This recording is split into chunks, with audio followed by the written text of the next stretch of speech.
All right, I'm going to start. All right. Good afternoon, everyone. Welcome to the Judicial Proceedings Committee. Today is Tuesday, February 11th, 2025. We have 11 bills on the docket. We're going to start off with Senate Bill 655. Senator Hester, welcome.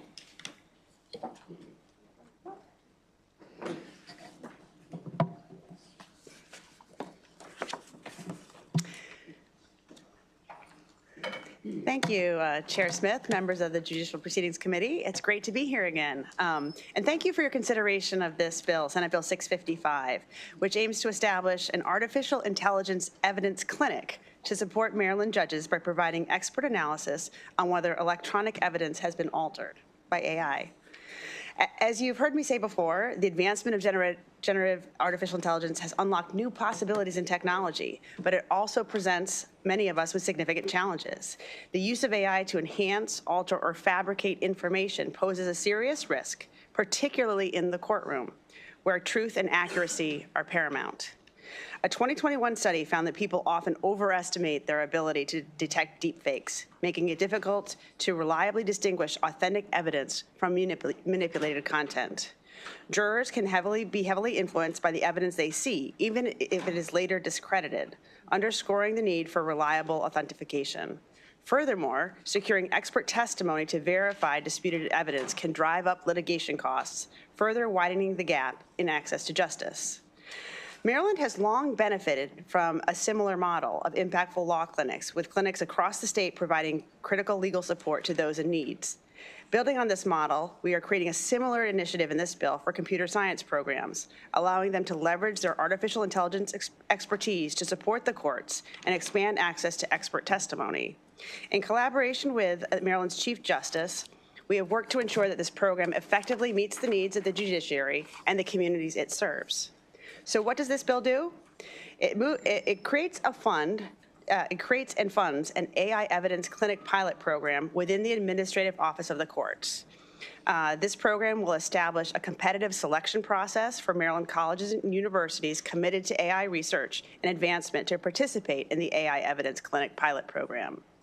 Those in the pilot will then assist in civil cases by providing expert opinions concerning the likeness of an image, audio, or video, and whether it is original or has been manipulated through the use of AI. Prioritizing support to civil cases where the participants do not have legal counsel and access to expert testimony is paramount. I'm putting forward an amendment that clarifies the purpose of the bill. The amendment refines the process by requiring a competitive selection of a higher education institution rather than an unspecified entity. It also will replace requests for proposals with scope of work, shifting the focus from open bidding to predefined tasks.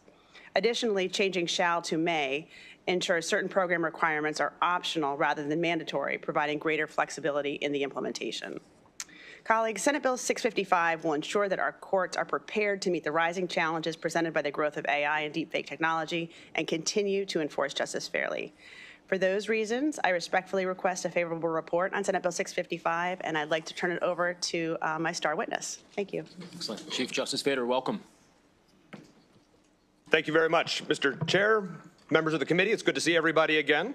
I do want to thank Senator Hester for sponsoring this important bill, which would create an artificial intelligence evidence clinic pilot program in the Administrative Office of the Courts. I've submitted written testimony and don't intend to repeat that.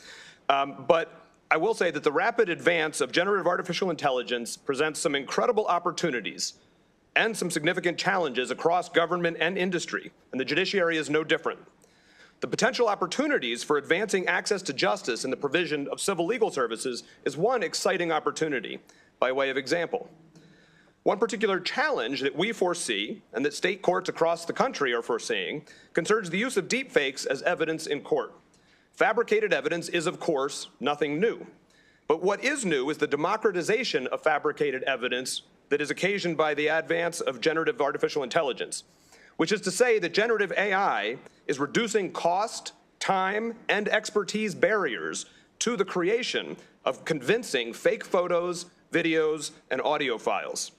When parties are well-resourced, challenges to the authenticity of digital evidence can be addressed through the use of expert witnesses. Courts are very familiar with dealing with it in that context. But that is not the case for cases involving self-represented litigants or where resources are scarce. I'm thinking of the domestic violence protective order case where a party brings digital photographs purporting to show a bruise that the other party says are fake. I'm thinking of the custody case where one party displays an incriminating text message chain or plays a threatening voicemail and the other party says it is a fake. In those circumstances, we don't want to leave courts with their only assessment of the credibility of the evidence being which party they believe when they say it is real or isn't real. This pilot program would establish an innovative effort to address this concern by developing resources that could be used as court-appointed experts to assess the chance, the likelihood, that a particular piece of digital evidence has been altered. This will allow courts to make better and more reliable decisions based on science in trying to go about to figure out when somebody is relying on fake evidence or relying on real evidence that the other party says is fake, because triers of fact, jurors and judges will be seeing more deep fakes present on social media, on the internet, and elsewhere. It also might encourage parties who know that this resource is available to courts not to try to submit fake evidence in the first place. We're still in the early stages of seeing where generative artificial intelligence is going to take us. This is an exciting and important effort to try to help under-resourced litigants avoid being disadvantaged in this new world. I look forward to your questions and thank you for your consideration. Thank you very much, Senator. And Mr. Chief Justice, we'll take questions from the committee after we receive testimony from our last panelist who is joining us virtually. Ms. Waters, welcome. Thank you so much, esteemed members of the Judicial Proceedings Committee. I'm Gabriella Waters at the Center for Equitable AI and Machine Learning Systems at Morgan State University, and I'm here to present my strong support for Senate Bill 655 to establish this evidence clinic pilot program. It's both timely and essential as we start to figure out how to navigate the complexities that are introduced by artificial intelligence in our legal system, as you've heard from the Chief Justice. We all know the challenge is that AI has and continues to advance more rapidly than we can sort of foresee. And that's leading to the creation and manipulation of electronic evidence in ways that we hadn't imagined or anticipated. Deepfakes, AI-generated documents, other synthetic media all pose really important challenges to the authenticity and integrity of evidence that's presented in our courts. Our judiciary must be equipped with the necessary expertise to assess and interpret these types of evidence accurately. The key benefits that this bill will enable is the enhancing of judicial competence. The program will ensure that our judges have access to specialized knowledge that will enable them to make informed decisions when confronted with AI-related evidence, to support unrepresented parties by prioritizing civil cases where parties lack legal representation or access to expert testimony. The program promotes fairness and equity in our legal proceedings, fostering academic collaboration. This initiative encourages collaboration with Maryland-based academic institutions to leverage existing expertise and resources to maximize the program's effectiveness. We all know that this technology is going to continue to permeate all aspects of our society. We have a job to make sure that our systems remain adept at handling the challenges it presents. Thank you. Thank you very much, Ms. Waters. We'll have questions from Senator Weston and Senator James. Thank you, Mr. Chair. I commend this initiative. It sounds terrific. We absolutely need it. I got some questions about how it's going to work. So, as I understand it, the pilot program will be so calculated to compile a list of people who could serve as court-appointed experts when these questions come up. I don't know whether the Senator or the Chief Justice should respond to this. But is there anything more to it than simply compiling a list of people who are qualified to serve as experts in these situations? Yes. So the idea is... Sorry. Sorry. So the idea is that this would be a program that the Administrative Office of the Courts would seek to enter into an arrangement with at least one institute of higher education in the state. The contours of it suggest that they might be incentivized to reach out to others as well in order to make sure that that is spread. But with at least one institute of higher education, which would create a pilot program in order to make sure that there's expertise in the different areas, because there's different techniques when it's an audio file or digital file or, a photograph or a video, but that they would not just be compiling a list of people who are there, but building the expertise. So it might be faculty members in the institution who get graduate students involved and trained in how to assess this and given the tools to how to assess this, and then certifying people who have done what's needed in order to get the expertise to provide this. So it's not assembling a list only. It's really in the model of a law school clinic, like Senator Hester modeled, where you have faculty supervision to train people in this and to develop that expertise. So it's much more hands-on than assembling a list, and that's why it also takes some funding for them to be able to start it and to get the program running. Terrific. Thank you for your answer. It was very helpful. As usual, Senator West and I are very similar in our response to things. So I commend both the bill sponsor and the Chief Judge for bringing this bill. My questions are just a little bit general. Currently, since Maryland is rather innovative and cutting edge, do we have institutions of higher learning, whether it's at College Park, UMBC, or the law schools, do we currently have some focus on artificial intelligence? Of course, creating it, but in this area of artificial intelligence and what can go wrong and how to protect people in those circumstances. Is there anything existing in the state of Maryland now? That was my first question. I'm going to answer broadly, then maybe turn it over to Dr. Waters. But I would say that we are, leading the way in many areas. Okay. Not only did we create the institute that Dr. Waters represents at Morgan State, which focuses specifically on ethical AI, right. But I know UMBC has a huge program on it. College Park is launching, a huge initiative. John Hopkins just hired like 80 people. So we have experts, but we don't currently have a way to access them. And the other thing I just wanted to add is just because the technology is changing so rapidly, I don't know if we can always train these students, but there may be a video shown in court which uses some new technology, which we then send over to the clinic, and nobody's ever seen it before. So then it becomes a research project. Yes, very good. Dr. Waters, do you want to add anything? No, you're correct. In the institutions that you named, also at Morgan State University, these are things that we are doing. I think it's important to consider that the institutions that were just named are research innovators in AI. Right. And so we are constantly either bringing forth the new technology or interrogating it as it comes up. And so there's a lot of hidden capital, but we need the mechanisms to bring it forth so that the judiciary has access to it, as well as the public. And my follow-up, I'm sure this is going to be also a good positive answer, but even though this is a pilot program, we have so much depth and breadth, even though maybe not specifically on this. I shouldn't have left Morgan State out and the other institutions. Ultimately, this bill would never limit, in other words, a College Park and a UMBC and a Morgan and even the law school that might all develop individuals with some expertise in this, and the court could ultimately, whether we have to change this bill or not, look to various, there's one way to become an expert in AI, I would say. I'm sorry, there probably is.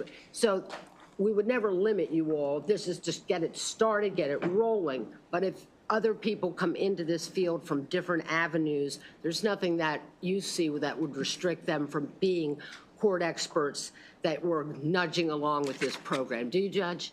No, this is not exclusionary in any way, shape, or form. The problem that we are trying to confront is that, again, we have this democratization of this technology that makes it just so much cheaper and easier to produce convincing fake evidence that we expect it to be, it's going to make its way into all sorts of cases where previously you wouldn't have had so much of a concern.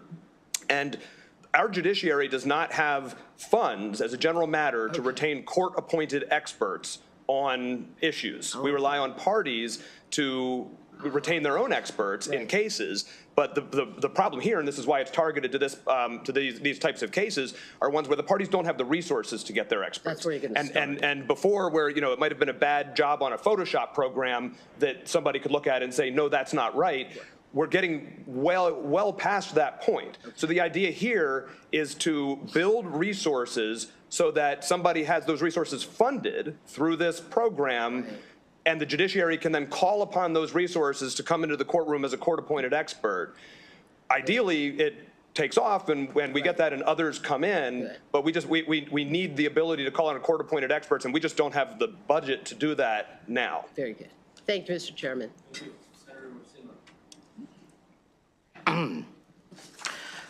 So there's a couple questions on page 2, from lines 21 down to 27, where it talks about this RFP that would go out. I'm curious in Roman 2:1, it says state with specificity the objectives and performance criteria that will be used to measure the success of the program, including an entity's willingness to list the clinic as a 4-credit course.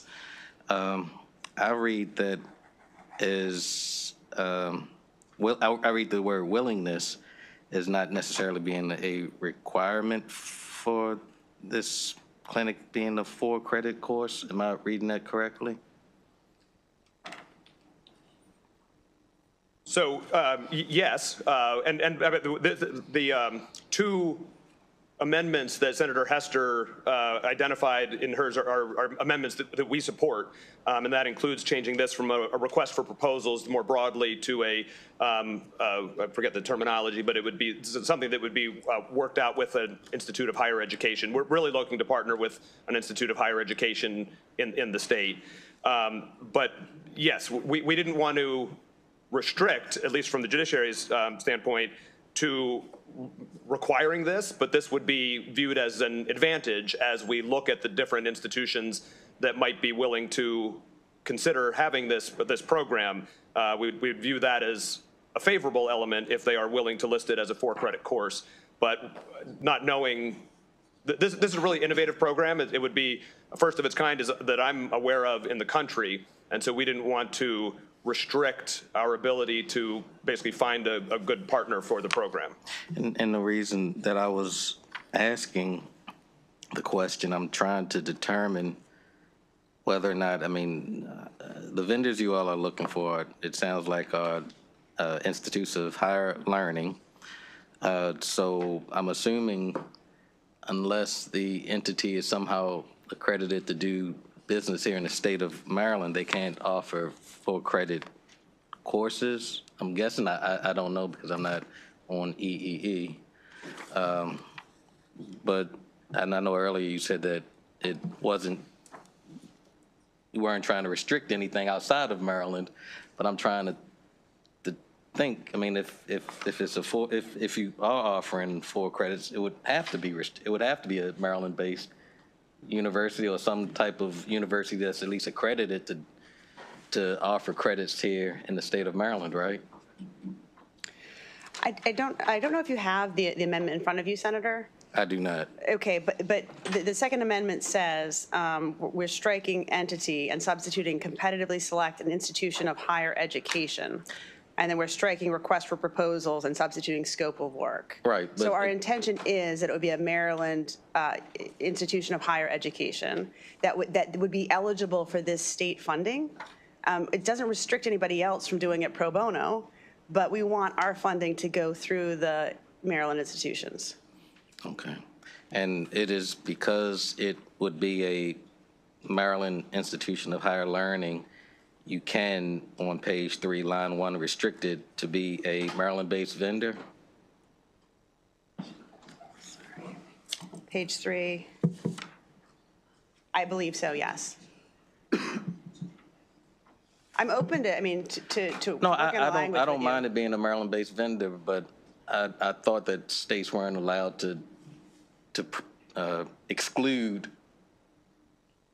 companies and things from out of state, which is why my line of questioning is this for institutions that are here in the state of Maryland that have to somehow be accredited to give credits here in the state of Maryland.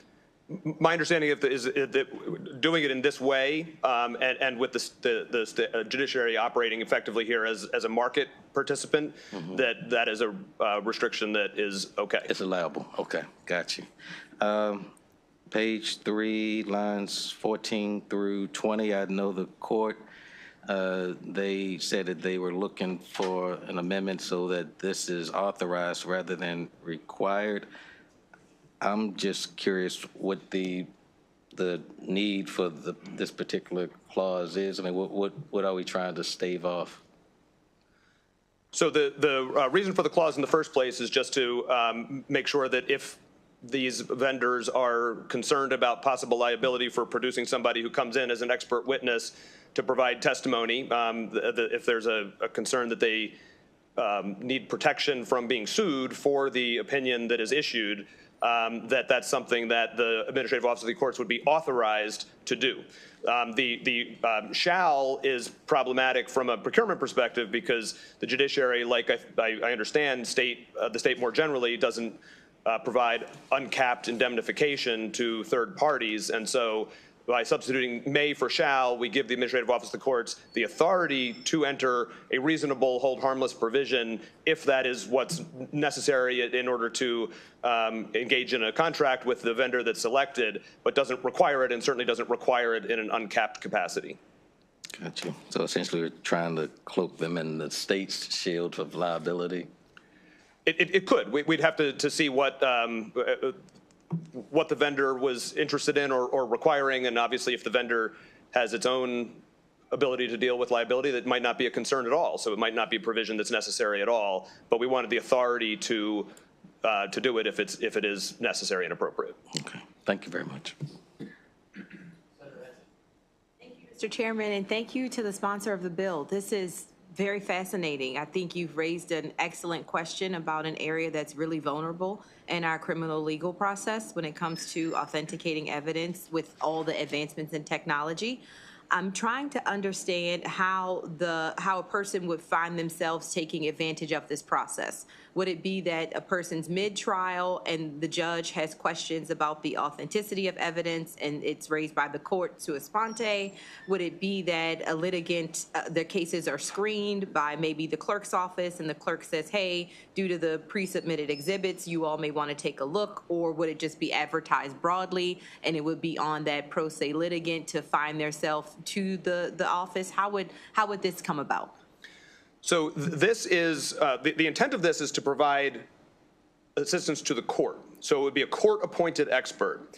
So it would come up not in the circumstance where you're looking ahead of time, but basically one party comes in and says, here's evidence that's authentic, and the other party says, no, it's not, and there's no mechanism to deal with this. The judges will know. We will tell all of the judges that if they are faced with this situation and there's a genuine challenge to the authenticity of a piece of evidence, that they will have the ability to use this court-appointed expert. So either there would be a pause in the proceedings for them to get a copy that preserves all the metadata in the document and transfer that over to the expert to view, or perhaps they can proceed to the rest of that day's proceedings and get it over there, but then have an expert opinion on the authenticity of it once the court recognizes that there's a genuine dispute about the authenticity of a piece of evidence.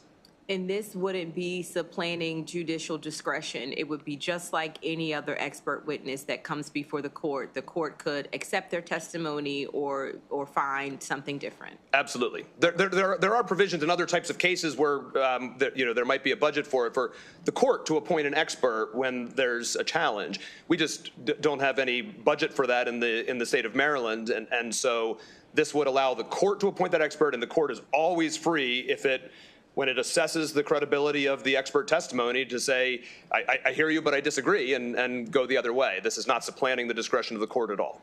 And this is only when one or both parties are not represented, correct? It's intended to prioritize that. Okay. So you can certainly find yourself in a position where a lot of these, neither party is represented. You could find where one party is represented and has the resources to retain an expert, but the other doesn't. That could certainly be the case as well. But the intent is that it be primarily available in cases where the parties lack the resources to bring experts in themselves. So it could be a circumstance where you have the dueling expert witnesses, where each person's hired their own expert and they say something that's contrary to the other. The court would have the option, in that case too, to bring in this additional expert that's hired by the court to take a look as well. That's not what this is targeted at. This is targeted at cases where the parties don't have the capacity. At least one party doesn't have the capacity to hire their own expert. We're starting this with a relatively low ask as far as the money involved, and so we really want to target it where there's the need. Courts are very much used to dealing with battles of the experts, where one expert comes in and says, here's my analysis, and the other expert comes in and says, here's my analysis, and the court can sort that out because they're talking the same language, they're identifying the same issues, but they have a different view on them. That courts are used to. What courts are not used to is a situation where it's two private parties who can't talk about, investigating the metadata to see when something was created or when it wasn't created, or looking at, the striations and the pixels to be able to figure out if something was likely falsified or not. In that situation, you just have one party saying this is real and the other party saying no, it's not. That's where we think that there's a need for the court to be able to call on a court-appointed expert to give an opinion. I agree with you 100%. Senator, if there were an amendment that would narrow the scope to instances where one or both parties were unrepresented, would you consider that a friendly amendment?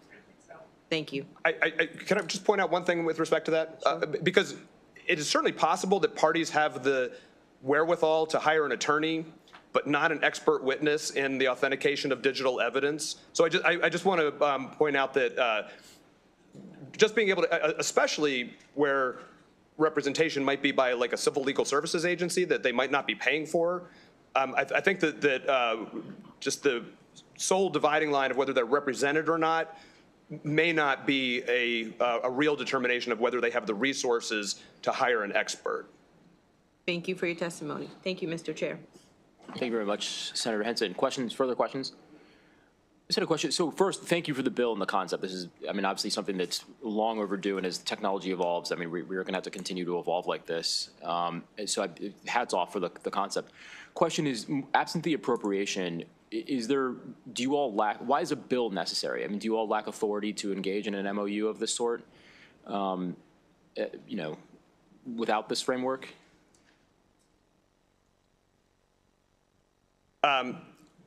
We really haven't investigated that, whether we would have but we certainly do need the financial resources in order to do it. This came out of some meetings with Dr. Walters and some people at other educational institutions, just trying to talk about how courts might be able to confront this, and the idea morphed into this. So that hasn't been investigated. Excellent. No, I think it's definitely a worthwhile use of expenditure of state funds, obviously. So fully supportive. Yeah. I think that, most of the grants that you see in state government are in statute. So when I originally put this in, we were thinking that would be a competitive grant, so that one or more universities come together and apply for the grant, right? And so that you have that kind of, and I honestly don't know if it's not an RFP, if it is a grant, if we can do that without legislation. Excellent. No, I think there's the appropriation line is, I would take a look at the may versus shall for the appropriation. I think that the bill leaves open the question as to whether it's discretionary or not. But check it out. Further questions from the committee? Excellent. Thank you both. This is great. Thank you. Excellent. All right, with that, thank you very much. With that, that'll end the hearing for Senate Bill Senate Bill 655. We'll now move on to Senate Bill 620. And we'll start off with Chief Justice Fader and Judge Stanilonis. Welcome. Thank you, Mr. Chair, Mr. Vice Chair, members of the committee. The judiciary is asking this year to add just one judgeship. The circumstances of this request are a bit unusual as compared to requests made in the past, so I wanted to come to explain that. The judiciary has traditionally asked the General Assembly to authorize new judgeships only when the methodology that we employ, which is based on a model provided for the National Center for State Courts, certifies a need for that judgeship. That methodology is based on an assessment of how long it takes to handle different types of cases on average across the state, and the number of those cases that have been filed in each jurisdiction across the state over the course of the prior 3 years. We take a 3-year average in coming up with that. We're currently using a model that was completed in 2017 for that purpose. This year, that assessment certified a need for 4 new judgeships.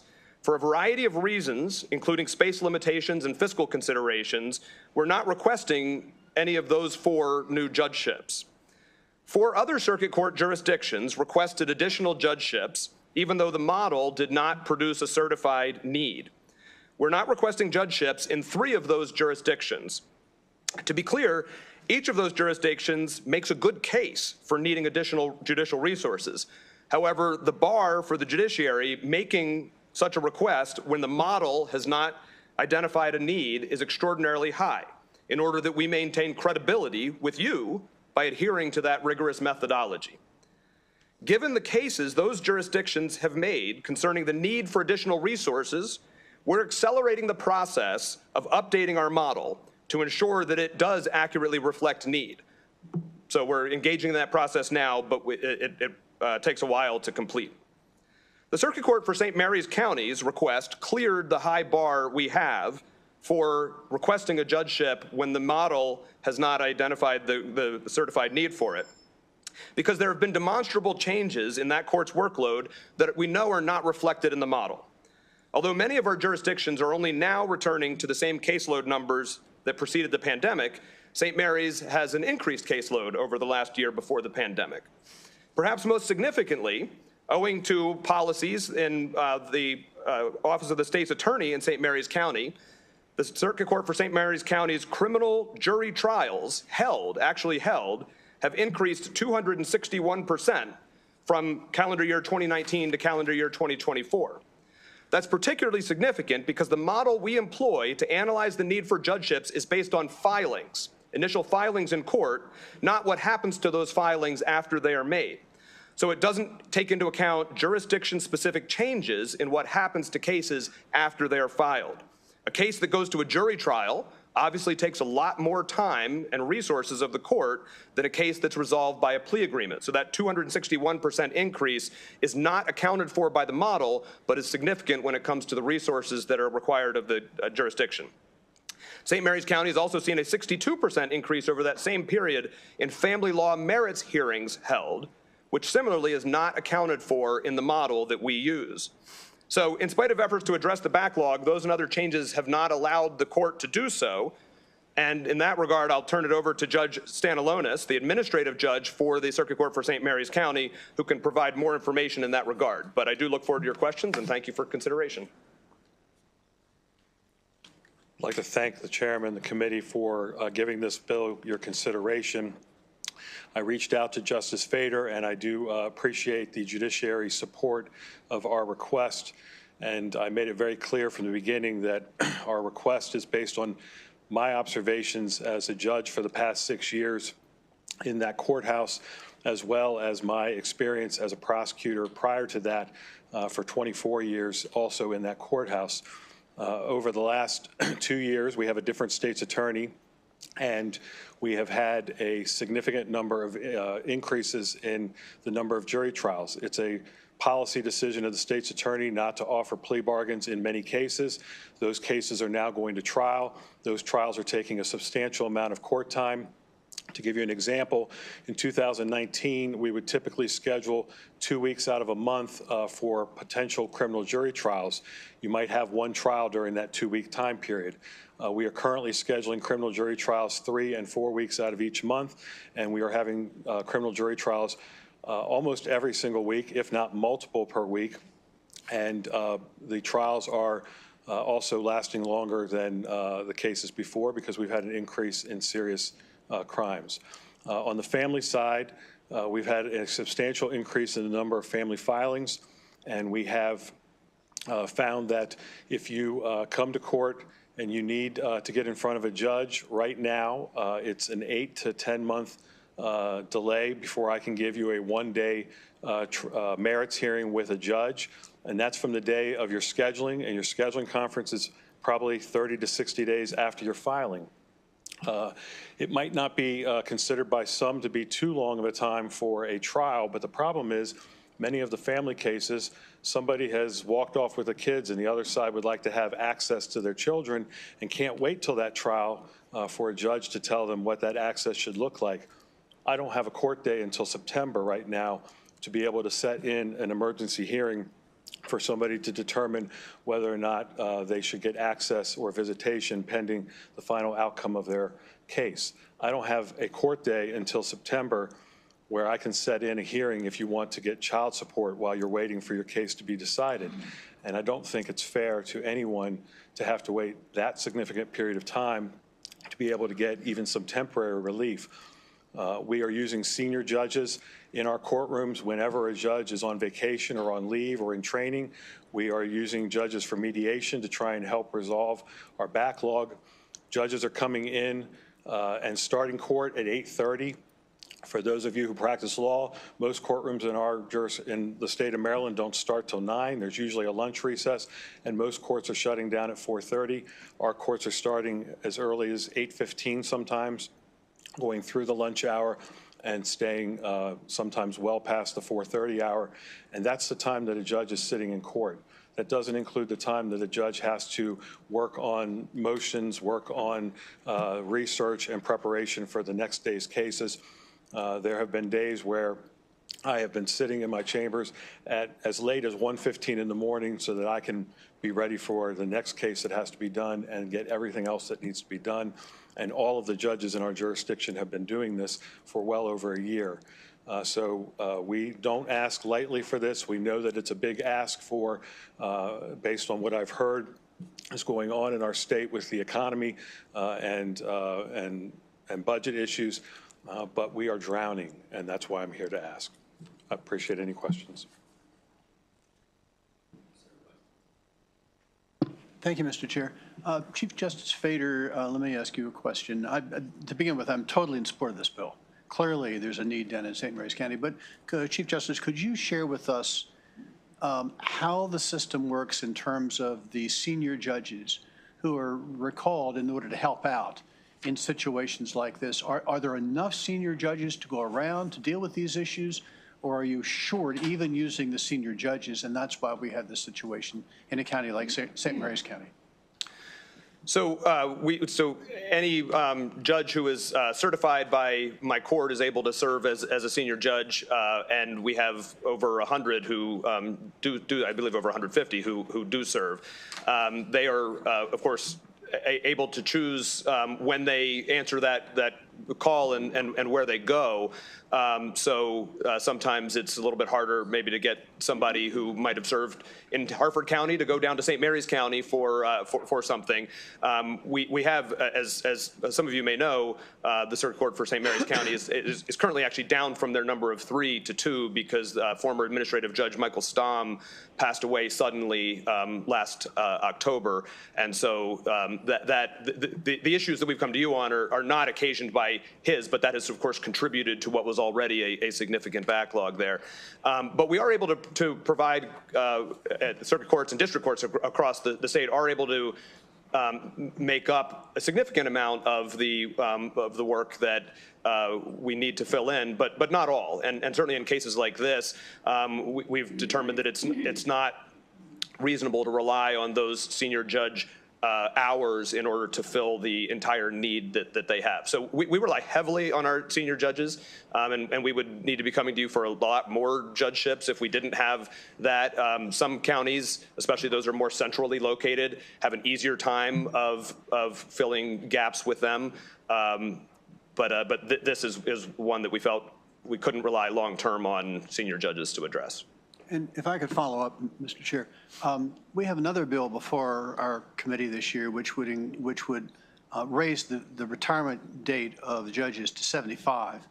If we were to pass that, I suspect the result would be fewer senior judges, because people who currently are serving as senior judges would continue to sit up until their 75th birthday. That's right. If we were to pass that bill, would that create more personnel issues in terms of staffing all these courtrooms?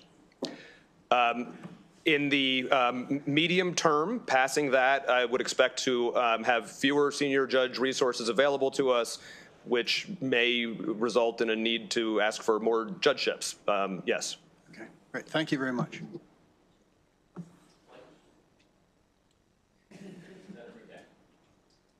Mr. Chair, I apologize. You may have answered this question. I was not here at the time. In the committee testimony, there's nothing from St. Mary's County government. Have they weighed in that they understand it's going to be about $500,000 and then to renovate and all that? I assume they're okay with it, but I just... So I did meet with the county government, and they have agreed that they would pick up their portion of the required resources. We went through our courthouse and looked at what would be the most economical way to do this, and I believe the estimate was approximately $161,000. And our court administrator retired October 31st, and I agreed not to backfill that position until July 1. The savings from that and one other position that we haven't filled, I've offered to the county not to backfill those positions so that they would be able to use those funds to help cover the cost, the one-time expense of the renovations that would be needed for the courthouse. They still would have to pick up the reoccurring costs for an administrative assistant and some additional security, but they are, I believe, in full support of what we're requesting. Well, thank you. A lot of these decisions are hand in glove, and I think it's very important that, as you know, in Allegheny County, we've got an opportunity there. The caseload is there, but where do you put the third courtroom? So thank you very much for your answers. Thank you, Mr. Chair. Thank you, Senator. Further questions from the committee? All right, seeing none, thank you very much. That'll end the hearing for Senate Bill 620. Excellent. Thank you. Thank you very much. All right, we'll now move on to Senate Bill 628. Is Mr. McFarland here? Well, come on up.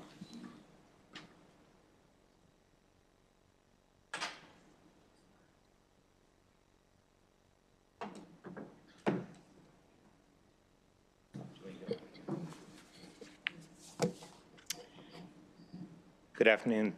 Thank you, Chairman Smith and Vice Chair Wall-Striker, members of the committee, Senator Love, who's one of my senators. I'm Jill Griffin, the Register of Wills from Montgomery County. Excuse me. And I'm here to ask for your support in Senate Bill 628. This is a salary bill for the Register of Wills. The Register salary is established in a two-step process. First, Maryland Code Estates and Trusts 2205 establishes the maximum salary a register may be compensated. The second step is the Board of Public Works determines the salary for each individual register within that maximum. We have come before the committee every 4 years to request a cost of living allowance for the upcoming term of office. Historically, we have calculated the COLA based on the COLA that all state employees, including ours, have received over the past 4 years. Excuse me. Senate Bill 628 continues this tradition by keeping the registers permanently at the same grade and step on the Maryland Standard Bargaining Salary Scale that all state employees follow. At the beginning of each 4 4-year term, the new maximum salary of a register shall receive will move to a grade 26, step 20, or will stay at a grade 26, step 20 at that time. This is strictly a cost of living. Whatever grade 26, step 20 is what the maximum salary will be. Then it will be up to the Board of Public Works to determine what the salary will actually be for each register after that. This is strictly a cost of living allowance. There's no step increase, there's no longevity increase, there's no bonuses. It's just staying at a grade 26, step 20, so we don't have to come back every 4 years and ask for that same thing. I ask for your support for this bill, and my colleagues will speak more on that. Thank you very much.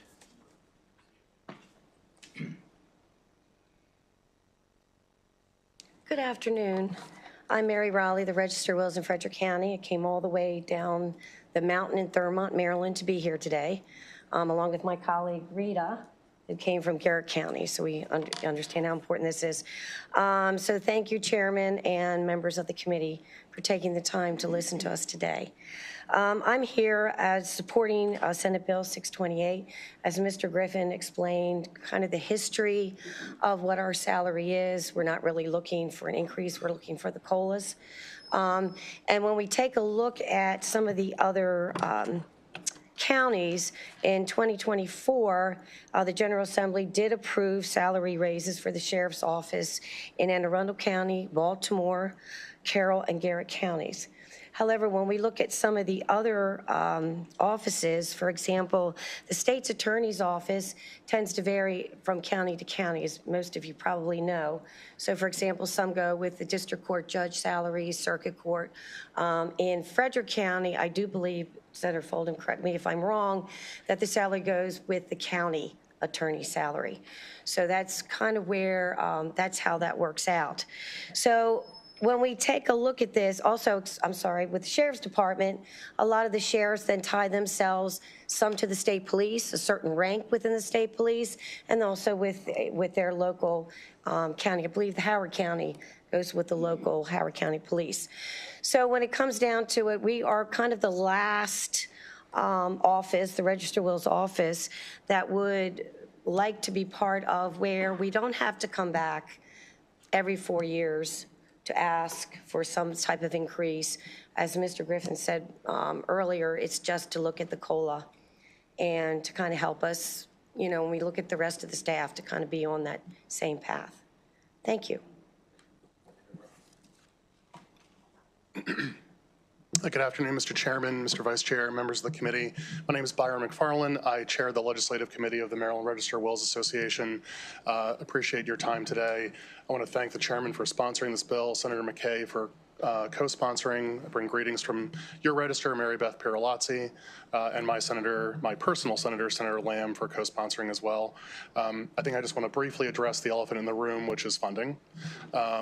So I just want to address, you know, that the registers are primarily funded, as has been in the news lately, unexpectedly, but we're here talking about the inheritance tax, something that, you know, one of our primary functions is collecting the Maryland inheritance tax. Just a little bit of insight with that is that our inheritance tax revenue is actually growing, and not by any small measure, but significantly this year. We've actually are monitoring an almost 12% increase in the inheritance tax just since last fiscal year.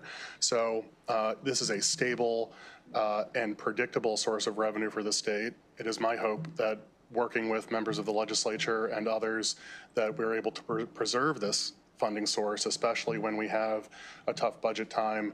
So going forward, you know, this legislation would not take effect until almost 2 years from now. At the beginning of the next term, we would all have to earn through the voters an election to another term. So this would not affect any of us personally until we have earned another term in office. And so with that, we believe that we will be able to not only afford this, but also what we do with the inheritance tax is whatever we do not spend goes to the general fund. So we expect that not only will we be able to afford this going forward, but also provide additional funding for you to use for whatever purposes you deem wise for the state of Maryland. So we ask for a favorable report. Thank you.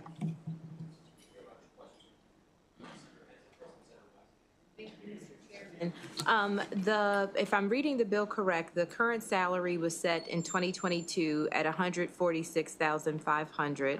Under the bill, with the step in the grade that's in the bill, it would be raised by 19% to $174,169. Am I reading that correct? Excuse me. I believe that's correct, Senator. and we are calling that a cost of living increase. I'm just thinking about the rest of our state employees and folks. We have a number of things in the budget that have been cut, and we've heard from lots of different communities that are really going to potentially struggle under some of those cuts, being asked to do more with less. And when we think about a cost of living increase, I'm used to something much more modest. I just want to make sure I'm understanding it correct. The request for a 19% increase is for cost of living? That is based, Senator, on what the cost of living adjustment has been for all state employees since 2022. You're saying we're giving all of our state employees a 19% increase every year? Not in any given year, but over the course of that period of time. That's correct. I understand what you're saying. Yeah. Additionally, our Register of Wills position that's currently set, is it at the same grade and we would just be codifying the grade it's currently at, or is this one that's in the bill a different grade than it's currently set for? No, that's where it is currently. But of course, you know, Senator, as we know, that is set at the beginning of our term and it does not change for the remainder of our term. So what we earn annually right now is what we earned at the end of 2022. So it doesn't change. So effectively what would happen is the end of next year, the beginning of the next term, we would have an adjustment and it would be set at that exact dollar amount for the next 4 years. So that is the dollar amount we would be paid through the end of 2030. Okay.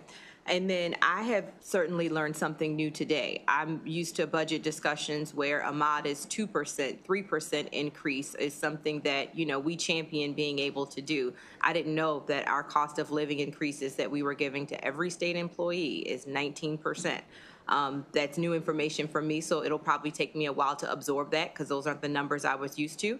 But secondly, it sounds like one of the big changes under the bill is that it would remove this legislative body from the process. These increases would happen automatically and be approved by the Board of Public Works instead of this General Assembly. Am I correct?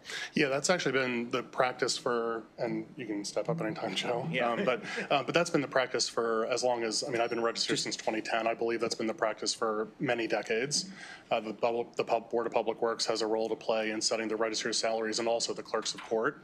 And the only other comment I would make is that I think there's been a movement over time with the state's attorneys, the sheriffs, the orphans court judges. There has been a pattern of the legislature deciding rather than adjusting salaries every 4 years that, you know, for example, as my colleague said, a lot of the state's attorneys are permanently coupled with district court judge salaries or circuit court judge salaries, or with the sheriffs, it's with a position in the state or the local police department. With the orphans court judges, it's been completely delegated to the counties to decide what their salaries are. So I think we're just essentially asking to be treated similarly to the other courthouse offices. I think I'm even more confused by that. If the Board of Public Works is currently performing this function and we're out of the loop, why do we need the bill? You're not currently out of the loop.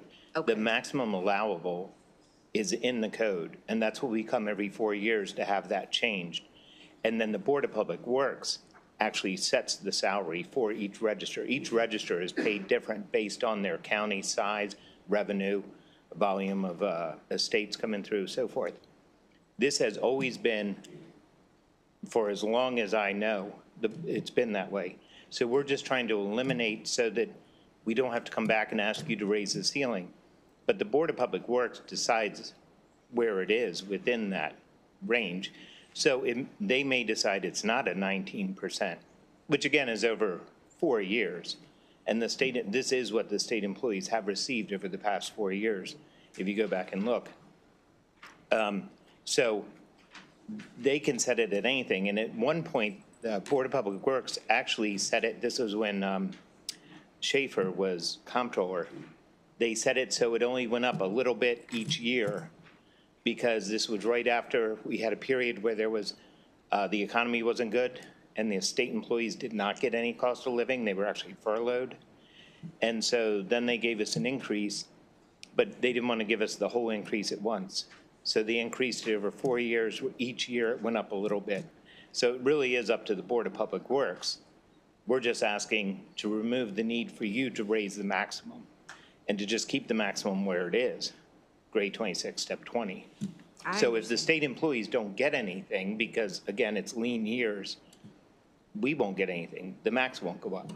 I understand. Thank you. Thank you, Mr. Chairman. Sure. Just to bottom line up front, so it's 4-year span of time, 19 divided by 4 is 4.75. That's 4.75 every year for COLA, not 19, just because it seemed a little bit misleading. Yeah, so 4.75 per year for COLA, not 19.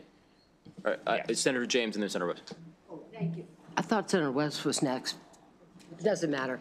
Well, thank you all for a very fine presentation, but I sort of go along with my colleague's questions that I got a little confused. So here's what, I have been here long enough that I have seen these trends with, sheriffs coming in and asking to be tied to some benchmark, state's attorneys coming in.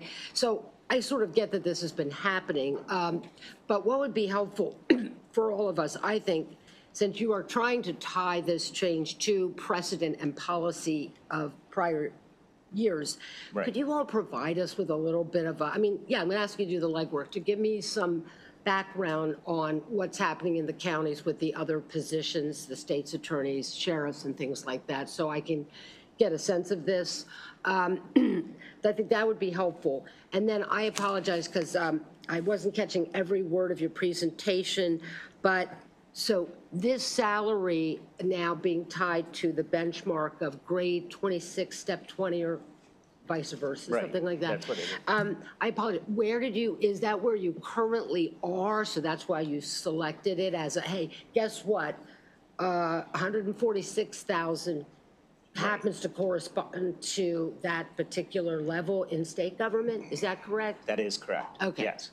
That's what it was the last time we put the legislation in. It went to that grade. Oh. So that's why we go back to 2022. Okay.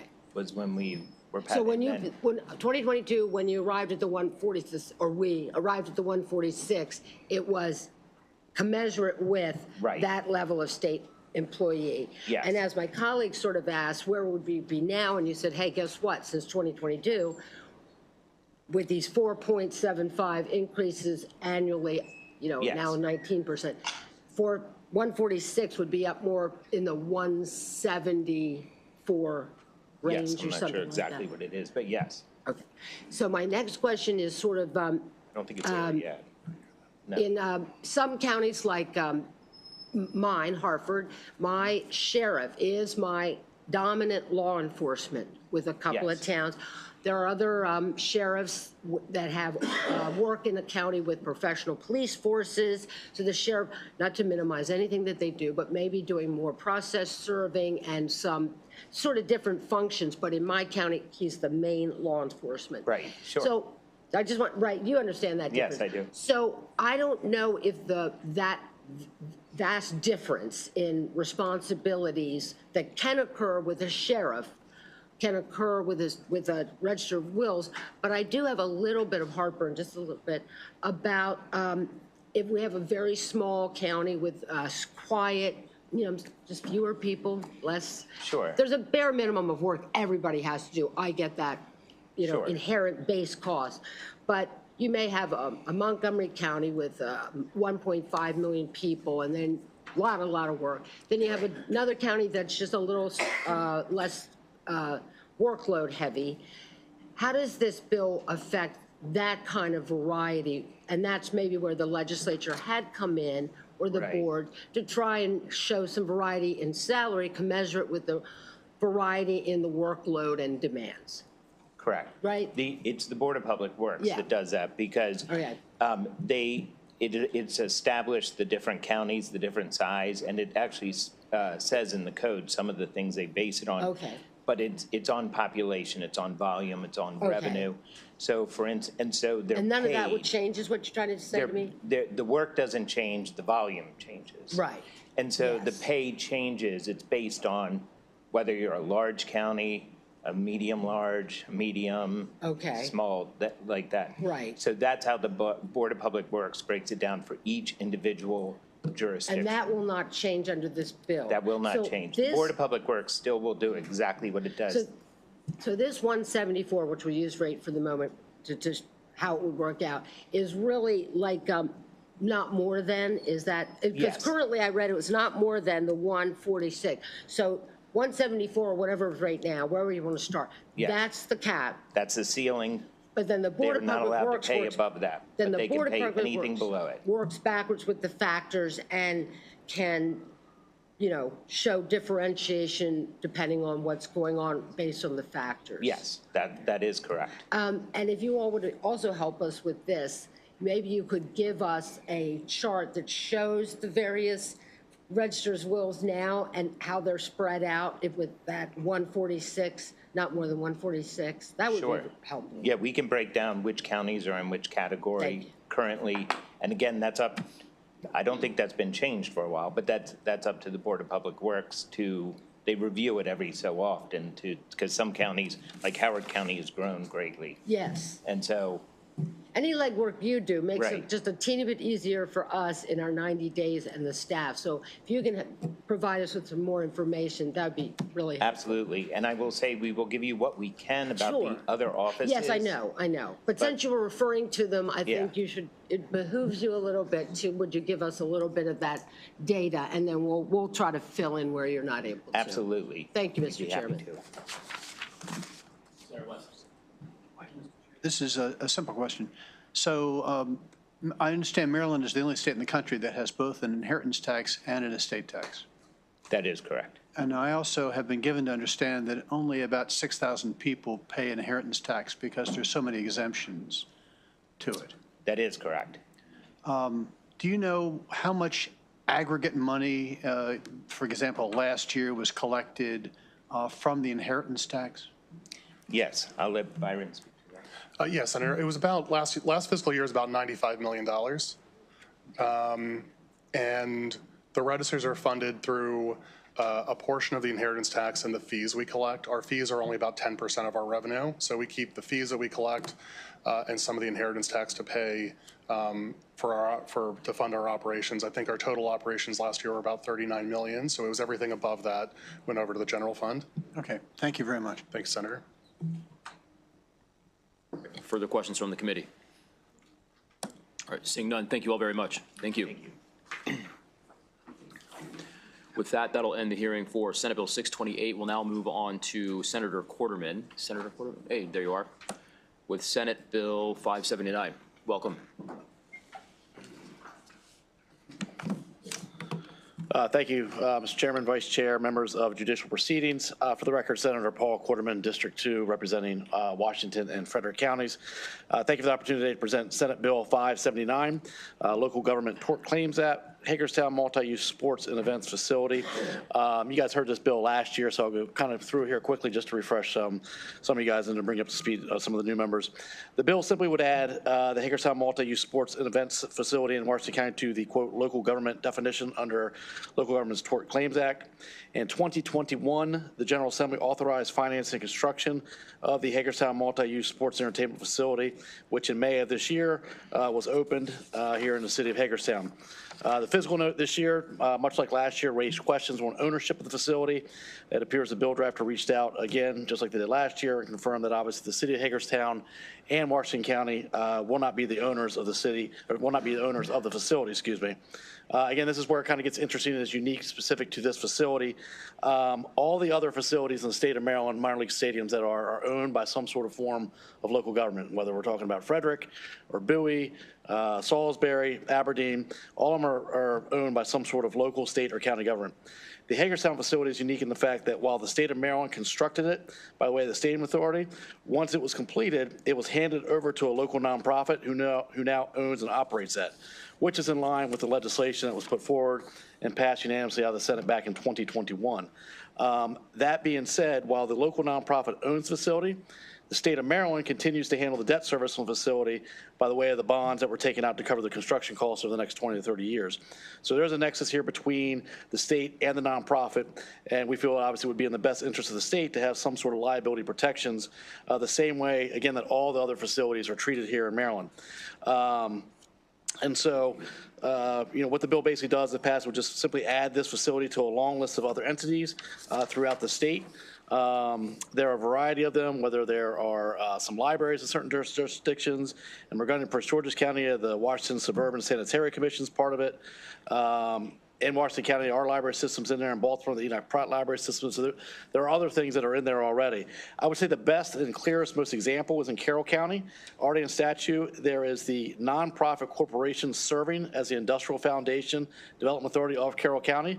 That's exactly what we're proposing here in Washington County. So the Hagerstown Multi-Use Facility Incorporated is the nonprofit arm of the Washington County Industrial Foundation. So what we're doing here is pretty much already what is in statute for Carroll County. We're just asking it to be authorized here in Washington County as well.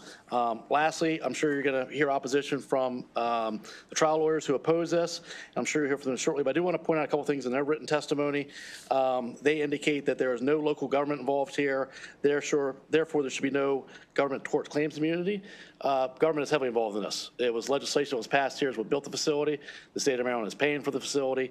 Lastly, they add that this privately owned facility should do what every other business does. It's not privately owned. It's a nonprofit. And again, every other facility in Maryland is treated in the way that they have the tort liability protection. So this was a unique way that we had this facility constructed in Maryland, and we're just asking they be treated equitably just like all the other entities are in the state. So with that, I ask for your favorable support. As a reminder, it passed on this committee 11-0 last year and passed the Senate floor 46-0. So thank you for your opportunity. Look forward to answering any questions. Questions from the committee? All right, seeing none, thank you very much, Senator. Thank you. That'll conclude the testimony for the proponents of the bill. We'll now switch to the opposition panel, and we'll hear from Mr. McAllister. Certainly, Your Honor. Good afternoon. My name is Jim McAllister.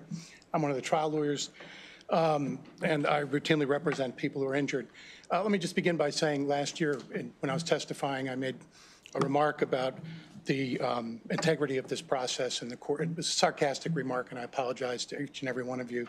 It's not how I honestly think about this process, and it was offensive not only to the people in front of me, but to the people behind me, and I ask you to accept my apology. Why is this a bad idea? It's a bad idea because the State Tort Claims Act caps liability at $400,000 per claim. You're going to hear testimony about damage caps today, so I won't repeat that. But imagine somebody facing the rest of their life medical bills, lost wages, and pain and suffering capped at $400,000. Individual is crippled. Individual is seriously injured, can't work, and they're 25 years old and have to support a family on $400,000. And where did they get injured? They didn't get injured at a local government facility. They got injured at a privately owned, not-for-profit, but nevertheless, and it's called the Local Government Tort Claims Act. When you read the fiscal note, it almost helped us write our written testimony. This is not a local government tort claim. The people that are attending this facility aren't doing so thinking, oh, I'm at a local government place. So what happens when people can't pay their bills? They put them through health insurance because they don't have enough money to pay them. Also, where's the deterrence? You tell somebody, look, it's $400,000. The reason the local government tort claims is capped is because the people that do the wrongdoing are accountable to the voters. The people that run this facility are not accountable to the voters. Lastly, when you finish the fiscal note, you say there's a notice requirement. When you are going to make a claim against a local government, you have to put them on written notice. And the writer of the fiscal note says, how is it that you can put someone on notice when there's no tie between the local government and this facility to make sure the notice gets through? We ask unfavorable report. Thank you so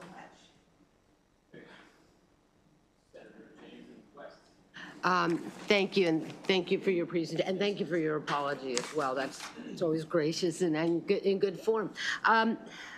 Without my own benefit of reading the Carroll County legislation for which this is modeled, since there is a model for this Carroll County legislation, what is your response to the fact that we already have something almost identical or very similar to what we're being asked to do here? What's your response to the fact that we've already, the state or local governments have already codified this concept and this mechanism in Carroll County? Well, first of all, I don't know anything about the Carroll County system. So Me either, not yet, not yet. I've learned not to talk about things I know nothing about. Okay. So, but let me say this. Yeah.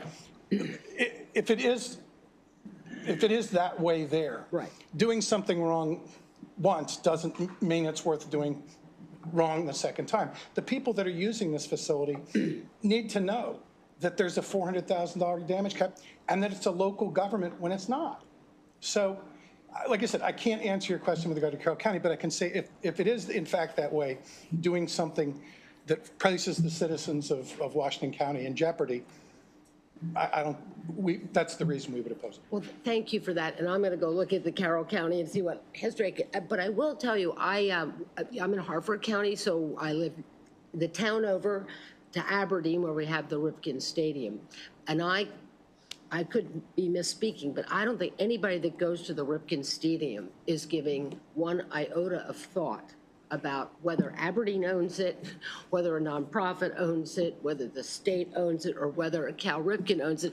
I actually think probably everybody thinks Cal Ripken owns it.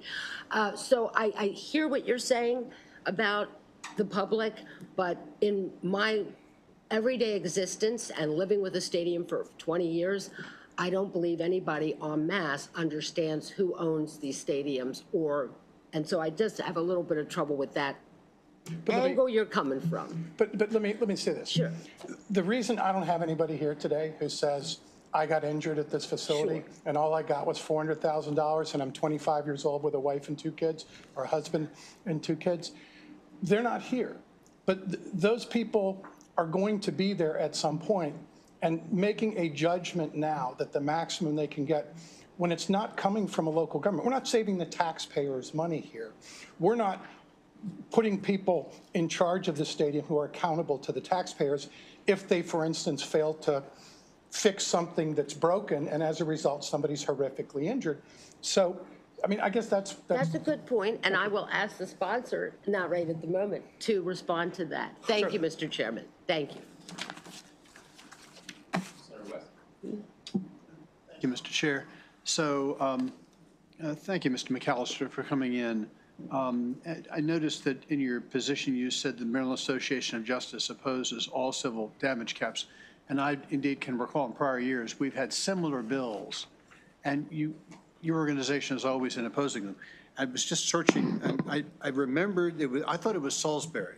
It was 2 years ago, we had the Cambridge Waterfront Development, Inc. along the same lines.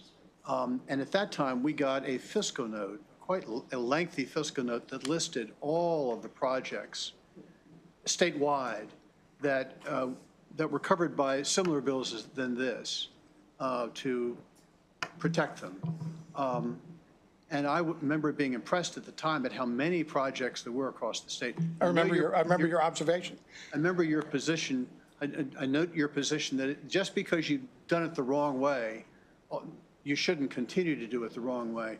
But it does seem, don't you agree with me, somewhat unfair that community projects like the Cambridge Waterfront Development, Inc., or in this case, the Hagerstown Sports Event Facility, should be singled out and not given the protection that so many other similar projects have been given over time across the state. I remember testifying against the Cambridge waterfront. Right. And I believe there was more government involvement there than there is here. My age-addled brain, it's not as good as it used to be in terms of the precise details. But I believe there was some more funding involved. But again, what you're doing is you're exposing the public to a danger they have no idea exists. And number two, what happens when something collapses at this Hagerstown complex and hurts somebody? How are they to know that they're supposed to put the government on notice within 1 year? And the fiscal note actually says, here's what's ridiculous is you're saying, okay, you got hurt at this privately owned place, and you're supposed to put the government on notice. And if you don't within 1 year, you forfeit your right to sue. Because it's not deemed a government entity. It's not viewed as a government entity. And so therefore treating these various private concerns, and I've been doing this for years. I came in when they tried to make the cross street market in Baltimore City into but that's actually run by a city. There's more municipal involvement in that than I believe there is in this. Yeah, I certainly can understand your position, but I hope you can understand why it does trouble me that we would have given these protections for so many years to so many places across the state, and all of a sudden we would say, okay, we're not going to do that anymore. And so you lose out. Everybody else made it, but you lose out. It just doesn't seem fair. The people that are losing out aren't the Hagerstown. The people that are losing out are all of the other people that are injured at these facilities who find out the hard way that they're going to be in a wheelchair for the rest of their life with a check for $400,000. So, Senator, we would applaud you asking to repeal those protections so that let's treat the victims fairly, not the people who victimize them. I understand. Thank you very much. Sorry.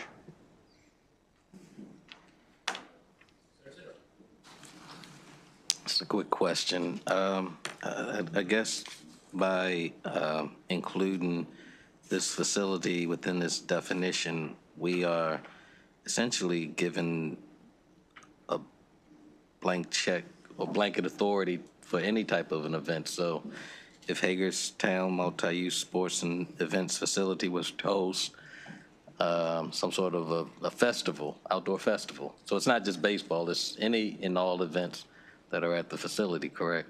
Yeah, anytime any of their people do something negligent and somebody is horrifically injured, meaning has a claim that's worth more than $400,000 as a result of their wrongdoing, it doesn't say, oh, it's just limited to somebody that gets hit by a line drive.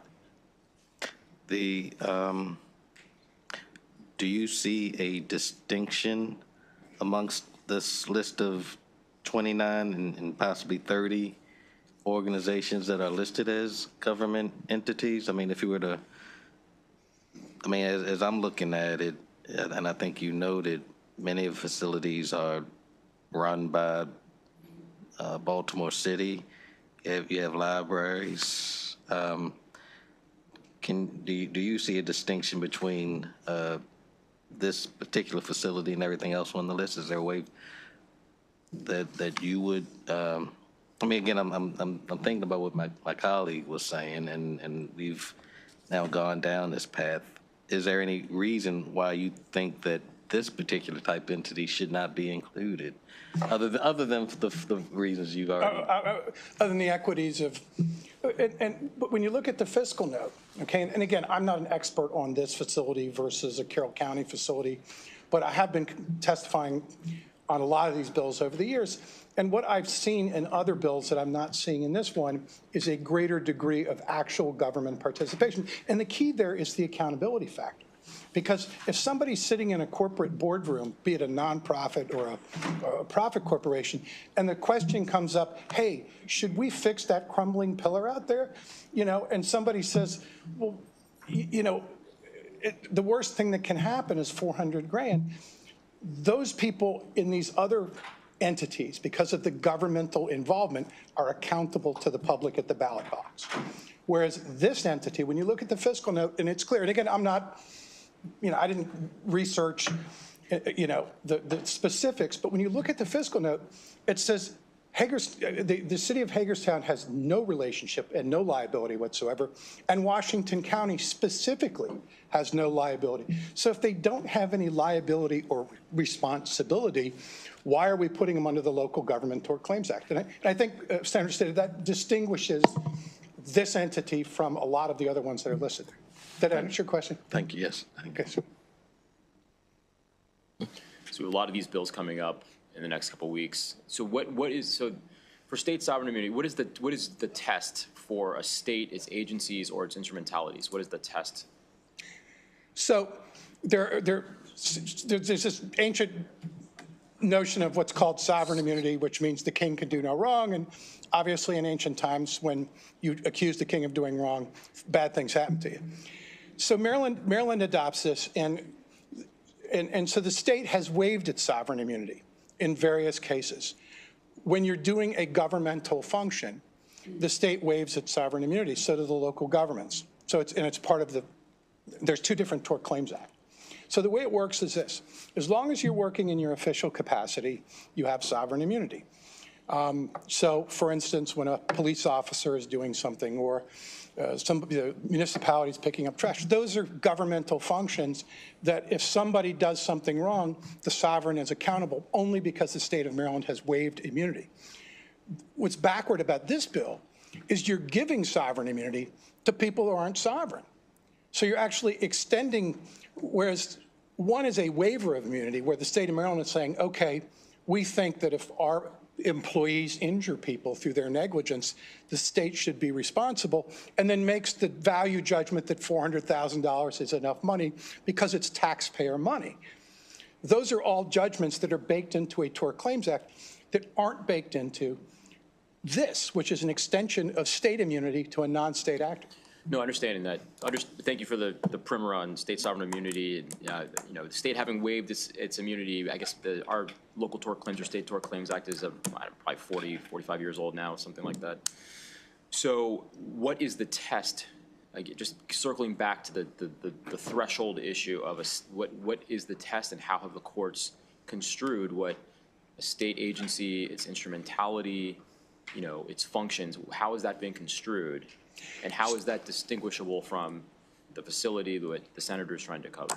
So at common law, there's a distinction under sovereign immunity between whether the state actor is actually doing a governmental function like picking up garbage, or whether the state actor is doing something like a commercial function working for the Maryland Automobile Insurance Fund, engaged in a non-governmental function.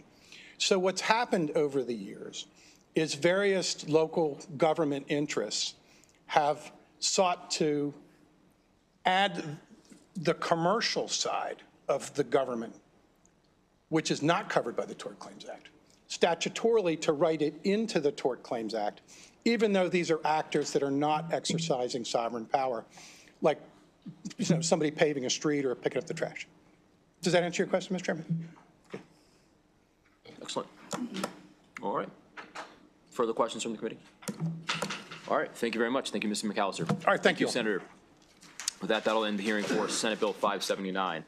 We'll now move on to Senator Gallion. I think Senator, oh, there he is, there you are. And we'll move on to Senate Bill 642. Good afternoon, Mr. Chairman, Vice Chair, and committee members. For the record, Senator Jason Gallion here to introduce Senate Bill 642, Courts Prohibited Liability Agreements. You've had a similar bill before you several times in this committee, and a version passed last year. A lot of small businesses came out very, very late in the process, I guess you could say the 11th hour opposing, many of which from the equine community. The bill I introduced today, as originally drafted, includes indoor trampoline parks, while the rest of the businesses included under recreation would be removed from the bill. However, after consideration, I've drafted 2 amendments for the committee to review. The first amendment would exempt equestrian facilities from last year's law, which last year was SB 452. When it comes to recreation facilities, these businesses are the only ones that have animals involved. As you know, animals can be very unpredictable, and I don't necessarily agree that these facilities should fit under the broad definition of a recreation facility. Throughout our laws, it's not uncommon for there to be exemptions related to agriculture. The second proposed amendment would exempt recreation facilities that employ less than 50 people. This amendment seeks to protect the smaller businesses that fall under recreation facilities. It is my understanding that as the current law is written, these businesses could be subject to a large increase in insurance premiums or must purchase insurance from the surplus market. In closing, I would respectfully ask the committee to take another look at the legislation passed last session and ensure that we're not leaving the small businesses of Maryland affected and vulnerable for unaffordable insurance premiums or costly and frivolous lawsuits. In short, we talk about business climate a lot in the state of Maryland, and this is a pro-small business piece of legislation, in my opinion.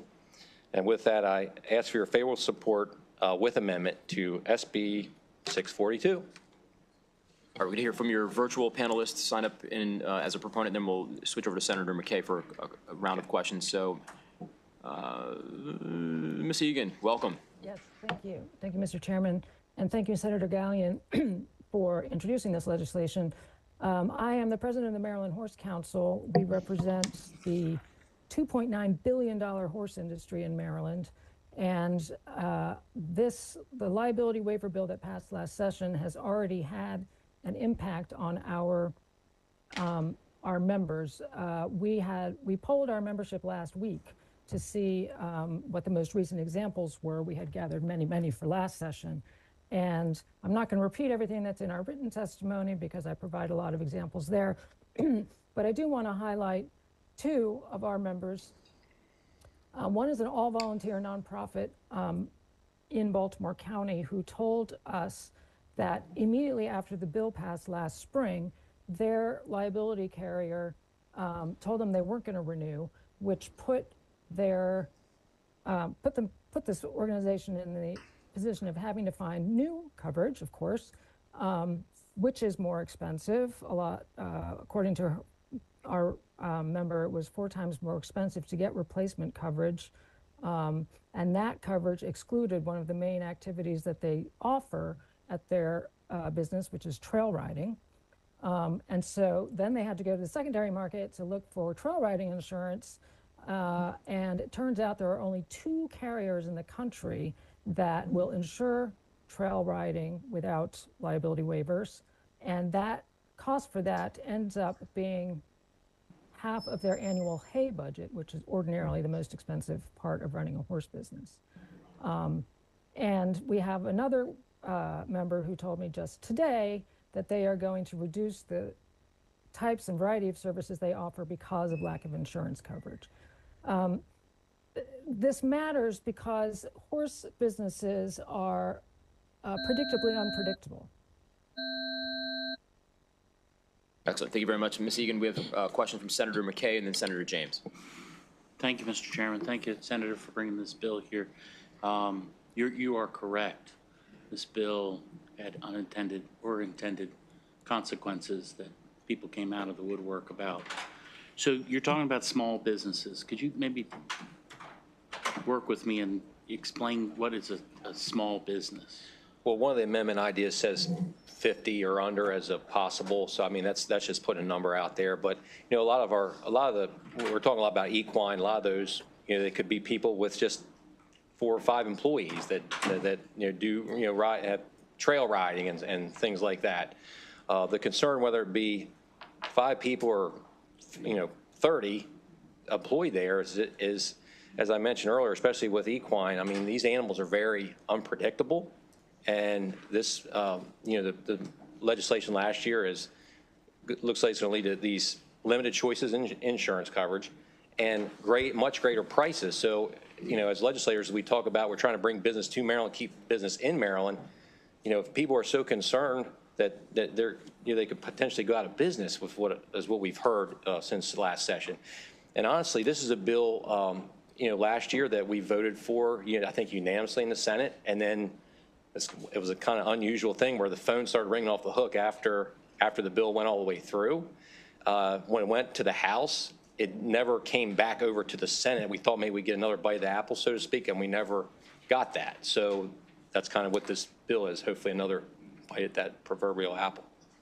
Well, I think from a historical standpoint, the year before it didn't go through, I had oppositions because I tried to exempt out pools. What's that? To exempt out pools and hot tubs. And then we had this year, the following year, which did pass, did take care of that, especially through the Marriott Corporation with their conversations. But talking about small businesses, you said something about, would you say a small business would be something like a business that maybe is the only business that does that in the state of Maryland? Or something to the fact of that it's unique to Maryland and maybe a small business, we don't want to lose that because this would jeopardize the one and only business? Yeah, that I would agree with that statement. And we have a great tradition in the equine industry in this state, and we want to see that continue on. It's a great story for us as Marylanders to tell. And would you agree that Maryland gets to be considered as America in the miniature? Yes. So we need to make sure that all of those particular entities are covered with it. I agree. You do, okay. I'd be interested in maybe adding ski lodges. I think there is only one ski lodge in the state of Maryland that has been heavily affected by this. While it may not fit into the small business as in numbers, but through your testimony, we're supposed to be encouraging small business, even those that are unique, and that would be only one in the state of Maryland. That makes sense, and, you know, Bill's in the committee's hands, so we'd love to see. Thank you. Look forward to discussing this maybe in a work group. Thank you. Thank you, Mr. Chairman, and thank you to my good friend and colleague. This is a very good bill. There was a lot of debate in this committee and a lot of the klepness, if you will, for extending liability the way that we did. So, and I was certainly on that other side of wanting to be much more careful about this. So I suspected even when the bill passed that year after year, we were going to have to come back and fine tune and listen to what's going on in the state of Maryland. And having grown up riding horses and taking lessons from, I don't know if you remember Golden Vein. Yes, I actually have rented that farm. Good. So you know, and by the way, even though that was a farm and an equine farm where you took lessons and competed, very, very small staff of people. Loved the family and people that ran it, but they would be clearly a small business doing a great service and utterly unable to afford excessive amounts of insurance. So, so I'm glad that you brought that in there. So I just sort of with my dear friend from Western Maryland want to make sure that you're open in case, I don't want to hijack your bill, but as this is opening up the process, if there are some other areas that, as my good friend pointed out, that would also help the unique and amazing nature of Maryland's recreational life, you would not be completely opposed to us at least taking a look at that. You know, we brought this bill in for the committee, kind of maybe take another look at, you know, now we've had a year to kind of see what's going on with that. Yeah. So I'd be more than willing to look at different things. Yeah. Just to, you know, we're always trying to move things forward, and, you know, sometimes you have to revisit certain things. Yeah. So I'd be very open to that. That's yeah, no and maybe problem. it will work that we do it separately in another bill subsequent years, but you may have opened up a few avenues that might make logical sense to add, and you'd be okay. Thank you, Mr. Chairman. Thank you, Mr. Chair. So when the bill was presented last year, I think, and the year before, I think we've had this bill, we had that bill 2 years and finally passed it last year. It was always presented in the terms of these indoor trampoline parks. And the concern was when mommy arrived with little Johnny, or daddy, arrived with little Johnny for a birthday party, and was told in order for Johnny to be at the birthday party, daddy or mommy would have to sign a waiver, and little Johnny is there not very happy that he might be taken away. The waiver gets signed.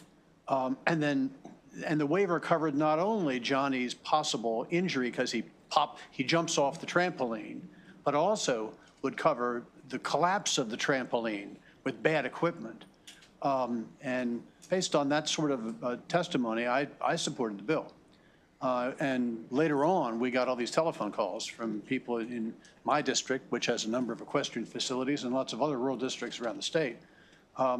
Clearly, we didn't focus enough on the breadth of the bill.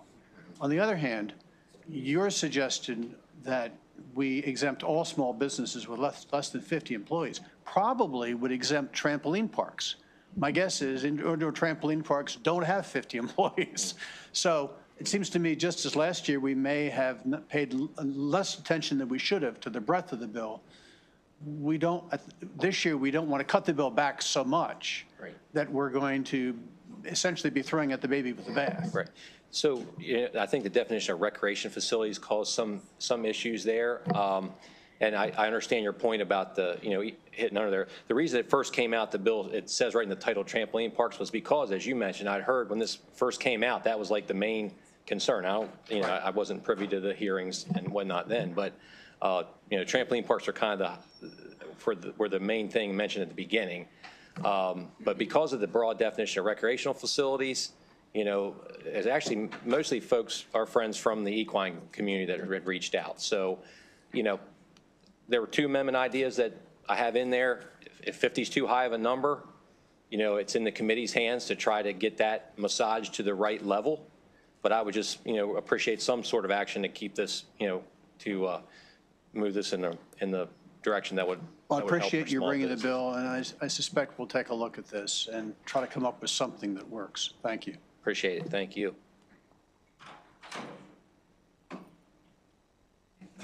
Thank you for bringing this bill. I don't know if you know the answer to this, and maybe Kim, whoever knows the answer, but Ms. Egan. my wife and I were in, yes, Ms. Egan, I apologize. My wife and I were in Virginia in horse country, and they have a real thriving kind of horse country industry in Virginia. Do we know the state of the law with regards to liability in Virginia and how that compares to what we do? Would you like me to answer that, Senator Gallion? Yes, please, Ms. We do. First, I would like to say that our horse industry is much better than Virginia's. We have a marketing problem in that regard. Virginia has a kind of law called an equine liability law, which gives much more specific and broad liability protection to horse businesses. However, part of that, the reason they need that law is that they are a contributory negligence state, and they are a comparative negligence state, and we are not. We have the contributory negligence standard, which we in the horse industry very much want to keep. It is our opinion that the contributory negligence standard offers much more protection to our Maryland equine businesses than a specific equine liability law does. So yes, the law is different, but there are reasons for that.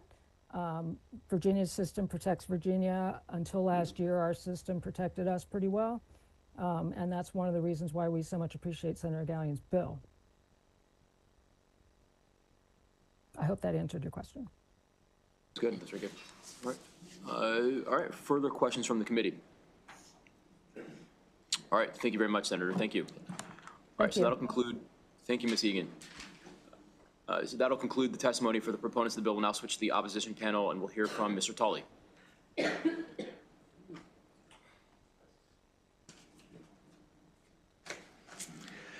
Good afternoon. My name is George Tolley. I'm a trial lawyer. I'm standing and asking for an unfavorable report on the bill 642 that was filed. It sounds like there are amendments, which I have not seen, and I hear the complaints and the concerns of the equine community. And Virginia, I've just Googled it, they do have an equine law, so that's different from what this bill was introduced to do. Virginia also has a rule that it was a court rule, and it's been the rule in Virginia for more than a century, that businesses in Virginia are not allowed, and if they try to, it's not enforceable, not allowed to get the waivers that the bill you passed last year also renders unenforceable as a matter of public policy.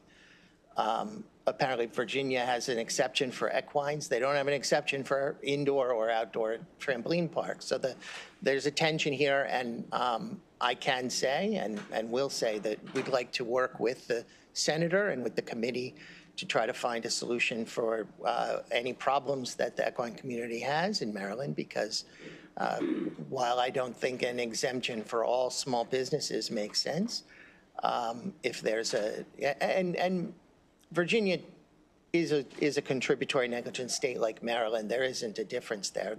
The jurisdictions in the United States that have contributory negligence are Maryland, Virginia, North Carolina, and the District of Columbia, and I think Alabama. That's it. But Virginia and Maryland have the same law in that regard. So assumption of the risk, getting on an unpredictable animal and having it throw you without knowing and without any notice that it might happen, that still might be assumption of the risk.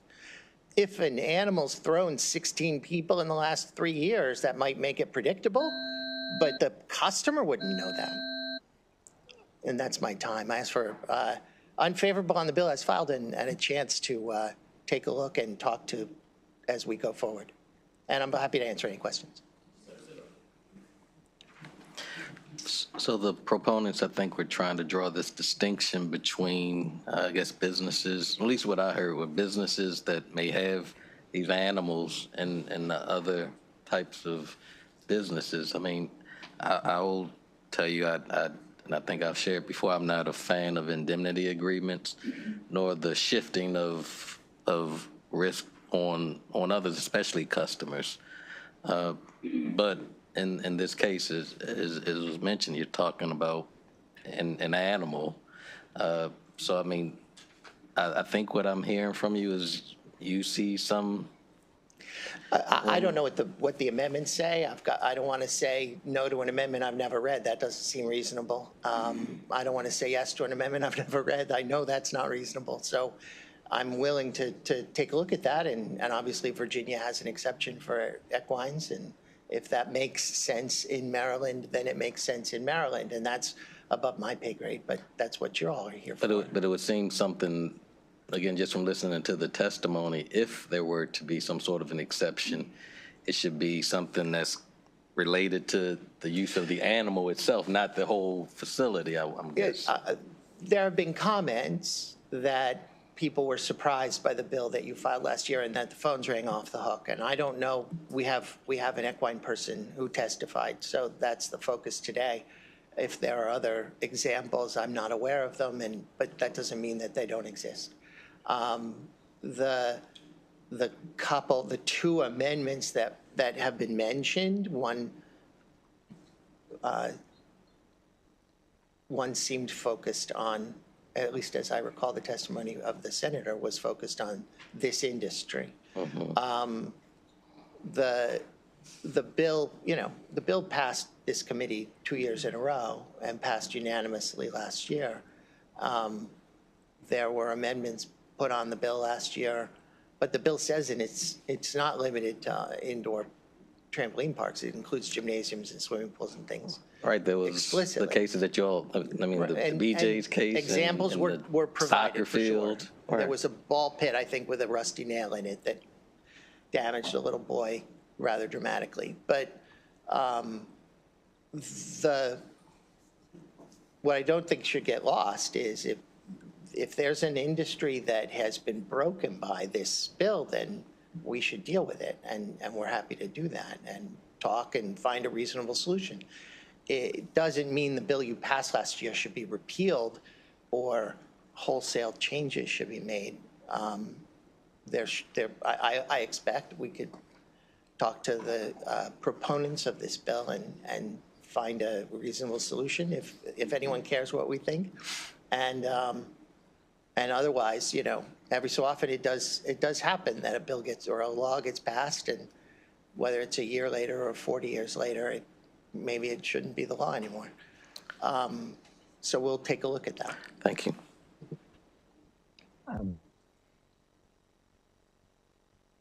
Thank you for your time. Excellent. Mr. Chairman, may I? I'm sorry, Ms. Egan, if there's a senator that wishes to address you, I'll have them direct the question, but I don't want to get back into the back and forth just out of fairness for all the panelists. I don't want to make a cyclical, but we've got a senator here that may want to, elicit your feedback. So, Senator McKay. Ms. Egan, I wonder what your thoughts would be. Ms. Egan. Yes, I just wanted to point out that in the example of a horse that has repeatedly injured a person for whatever reason, that, in our opinion, that would be gross negligence, which would never be something that you could waive, just like the dog that has bitten people however many times. So we appreciate the concern there, but we think current law already deals with that. Excellent. Thank you very much, Ms. Egan. Further questions from the committee? All right. With that, that'll end the hearing for Senate Bill 579. Thank you very much, Senator. We'll now move on to Senator Reedy with Senate Bill 657. Thank you, Mr. Chairman and members of the Judicial Proceedings Committee. I've got two bills to present today. I'll start with 657, and they go a little bit together. They're the same subject matter. I'm going to start, as I said, with Senate Bill 657, Senator Justin Reedy, and joined by Joanne Fredericks right here, who's going to be part of my panel. She's with the organization Stop MPRP. So I'd like to set the stage for a moment and then talk about what this first bill does and moving to the next one. People in my community and in my friend Senator West's community and several, 2 or 3 other districts are affected by this in Baltimore County, Frederick County, and Carroll County, are facing an existential threat to our way of life. And with this power line project that is coming into Maryland, the Maryland Piedmont Reliability Project, what's being proposed, and it's before the PSC right now, it just got there, amounts to the taking, if the plan were to go into effect the way it's proposed, the taking of the livelihood of hundreds of farmers, farms, and agriculture producers, but also the taking of livelihood and the life's work of a lot of folks who have saved to preserve properties in that 70-mile region that we're discussing, from northern Baltimore County all the way down through southern Frederick County. And they've saved and scrimped to be able to have property there, to keep property. In many cases, we're dealing with families who've had land in their family for generations. We have a lot of folks who have worked with the state or local governments to preserve land so that it can never be developed. And the MPRP project, if approved right now under current Maryland law, our understanding would be that eminent domain could be used to seize that property, not for a major highway project that's required or for some sort of national security installation, some sort of defense installation, or some of the other things you might think of for eminent domain, but for a power line project to benefit corporate interests. It's really an example of eminent domain for corporate gain, which in my view is not what eminent domain really is designed for, at least not generally speaking. This power line project, and of course all of you on the committee know that we are dealing, of course, with an energy problem in our state. This power line results, frankly, from not producing enough in-state energy, and we've got a lot of legislative issues in other committees that are working on that issue. And that's not the focus of this committee, I understand that. But what we've got is a situation where this power line will not bring power to Maryland, though. When it was first sort of talked about and we had the initial public hearings, the implication was this is going to help solve some of Maryland's power issues. But it turns out what this power line will be is essentially a 70-mile extension cord from the Peach Bottom nuclear plant in southern Pennsylvania, where we normally would be drawing power for Maryland, down to, it ends right at the very southern tip of Frederick County, but it's going to be servicing northern Virginia for data centers that they have a plentiful amount of. And so we have kind of, either you could think of it as extension cord or perhaps as an I-95 for power to bypass the 70 miles of farmland and preserved property that they're going to be cutting down trees and pushing through to take power to Northern Virginia. Now, that issue is not the subject matter this committee deals with, but I do think it's important to set the stage with why I'm here on a bill, on 2 bills dealing with what would happen in the case that this does go forward and eminent domain could be used. My hope is that the PSC will not approve this project or at least require us to slow down and look at some other options. But putting that aside, if it were to move forward right now, I have a lot of farmers and agriculture producers and a lot of people who are in the position of they don't want to go off their land, and they might very well be engaged in an eminent domain fight. And so the first bill, Mr. Chairman, and thank you for your indulgence while I tried to set the stage a little for those of you on the committee that maybe aren't familiar with it. Senate Bill 657 is one of many that seeks to address the hardship that many of mine and my colleagues in northern, I'll call it northern and the start of western Maryland face with the proposed MPRP power line project. And I've mentioned hundreds of constituents. Obviously, there's thousands and thousands of constituents impacted by this, but there's certainly, on the low end, hundreds of property owners whose livelihood is involved here and their property is involved here. This bill would require the plaintiff to reimburse for any legal, expert, or other fees or costs of the condemnation proceedings that are incurred by the defendants in an eminent domain case. Now, the bill is actually, as drafted, is pretty basic. We actually have a couple of clarifying amendments we may suggest to the committee that would just make it very clear about a minimum guaranteed reimbursement for legal costs, and that initial eminent domain offers should be done on the basis of an independent appraisal. Once the bill goes into your possession, of course, it's somewhat up to you guys, or it's completely up to you guys how you decide to move forward. I do believe this issue is very important to be very clear in law that folks are entitled to legal fees, expert fees, and other fees associated with losing their land. And so the next bill I have is a little bit more specific about ag property. We'll get to that. Obviously, I have Ms. Fredericks here, and I'd like to turn it over to her, and then, of course, we'll be happy to answer any questions. Thank you, Senator Reedy, and Chair, Vice Chair, members of the committee. Thank you for the opportunity to speak. My name is Joanne Frederick. I'm here representing Stop MPRP, Inc., a grassroots organization dedicated to protecting Maryland from the Maryland Piedmont Reliability Project and unjust and unnecessary takings of property. I urge you to give Senate Bill 657 a favorable report, because without it, 409 property owners like mine will be left defenseless in the face of eminent domain. For generations, our members have lived and worked on their land that just isn't dirt and fences, but a legacy that has been passed down for decades, in some cases centuries. Now that land is at risk of being taken, not at a fair price, not through a voluntary sale, but by force through eminent domain. And when that happens, landowners are expected to fight back at their own expense, hiring lawyers, appraisers, and experts just to defend what is rightfully theirs. Many simply cannot afford the fight, and as a result, they lose not only their land, but also their way of life. The impact of partial takings, like those for the proposed MPRP, is just as devastating. Farmers will be left with unusable fields, disrupted operations, broken irrigation systems that make their land functionally worthless. Driveways will be cut in half and access to homes and barns compromised. And the very land they depend on will be sliced apart, including mine. And for those forced to live next to the transmission lines, the pain does not end with that taking. It will be daily emotional trauma, waking up every morning to the sight of steel towers where once trees and open fields stood. This bill provides a critical safeguard, ensuring landowners are not left to bear the crushing financial burden of defending their own property.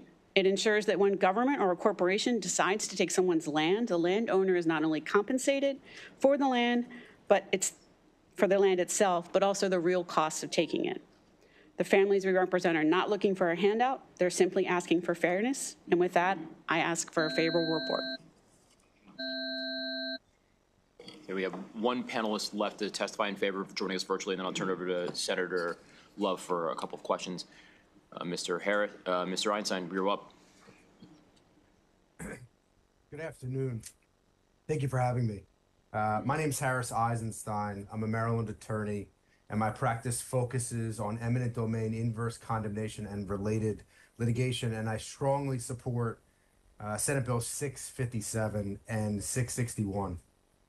Now, over the past 15 years, I've represented Maryland citizens and businesses facing the harsh reality of the government taking their private property by force of eminent domain.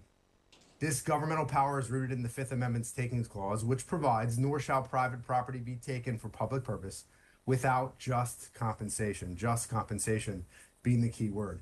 Maryland condemnors must observe the constitutional dictate to pay just compensation to those losing property rights. However, current Maryland law does not allow condemnees to recover full and truly just compensation for the life-altering experience of losing their property.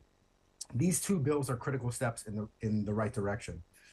Currently, a condemnee is entitled to recover the value of the land and improvements taken by eminent domain, plus any diminution in value to the land that remains post-take. A condemnee cannot recover legal and expert fees incurred defending an eminent domain proceeding, except in rare circumstances. This is true even though condemnors' initial offers often fall short of just compensation.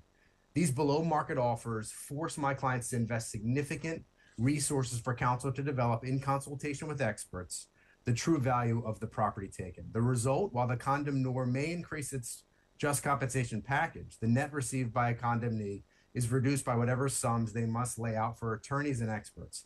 And those condemnees who cannot afford an attorney are left to advocate for themselves against an opponent with endless resources. This is not just. Senate Bill 657 addresses this inequity by permitting every defendant in an eminent domain proceeding to recover fair market value. I see my time has run. May I continue? So actually, Mr. Eisenstein, we have a couple questions for you from the senator, so I think that'll allow you to expound upon your testimony. Senator Love. Thank you, Mr. Chair. Good afternoon, Senator. A quick question for you. How are you? Thank you for bringing this bill.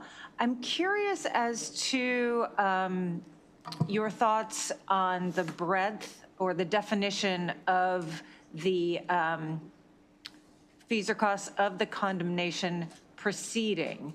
And the reason I ask was about 4 or 5 years ago, there was a discussion and a plan to widen 495, the Capitol Beltway, and some of my constituents would have lost their property by eminent domain, and they had to get legal advice. So the plan did not go forward, their property was not taken, but they did have to get legal advice. Would that be covered by this? I believe this would happen if an eminent domain proceeding happened. Okay. The issue you raise is a fair one. But I don't think that would be covered under this bill. Got it. Thank you. Thank you, Mr. Chair. Thank you, Mr. Chair. So to respond to Senator Love, the beginning of the text of the bill says the damages to be awarded for the taking of land are, and then goes on. So the bill would only take effect once the damages are awarded, presumably by the court. So merely consulting a lawyer if there's never a court proceeding would not result in this bill being applicable, as I read the language of the bill.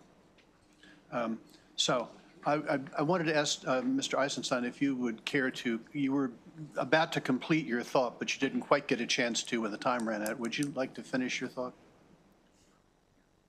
You need to turn your audio on. There we go. Okay. Yes, Senator, thank you very much. Just to conclude the thought, listen, this is a very difficult circumstance. The defendants in eminent domain litigation, it's not like a party to a contract that's breached the contract or a party to a personal injury lawsuit that's injured somebody else. These are unwilling participants who just happen to own property in the path of some public project. And they are forced into litigation where the condemnor, in some instances the state, has offered them $1, and the value of their property might be 10. And in order to fight that, they need a lawyer like me, they need experts like the folks that I regularly work with to mount their case. And the result is, even if they get $10, they end up having to pay me and having to pay experts out of that $10. Okay, and that's what this bill would remedy. It would provide a right to recover legal and expert fees on top of the fair market value for somebody who is unwillingly losing their land to a governmental project. Thank you, Senator. Thank you very much for your complete answer now. On the first page, line 17, I'm wondering the inclusion of the phrase "of the land after fair market value." What is the legal effect of that inclusion? I think it's for clarity, but I don't know if Harris could answer that question. Harris, did you hear that question? I did. You're saying in addition to the fair market value of the land taken, any legal that of the land taken? Right. So line 17, it has been just fair market value, but it was of the land was added after fair market value. Is there some legal significance to that additional language? Not in my view. I mean, contextually, the way that this works is the condemnor has to pay for the value of the land, the value of improvements, and the diminution in value to what remains. So if they take, let's say, your entrance to your shopping center, and that affects the value of the center, even though it's not acquired. No, I understand that. And later on in the bill, it talks about improvements. That's why I was just wondering, was that added for a specific reason But if you're not certain, that's fine. Thank you. I did allude to some amendments. The amendments we've ordered, just trying to clarify the fair market value of the portion taken, and then any reduction in the value of the remaining property should be factored in. And that was one of our amendments that we want to suggest. It should be very clear that, and then there's a couple of other provisions in the amendments we've ordered, and we can go through that with the committee when the time is right. But yeah, that part, the uniqueness of this is particularly when we're dealing with a lot of agricultural land. It's not just the value of the strip you're taking, but the fact that you are then impeding the ability to farm it, to use it as property. So we want to try to factor that into the law. All right, thank you very much, Senator. Further questions from the committee? All right, thank you very much. All right, with that, that'll conclude the hearing for Senate Bill 657. We'll now move on to Senate Bill 661. Thank you, Mr. Chairman. And again, Senator Justin Reedy here with Senate to present Senate Bill 661. My testimony includes some more information on the overall situation. Obviously, I addressed that in the last bill. Senate Bill 661, and I'm thankful to welcome Ms. Frederick back along with Harris Eisenstein to be our panel here. Senate Bill 661 would require the fair market value of agricultural property taken in a condemnation proceeding to be valued at 350% of the highest appraisal value of the property. And the bill has a retroactivity clause in it to January 1st, 2024. Candidly, we may not at this point need that because of so we may be able to make an adjustment there, but because the no proceedings were started in 2024, but that is part of the bill as well. Under current law, the party whose property is taken through eminent domain must receive just compensation, which is no less than market value, which we discussed in the last bill. The party whose property is being taken is entitled to a judicial proceeding prior to the property being taken, with the exception of quick take condemnations. There are no exceptions for agricultural property taken through this process. So agricultural property is treated the same as any other property. This bill would ensure that the government pays a fair amount to each agricultural property owner impacted by MPRP and future projects to deal with the additional value that their land holds as agricultural property. This will protect farmers, agricultural producers, and farmland, and require the state and other entities to really weigh the necessity of projects against the harm it causes to our open spaces and protected lands. So I would respectfully request a favorable report on Senate Bill 661, and I'd like to turn it over to our panel to give further testimony. Thank you, Senator Reedy. Chair, Vice Chair, members of the committee. Again, my name is Joanne Frederick. I'm here for Stop MPRP. We represent more than 1,200 Marylanders fighting to stop the Maryland Piedmont Reliability Project. I urge your support for Senate Bill 661 because it corrects really what's a fundamental injustice in how agricultural land is valued when taken through condemnation. Unlike commercial or residential properties, farmland is typically appraised at a much lower value not because it lacks worth, but because rural zoning restrictions, conservation easements, and preservation programs prevent its development into high-density housing or commercial tracts. This creates a devastating double standard. Land that has been conserved for agriculture, often at the request of the state or local government, is stripped of its full economic value when condemned. In effect, farmers and landowners who have honored Maryland's conservation goals are punished when their land is taken for transmission lines and other projects.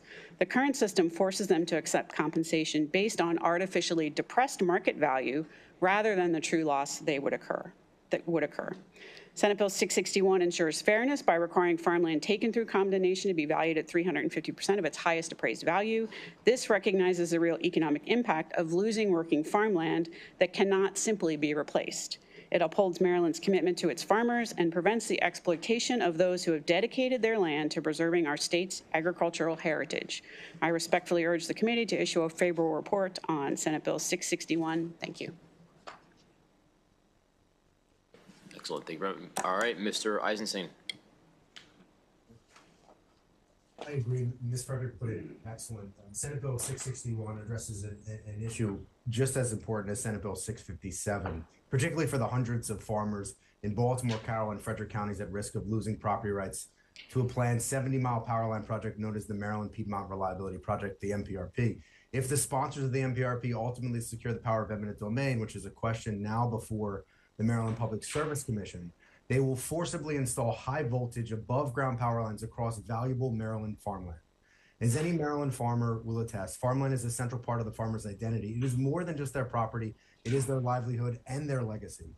In addition, when farmland is taken for public purpose, it is nearly impossible for the displaced farmer to find suitable land to relocate their operations. And even if a farmer is fortunate enough to find another location, it is never truly comparable to the property taken by eminent domain.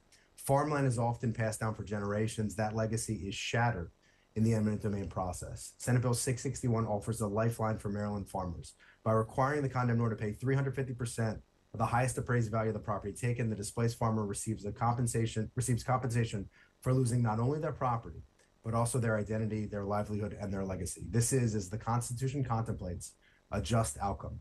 I thank you for your consideration. All right, thank you very much. Senator James. Thank you, Mr. Chairman, and thank you, Senator Reedy, for bringing this important bill. So I just want to get some clarification. I support it conceptually, no, not a problem. And in fact, sometimes agricultural land, when separated and looked at per acre, may have a much smaller value. Right. But when looked at as a strategy, where certain number of agricultural acres together bring about an economy of scale and allows farmers to continue, also provides a lot of other benefits. I think that's what you're trying to, part of what you're trying to capture, in addition to the fact that agricultural land is often done so, as you say, with a strategy in mind, and then turn around and with that very same preservation strategy in mind, used to, it's like used against have an artificially low value. So, yeah. But here's my question, and it's just, this particular project may only be targeting agriculturally preserved land, but I don't know that to be for certain, or whether we should also just take a look at any land that's been preserved by the state of Maryland, whether it's actively in agriculture or preserved under that program, but used, oftentimes you have, again, these strategic lands that collectively together have far more value because of their contiguous nature. Oh, yeah, I see what so you mean. not just for farming, although that's really up there. It's also, for livestock. It's also for just wildlife. It's also for gaining infrastructure to come in. It's much easier to do that when there's 1,000 acres that are somewhat collectively together versus a few. So would you have any problem, maybe I'd be undercutting the bill, because I think the policy of the state should be, if we are preserving land under a myriad of programs, and then we would allow a for-profit company to come in and try to condemn it for a for-profit purpose and use our very strategies that do depress the value to some extent against us. I just think that the policy of the state should be, we do not accept that premise, and we're not going to allow any conservation land to be misused or potentially misused in that way. Does that make sense? And am I right about that, do you think? You are. I was just to confirm. Yeah, sure. Joanne here. There is another bill. Yeah, I was. Oh, is there another bill? Well, I think there's a bill that's trying to basically keep it from happening. Period. Which I strongly support. Right. I think it's probably in a different committee. Yes. But yes. I mean, you've got the gist of it. Yes. Where this particular project seems to have. I mean, they kind of admit they were looking for open space to run through. Which, by the way, despite the fact that I just do not like what they're doing and don't agree with it, right? You can sort of understand from a 10,000 foot view, well, hey, there's nobody here, let's go through it. But here's the thing, it's all this property that we've preserved. And so, but what we're trying to do with this bill, I think, to stay focused is that we want to get just compensation because people are penalized in an eminent domain proceeding because we value the land less for appraisal, precisely because our strategy is preserve open land. I'm very open, though, to what you're talking about. Just so that we have a consistent policy of protecting preserved land from this sort of thing. If we're going to, like you say, maybe we stop it completely, but if we're going to allow but the goal here, putting this project aside for a minute, there may be times where an eminent domain is appropriate for some reason. I don't think it is in this case, but it's appropriate. we still want to be sure You still people are wanna have- getting fair compensation Exactly. in the future for the loss of farmland. Yes, I don't know if this is the right, I'm all for some very different approach to valuing the land, because data also shows that a lot of this preserved land, agricultural or otherwise, or if it's just, open space, brings up the value of neighboring land. Correct. So you love it, I live next to the 200 acre or 500 acre farm, and my values just went up. So that's a real height of irony. And then those people pay more property tax. So right, but the can you state- imagine the people that are trying to condemn go, oh, not the people that love the view will just kill the view. Right. So again, that just shows you that there's a lot of value that's not always captured in the traditional way. So as long as you all sort of think that's on the right track with the policy, I just think we should have perhaps look at that and just make a broader policy in this bill if we're going down that. And that's okay with you. Thank you. All right, thank you, Mr. Chairman. 2 points. Number one, because much of the land which is proposed to be acquired for this particular transmission line is land that has been put into permanent conservation easements or preservation easements, don't you agree with me that rather perversely, it almost is to the benefit of the condemning party to condemn that land because it has no development value? Because it's been permanently consigned to preservation and conservation easements, it's worth less than any surrounding land which could be developed. And therefore, it's in the interest of the condemning authority to try to seek out land which has been permanently preserved for condemnation, because it will cost them less. I'd like Ms. Frederick to answer that question. Sure. I think she's had probably a good answer. I think that was a statement, and the statement's absolutely true. I've said before that we've inadvertently painted a target on the conserved and preserved parts of Maryland for, again, transmission lines that are to serve data centers in Virginia, for for-profit corporations that will take our conserved and preserved land and destroy the investment we've made for the benefit of others. And I Thank think you. that's wrong. And point number two, I noticed that in the fiscal note, the fiscal summary suggests that cost of state capital projects may increase because this bill seems to be comprehensive in its application. And there is a letter of information from the Department of Transportation suggesting that if they need to acquire property for a highway, for example, it could increase the cost to the taxpayers of building the highway because they're going to have to pay 350% of the appraised value of the land.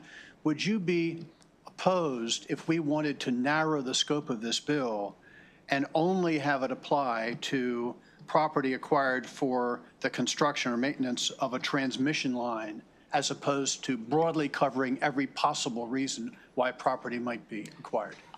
I have no objection to that because I think the goal here is not necessarily to fight out whether we like eminent domain or not. The goal is to make sure that when you have something that is not something that is like this, that is protected. And it's interesting you mentioned transmission lines in general because people should be aware of this, and anybody in here should be aware of it. This is not going to be the last potential transmission line. There are more coming. Whether we stop this one, which I hope we will, or at least direct it in a different way or get it done differently, this is the first of apparently 3 or 4 that are planned potentially over the next 10 years, unless we can make some changes, hopefully, which we will on energy generation, which we absolutely need to do. So I think it's important for us to have a policy, and I'm interested in getting something done here and passing a protection. And so if we needed to tighten the scope a little, I mean, obviously, again, the committee, it's your call, but I'm not opposed to, as long as we can be sure we're protecting our folks in most cases, even if perhaps highway projects get exempted. And I'd be thrilled if MDOT's planning more highway projects, to be honest with you, because they seem to not always be looking at highways. But that's a different issue for another time. Thank you for your answers. All right, further questions from the committee? Seeing none, thank you very much, Senator. Thank you. All right, with that, that'll end the hearing for Senate Bill 661. We'll now move on to Senator West with Senate Bill 606.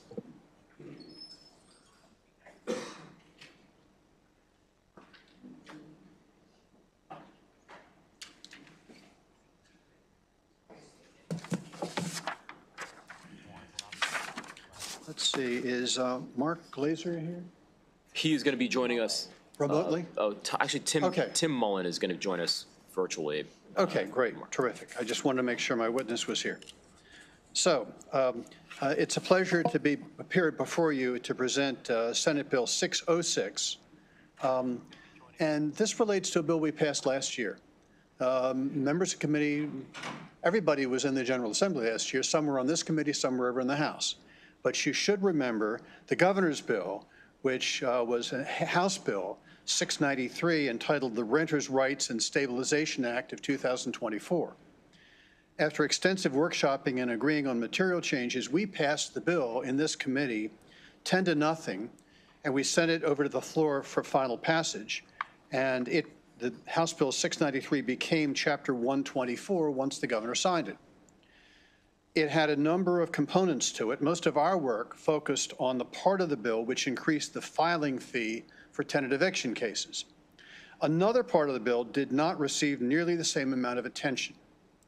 That part of the bill set up a very complicated system of according to one or more tenants of a residential rental property containing three or fewer dwelling units, the right of first refusal to buy the property in the event the owner should decide to sell it. The statute in this regard is very detailed, providing for notices, notice periods, written offers, counter offers, and follow-on rights of first refusal after certain third-party offers for the property are made.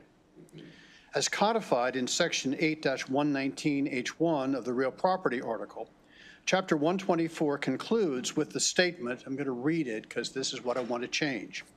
Following closing on a contract of sale between an owner and a tenant, liability for failure to comply with this section is restricted to the owner and may not attach to the residential rental property that's the subject of the contract, close quotes. In retrospect, this language was imprecise and has led to substantial confusion in the title insurance fraternity. The issue of liability for failure to comply with the strictures of the right of first refusal would not arise in the case of a contract of sale between the owner and the tenant, as suggested in the current language, because those two parties would have come to accord at the closing when each party would have executed the closing documents. Following such a closing, the tenant would own the property and would have no reason to seek to hold the owner liable for failure to strictly follow the provisions of the statute. Instead, the issue of liability for failure to comply with the provisions of the statute would arise when the owner ends up selling the property to a third party, not the tenant, and the tenant is upset that the owner failed to comply with the detailed right of first refusal regime established by the statute. As enacted last year, the statute does not deal with this situation. So as the statute stands currently, a tenant feeling aggrieved that the owner failed to comply with the statute has two options. Either the tenant can sue the now former owner and try to obtain a money judgment against the owner, or else the tenant can sue the third party who purchased the property from the owner. In this latter event, if the tenant were to win his suit, a judgment would be entered against the third party, which would constitute a lien on the property. It is this possibility that has the state's title insurers upset. This is because at the closing between the owner and the purchasing third party, the third party has a right to receive a clean title and a clean title insurance policy on the property. But because under the current law, there is the possibility that at some future time within the statute of limitations period, the former tenant might file suit against the third party purchaser of the property and obtain a judgment lien on the property. The state's title insurers are unwilling to write clean title insurance policies on property sold to third parties under the current terms of Chapter 124. Fortunately, there is a very easy and clean solution to this problem, and that's what this bill does. It strikes the word tenant in the language that I quoted earlier and substitutes the two words third party. In this way, it deletes the imprecise language enacted last year and makes subsection H1 correctly reflect the intent of the governor's team, which produced the Renters' Rights and Stabilization Act of 2024. So let me read to you once again the language of subsection H1 as amended by this bill. As amended, it will read, following closing on a contract of sale between an owner and a third party, not the tenant, contract of sale between the owner and a third party, liability for failure to comply with this section is restricted to the owner and may not attach to the residential rental property that's the subject of the contract.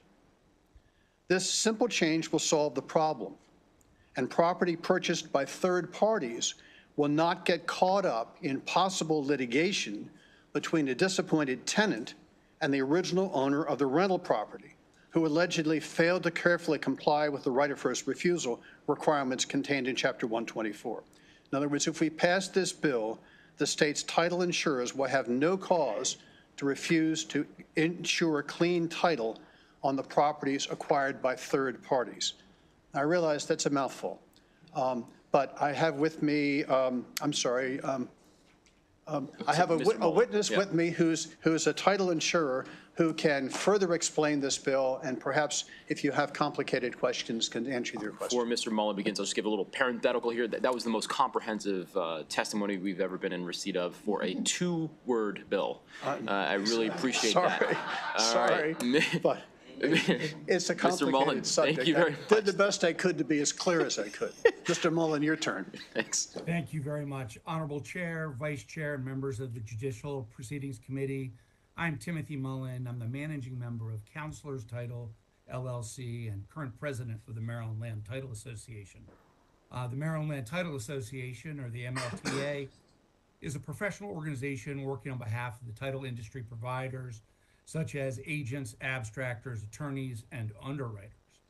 And I refer you to the written testimony submitted on behalf of the MLTA and urge you to return a favorable recommendation for Senate Bill 606. MLTA would like to thank Senator West for introducing this bill to clean up an inadvertent oversight during the drafting and initial consideration of what is now Real Property Code 8-119. Specifically, the use of the word tenant instead of third party in subsection H1. Third party was the language originally submitted by the MLTA and is similar to the language enacted in the District of Columbia with respect to the single-family tenant opportunity to purchase legislation. The correction was overlooked in the last-minute changes required in last year's bill. Doing so would remove the inconsistencies in the statute. It simply makes no sense that a tenant who has successfully purchased a property would complain about a lack of notice. This preserves any aggrieved tenant's right to pursue a landlord who has failed to comply with the statute. At the same time, once a closing has taken place, it protects the buyers, lenders, insurers, and title professionals, parties who do not have access to the online portal created by the Office of Tenant and Landlord Affairs to be used by owners to upload the documents required by Real Property Section 8119. For these reasons, the MLTA respectfully requests that you return a favorable recommendation for Senate Bill 606. Thank you. Mr. Chair, if I could just add two postscripts to this. Firstly, there is an unfavorable letter submitted by the Caroline County Commissioner's Office. I spoke to Travis Breeding, one of the commissioners, yesterday afternoon, explained the bill to him, and after my explanation, he took it back to the commissioners who had a meeting this morning, and they have sent me a letter withdrawing their opposition, which is on file. Secondly, even though this was the governor's bill last year, we had a meeting with the representatives of the governor several months ago, and they indicated that they would likely not come in favor of the bill, but neither would they come in against this bill. And in fact, there is no such opposition filed by the governor's office. Excellent. Thank you very much. We'll make sure we get that withdrawal letter for the bill file. Oh, it's in. It says unfavorable, but it's actually saying we move our unfavorable. I've never seen that before because it wasn't unfavorable. We read to formally withdraw our previous opposition. Okay, great. Excellent. All right. Thank you very much, Senator. Any other further questions from the committee? Thank you very much. Thank you. With that, that'll conclude the hearing for Senate Bill 606. We'll now move on to Senator Henson with Senate Bill 581. Thank you. May I bring up my panel? I believe I have Judge Judicial and Ms. Pop. Good afternoon, evening, hour of the night or day. Colleagues, for the record, Shanika Henson, Senator for District 30, here to present Senate Bill 581, Civil Actions, Torturous Injury to or Death of a Pet, Compensatory Damages. Currently, under Maryland law, whenever there is damage to one person's property, they can sue the other for the actual cost associated with repair or replacement of the property, plus damages for loss of use and enjoyment. That is, except for if that property is your pet. We have an arbitrary cap on those damages, and we currently cap them at $10,000. The history of that cap, it first started off at $2,500. It then was revised in 2017. It went from $7,500 to $10,000. But what we've learned is that $10,000 is far too low when you're compensating someone for injuries to their pets. Veterinary care, just like everything else, the costs associated with that have increased drastically. And if you want to fairly compensate people for that, we need to take a look at the damages cap, and that's why we fixed it in the bill at $25,000. I will defer to the expert testimony and the impacted testimony, which you have also visual references for on your floor system. I would ask everybody to take a look at it as you hear the testimony to provide additional context for why this is so greatly needed in Maryland. Thank you, colleagues. I ask for a favorable report.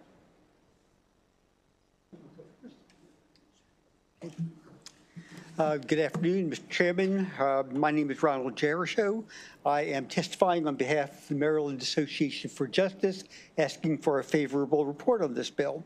We have submitted a written position paper in support that I urge you to read. In Maryland, pets are property, and therefore you can recover property damage just like you can for a car. If your car is an expensive car, you get a lot of money. If it's an inexpensive car, you don't get a lot of money. For pets, you can recover your veterinary bills and the value of the pet you lost if it was killed, but that is the property damage law in Maryland. And if there's a debate over the value of your car or the value of the pet, that would go to court. There would be a court case to determine what is the fair value you get compensated for. It's an arbitrary amount under the current statute of $10,000. I did some research, and the Prudent Pet Insurance Company lists values of dogs for purchase. A Chow Chow costs $11,000, a Lo-Chen is $12,000, and a Samoyed is $14,000. So if you lose that pet because of the negligence of somebody else, you can't even get, under the current law, the value of what you lost. And if you had a veterinary bill for $10,000, $20,000, $30,000, you can't get that because of the cap that exists. So it makes no sense to have an arbitrary cap on the value of your pet when for other property damage, like your car or whatever, you have no limit. So we actually support there being no limit because it's limited by the value of the property you lost. And at a minimum, the $25,000 seems like an adjustment since 2017 that's well warranted. So we ask for a favorable report on the bill. Thank you.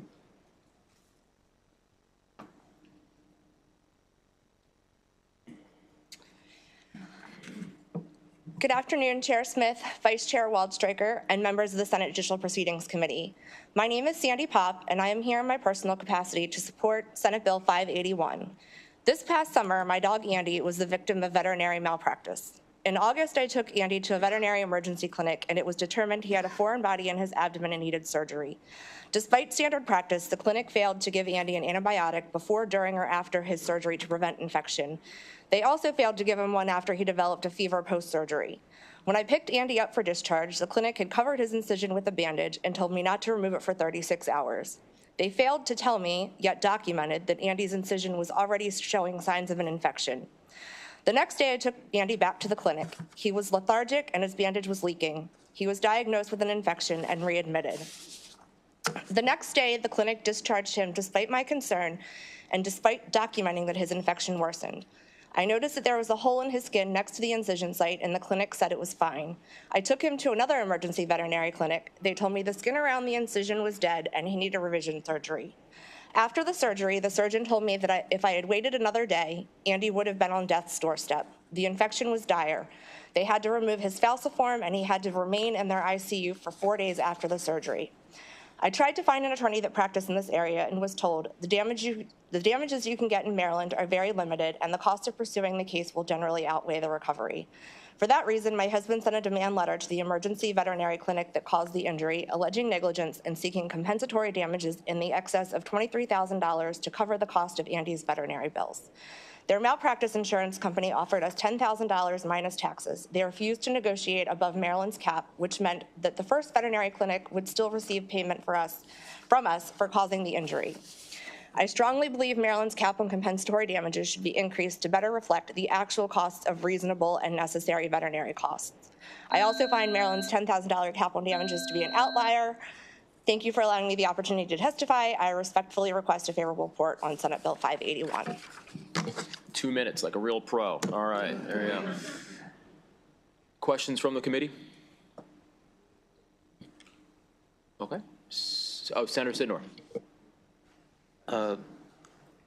Actually, for your, the second gentleman the gentleman who spoke, you said that the number that's under current law was arbitrary.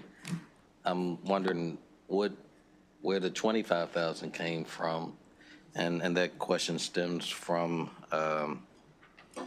the testimony that was given by the insurance industry, who I think they submitted testimony favorable with amendment. So I think they agreed that it should be increased, but they're suggesting 15,000 for inflation, to the $10,000 difference. So I'm curious, where did your number come from? Well, I think that you heard the testimony from my colleague here, who testified that she spent $25,000 to $30,000 in veterinary bills, still had to pay the place that caused the injury, and therefore the cap of $10,000 was woefully inadequate. So even the $25,000 cap wouldn't have given her full recovery. I handled the case 2 or 3 years ago where a kennel caused my client's dog to lose his eye, and they had about a Kindle? No, I forget what kind of dog it was, but it was a dog that they put at the vet while they went on vacation, put at the kennel while they went on vacation. Okay. Sorry, they went on vacation. They came back, and the dog's eye was so badly damaged that they took it to a vet. The eye had to be removed.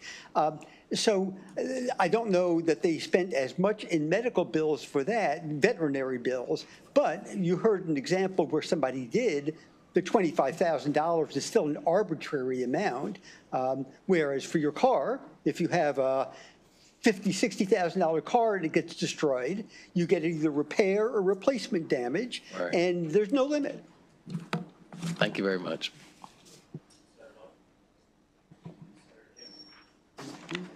My next? Well, I'm not trying to suck up to anybody, but I got to tell you, Sandy Pop, that was excellent testimony. It really was. And I just looked at what you submitted, and I forget if you have a law degree, but well, this is, it really matters on a bill like this to have a real life case that you can put it in some context about what you went through, going to a clinic and all of that. But I just sort of wanted to follow up too. I don't know what the right number is. I don't know if it's 25,000. But did anybody already testify that you did look around the country or regionally, and there is some consensus about if you're going to? I know you never believe in caps, but I'm a defense lawyer, so I do. So I'm just trying to figure out if there's a consensus generally in the region, and is that sort of where that number came from? Do you think? I'll be honest. So it's okay if you don't know. I just don't know either. This bill has been in previously. Okay. Last year it came in and it was uncapped. Okay. Back in 2021 it came in and the amount was $25,000 at that time. Right. So that's why this bill went to $25,000. Okay. I did look at other states, Virginia, Pennsylvania, Delaware, and New York, and they don't seem to have a cap for these sort of situations. I have a chart in my written testimony as well. And I did want to point out that the Veterinary Association did in fact agree that this would be $25,000 would be a reasonable amount. And that should be in your testimony as well. Okay, thank you, Mr. Chairman. So further questions from the committee? All right, seeing none, thank you very much, Senator. Thank you both very much. All right, with that, we'll conclude the hearing for Senate Bill 581. We'll now move on to Vice Chair Waldstreicher with Senate Bill 584.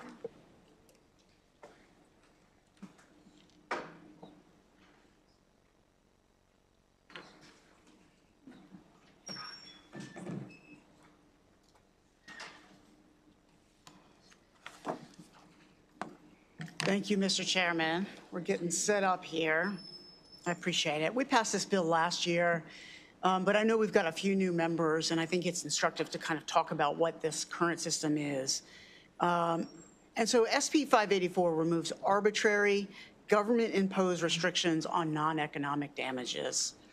But that's not really what the bill does, because the phrase non-economic damages is not really a useful one. It's just legal jargon, and it's a euphemism for a very human issue that we're going to hear about today. Non-economic damages is pain and suffering. But even that phrase, pain and suffering, can't do real justice here, because we say it so frequently, pain and suffering, that even that phrase has a tendency to lose its meaning. So what I want to do is kind of slow it down for a second and tell you how the system works when someone is a victim of a willful or negligent act by a bad actor. These victims are real people, constituents that we were sent here to represent. And the process I'm about to describe, unfortunately, happens every day here in our legislative districts. When a traumatic injury occurs that is the result of a bad act, a ledger forms. Like literally a ledger is starting to form. The victim doesn't know that it's happening, but it's happening. The ledger starts the moment that the ambulances arrive. And there are two sides to the ledger. On the right side are what we call economic damages, and on the left side is pain and suffering, non-economic damages. So let's start with the right side of the ledger, economic damages. If you were hit by a drunk driver, for example, this side of the ledger is the cost to put you back together, the cost to transport you to the hospital, to tend to your wounds, to set your bones, and reimburse you for the days where you missed work. That's it. That's what economic damages are. And strangely, these damages have no caps in Maryland. Now let's look at the left side of the ledger, where the real damage is done. This is where pain and suffering occur. In the drunk driving example, imagine your back is permanently damaged, that you are in perpetual pain. Sometimes pain beyond pain that you even thought possible. You struggle to sleep, you struggle to function throughout the day, you can't fully play with your children. That can be the type of pain that eats slowly at your soul. That type of pain, well, the pills and the PT, those you'll be reimbursed for. But the pain itself, that's on the left side of the ledger. Or maybe in our drunk driver hypo, your back is totally fine, but your arm is damaged beyond repair and needs to be amputated. Economic damages, which again are not capped, will cover the surgery and maybe some assistive devices. But you know and I know that the true cost of disfigurement isn't medical. The true cost is on the left side of the ledger. The cost of losing your function, the cost of losing your independence, the cost of losing your dignity, the cost of losing your sense of self. Those costs aren't fully compensated. They're on the left side of the ledger. Now let's speak frankly, because that's what we do in this committee. In our drunk driver hypo, let's say your back is actually fine, You're fortunate that your arm is completely fine, but instead there is severe damage to a more sensitive area of your body. Damage that prevents you from utilizing the bathroom. Damage that eliminates your sexual function. Of course, you'll be reimbursed for the catheter or the bag. That's on the right side of the ledger. But that's not the point, of course. On the left side of the ledger is the real damage. The loss of intimacy, the impact on the bonds of marriage, the possible loss of fertility, the ability to continue your line on this earth. And so you have two sides of the ledger. The right side is pretty short. It covers medical expenses and maybe lost wages. The left side is long, and more importantly, it's deep. The left side is where the pain occurs. That's the side of a broken back, of amputated limbs, the side that can include loss of sexual function. This is the side where there is irreversible damage to the things that make life worth living. That's the non-economic damages side. And as long as I've served in this assembly, it's never made any sense to me that we don't cap the right side, the short side, but we have this absolute arbitrarily firm cap on the left side of the ledger. No matter how catastrophic your injury, no matter how traumatic your injury is, no matter how fundamentally your life is altered, you cannot fully recover in this state. Even if a jury wants to help make you closer to whole, they are disallowed from doing so by us, by the law. You're about to hear from Jasmine Rogers. For her, this issue is not a hypothetical. For her, this issue is very human and very real. Our current law is just unfair. It was unfair to Jasmine. It's unfair to your constituents. If it doesn't feel right to you, that's because it's not. I hope we can vote favorably to correct this injustice. Thank you, Mr. Chairman. Excellent. Thank you very much. I know everyone's looking forward to hearing from Jasmine, but before we hear from her, I want to say good afternoon to everyone. Chairman Smith, thank you so much, our Vice Chair, and distinguished members of this committee.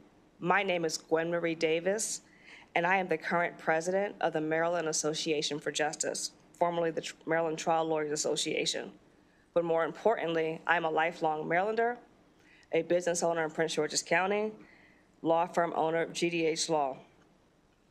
Maryland Courts and Judicial Proceedings Code Section 11108 limits the recovery of non-economic damages. One of those clunky law school words that basically is just saying that when their conduct is unsafe and it causes personal injury or wrongful harm, like mental anguish, disfigurement, suffering, physical impairment, pain, loss of enjoyment of life, the list can go on and on. But essentially, when it causes personal injury or wrongful death, there has been decades of legal scholarship, legal scholars that have said, including the UB Law Review articles, have shown that cap statutes disproportionately lower and limit recoveries of women, minorities, and the elderly. Through this decade of legal scholars, it has shown, I've just given you all some of the information online to look at, but an example of that would be, there was a Maryland case that took place where a tractor trailer rear-ended a car driven by a 24-year-old female. As a result of that car crash, of course, the damages were absolutely terrible.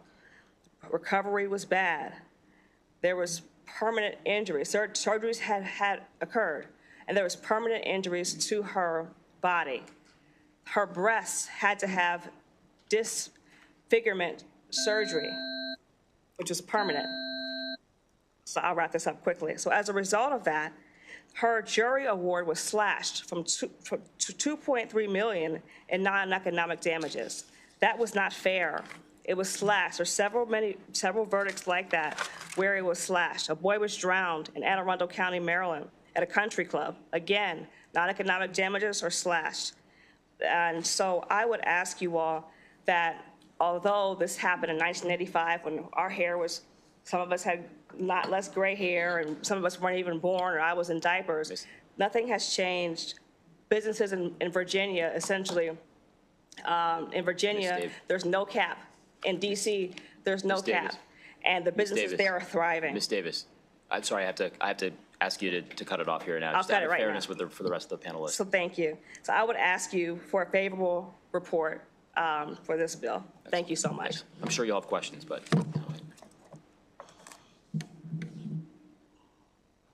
And now you're going to hear from Jasmine. Thank you. Good afternoon. My name is Jasmine Rogers. I live in District 46 at 3300 Fleet Street in Baltimore City. On February 29th, 2008, I fell 20 feet from the balcony of a public establishment. Thank you. Because the railing wasn't secured. I shattered my T12 and L1 vertebrae, compressing my spinal cord and leaving me paraplegic. I also, thank you. Sorry. I also fractured several ribs and my skull, causing a traumatic brain injury. In addition to my paraplegia, I am in constant severe pain. I've lost my sense of smell and lost bowel and bladder control.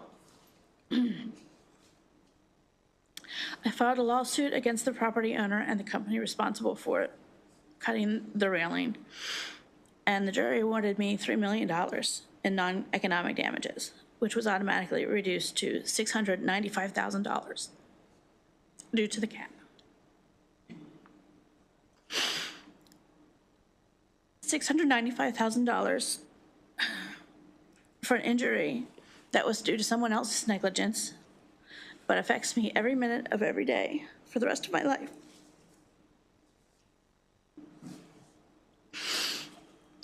I am the mother of 3 amazing children that I was not able to come by biologically, unfortunately, due to my injury. And it affects them as well. My youngest doesn't understand why she can't always sit on my lap because of the pain that I'm in, or why I can't go on the field trips and be a chaperone because I need more assistance than what I would be. I'm sharing my story with you today, knowing that this will have no bearing on my future, my life, but to urge you to report favorably for this bill, to benefit the future sufferers of catastrophic loss. Thank you for your time. Excellent. Ms. Rogers, thank you very much for coming before the committee. I know it's difficult to come down to Annapolis to take time out of your life and then also to share a story like that. So for the benefit of our committee and for the General Assembly, so just thank you very much for your testimony. Questions from the committee? So I want to make sure, just because we have an obligation, just I want to give you, the way this is it's all set up is that the opposition will get up and they'll make their arguments, but you never get a chance to provide it before a rejoinder. So I want to make sure you all have an opportunity, a full-throated opportunity to address some of the concerns that are raised in the opposition panel so that we get a full kind of scope of what your response would be. And so the questions that, this is why this job is so hard, because I'm thinking about our experience, this committee's experience with the Child Victims Act, where you have terrible circumstances and obviously very relatable stories, terrible things that have happened to people that we can see ourselves in or see our relatives and friends in, and so we can relate directly to what is happening. And the tough thing about this committee is that we have to we're always balancing equities. And so with the Child Victims Act, you saw what happened with the Supreme Court, upheld its constitutionality, but then also we got fiscal briefings about $3 billion of potential exposure in a time where we have a $3 billion gap. And so my questions are, you've got insurance, you've got the chambers of commerce, you've got the hospitals all together in a concerted effort in opposition, to this bill. That's the most organized opposition I've seen as this bill has been presented before this committee. And so my question is, in light of our fiscal situation, in light of our economic competitiveness numbers, in light of, and there's testimony from some of the insurance advocates that shows us that the bill that passed out of the House, which is I think a $1.7 billion, I think we passed $1.7 million, we passed a $5 million adjustment to the cap. They said that their insurance rates would go up anywhere from 17 to 22% as a result of that bill. And so I want to give you all an opportunity to just provide that feedback for us, because this is a very difficult fiscal climate. It's a very difficult climate for us to ensure that we are competitive in business, in job creation. We just received a briefing from the federal government. We have a new federal administration. We are facing billions of dollars of jeopardy coming down because of what's happening in the federal government. That's affecting insurance, job creation, infrastructure, grant money, the whole thing. And so on the other side, you've got the very, very real injustice of everyday citizens in Maryland that I think have been deprived. And it's our responsibility to stand up for the people that we represent. And so as we seek to balance these equities, I just want you to have an opportunity to address some of those concerns that were outlined in the testimony that we've received from those folks that are signed up in opposition. Thank you for that question. So in our neighboring states, DC, which is not necessarily a state, but neighboring jurisdiction, DC and Virginia, there's been no cap. There wasn't a cap. There hasn't been a cap in 40 other states. Maryland was only one of nine states that actually has a cap like this. Businesses are thriving in our neighboring state, Virginia. It's not affecting it at all. And so it has not been an issue for the neighboring states, and it will not be an issue. The sky is not going to fall, as some of our opponents are saying in Maryland. Businesses are actually thriving and doing just well, and the economy is going well in Virginia and DC as well. That has not been an issue there. And all right, further questions from the committee? All right, excellent. Thank you very much. All right, with that, that concludes the testimony for the proponents of the bill. We'll now move on to the opposition panel, and that's Carrie Silverman and Carvel Collins. Ms. Rogers, again, thank you very much for your testimony.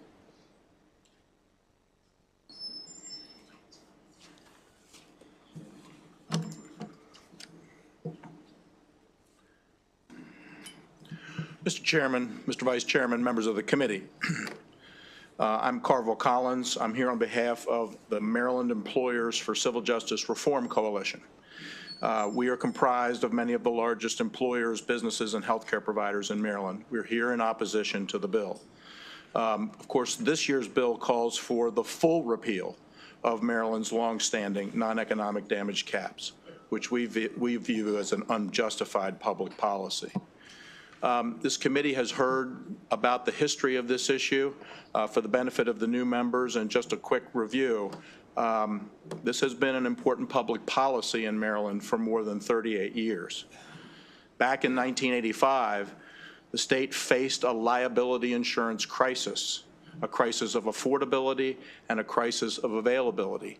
Two task forces were created, one by the executive branch, one by the legislative branch. The conclusions of those task forces was that the civil justice system can no longer afford unlimited awards for pain and suffering. This committee helped craft the solution, and that solution was intended, according to the committee report, to assure the availability of sufficient liability insurance at a reasonable cost in order to cover claims for personal injury. The proponents dismissed the history. Oh, that's a long time ago. We think that it is very important. The facts are it was a crisis. The crisis was averted. There has been a stabilization in the insurance market ever since. We believe that the real purpose of this legislation becomes evident when you understand who the only proponents of the bill are. It's plaintiffs' lawyers. Removing the cap to make for unlimited non-economic damages produces the same effect of unlimited attorney's fees, which are based on a percentage of the damages recovered. If this hearing was not limited, you would be hearing from all of the groups who are opposed to this legislation. And Mr. Chairman, if I may, just very quickly, Maryland drivers, Maryland homeowners, consumers, employers, healthcare providers, insurers, the hospitality and transportation sectors, the small businesses across the spectrum of industries. Mr. Chairman, you touched on the point here. All of these people are connected to our economy, and this is practically the entire Maryland economy. That's what makes this bill more than a debate among lawyers. Thank you, Mr. Collins. I'll try to give you a little bit more runway to balance out from there, but I'm sure you will have questions. So understood. And for those reasons and others that are in my written testimony, Mr. Chairman, thank you. We urge an unfavorable report. Thank you. Mr. Silverman, we really are going to keep to the 2 minutes on this one, but we'll ask. I'm sure there'll be questions. But Mr. Chairman and members of the committee, thank you for the opportunity to testify today. My name is Kerry Silverman. I'm here on behalf of the American Tort Reform Association. I'm a Maryland attorney and resident as well. ATRA opposes this legislation, the complete repeal of the non-economic damage cap. It's been in place, as you know, for nearly 40 years. It's kept pace with inflation. In our view, it's a key contributor to Maryland's reputation for having a fair civil justice system that provides reasonable compensation for injuries, and it's not plagued with the types of jackpot judgments and nuclear verdicts that we see in a lot of other states. As discussed earlier, keep in mind there is no limit in Maryland on economic damages. That's anything that is quantifiable. It's not just it is the medical expenses, it is rehab, it is lost earnings, but it's anything that's quantifiable. If you've been injured and you can't no longer do various household services, if you need to hire extra child care, if you need to get someone to mow your lawn, whatever it is, if it's quantifiable, it's recoverable, there's no cap on it. There's no cap in Maryland on punitive damages, as there is in many other states. If someone has done something wrong and it rises to that level, punitive damages are available. Without the limits, we lose predictability. We will have verdicts that will widely fluctuate from case to case with similar injuries. We'll have settlement demands that go way up. We'll have more litigation because of the inability to reach a reasonable settlement, and people who have been injured will take longer to get their money, and the costs of litigation will be higher. And what we've seen is at trial, plaintiffs will ask for extraordinary amounts, and juries that have the hard task of trying to figure out how to measure pain and suffering will sometimes give the types of awards we've seen elsewhere in the tens and hundreds of millions of dollars for non-economic damages. I've submitted written testimony. It has some information on other state levels that you might find helpful. Thank you, for an thank you very much. Senator James. Thank you, Mr. Chairman. When this bill was introduced last year, I was, just for weird reasons, I guess, I was like the only person who in their youth had been down here working on a law school thesis, which was just to look at this kind of issue. And so I remember the debate, I remember the reports, which I hope you all, if they're not already in our records or whatever, you should bring back those reports. So much to my surprise, when weeks went by and then the committee got together to debate the bill again, the sponsor or somebody sort of got up and I felt like I was being gaslit, as if everything I'd experienced was not true or valid. And the comments were made like, well, sure, there were these reports, but you know what this really was? This was poor investing by the part of the insurance company. And by the way, insurance companies make money investing premiums and getting a rate of return. It gives them some predictability, and of course they pay out claims. So I was so blindsided by this that I didn't respond. But assuming I'm going to be in a hearing again where I'm going to hear this when I least expect it, you all don't have to do it right now. But I got this sort of whatever happened in the 80s, it was all a big hoax. The people that were driving these reports weren't really honest brokers. They were dealing with really poor decisions by insurance companies and their investment. And that's the only reason they put a cap on it, and it's just been terribly unfair and it's ruinous and all that. So I would like some written points, and if you'd like to go back, I'll direct you to the day and the hearing and the comments that were made so you can, because I would like you all to put that, some response in writing, because I am very sympathetic to this, and I don't think it was merely a bad investing period. But I also understand the businesses do invest premiums and invest money. As part of the model, they have to make money, they have to make a return, they have to pay their employees, they have to turn a profit, and they have to pay out damage claims. But if you want to briefly say anything about whether I was living in a fantasy world back in the 80s, I'd appreciate it. I would like to respond just briefly, Mr. Chairman and members of the committee. It was a very significant study undertaken by both the executive and legislative branches. They looked at exactly the issue that the proponents raised today, the fairness, the injury, the severity of injuries. They were also looking at all of the other considerations. And those other considerations were that the availability of insurance was diminishing rapidly, and that the affordability of insurance was diminishing rapidly, so much so that organizations were not able to operate. The result of the balancing that was done in the 1980s, Senator, was evaluated, and it's in the 1985 report of the Governor's Task Force. The current availability and affordability crisis in certain lines of insurance, and this is reading from the report, is not a manufactured crisis, as some have charged. The civil justice system can no longer afford unlimited awards for pain and suffering. The chairman of that task force, a former chairman of this committee, Joe Kern, and at the time was the Attorney General. Actually, he was the Lieutenant Governor, also an Attorney General of Maryland. This was a very thorough examination of a very acute problem. And there's been some suggestions here today that this cap number is arbitrary. Not so. That is a false statement.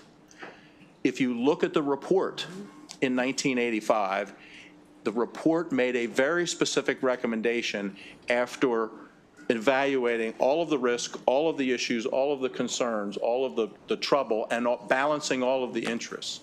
And they made a recommendation that we think that $250,000 would solve the state of Maryland's problem with its insurance availability and affordability. The legislature obviously thought that's a little low, and so the very first cap instituted by the General Assembly and crafted by this committee was $350,000. And subsequently, an annual escalator was assigned to keep it current. So I submit respectfully, that's not an arbitrary number. It started as a very specific number. It was adjusted in the judgment of this General Assembly, but it was maintained to stay current with inflation, by the escalators, which were added to the bill, added to the law in 1995. Thank you for that context. Senator James, you have. Just a little bit of follow-up. Thank you very much. I ask you to follow these proceedings. Yep. Because comments will be made like they were last year, and I want to be able to make sure I can adequately address them with facts. I suspect, I could be wrong about this, and it may not be Maryland, but I do know around the nation we have an insurance availability and affordability issue driven by a lot of factors. So at some point, I sort of like you to revisit that issue, because that would be a question of mine. How would we compare and contrast ourselves perhaps from the mid-'80s? Maybe nothing has changed. Maybe some things have changed. I have been here long enough that I recall terrible crises in keeping doctors in the medical profession, especially OBGYNs in the state of Maryland, because again, we were having these crises, and a lot of it was driven by litigation and insurance claims. So, you know, there's no free lunch. You can make a huge plaintiff's case and have a great award for somebody, but it gets paid out and dispersed across the whole market. So there isn't any way that this doesn't get paid for by the consumer. And then I guess the other thing I would sort of want you all to address is, again, this idea that all the cases that are brought in are always unfairly awarded pain and suffering, that, you know, we are woefully below. I don't know if there's data on this, but I suspect that somebody, may not be from Maryland, has looked at and analyzed. There are always some horrific cases, and there are ways to deal with that, I would submit. There are ways to perhaps put in a bill certain factors, if you would, that would justify taking yourself out of a cap. You really have to think about that, but that's sort of a way to, if there are a few extreme cases that don't seem to fit. But I would be very interested in data that sort of said, are we, in this state, capturing most of the, not only the economic losses, which I know are generous, and the pain and suffering, because, you know, there aren't these many catastrophic cases, or however it's analyzed. I don't know if that's done here or elsewhere, but I suspect, I think I've seen some data that says generally what cases are generally worth within a range, and when there are some extraordinary cases, and, you know, where we are in the market. Can you address that a little bit?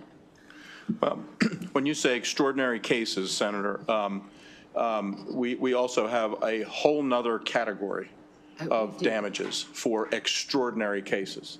They are extraordinary remedies. They are called punitive damages. Right, yeah. There's an appropriately high standard for their award, but that does address catastrophic of a certain degree of extreme nature. Extreme nature, that's so that's part of the answer.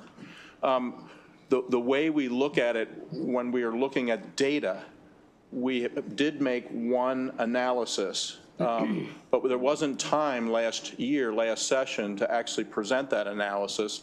The analysis that was done was on last year's bill that passed out of this committee. All right, is that available? Remember that last year's bill that passed out of this committee was not the full repeal, but raised the cap to 1.75 million, raised the escalator from 15 to 20,000. An actuarial analysis has been done on that, and that's what the chairman was referring to. Just for raising the cap to 1.75 million, across all lines of liability insurance, the projections are 17 to 21% premium increase.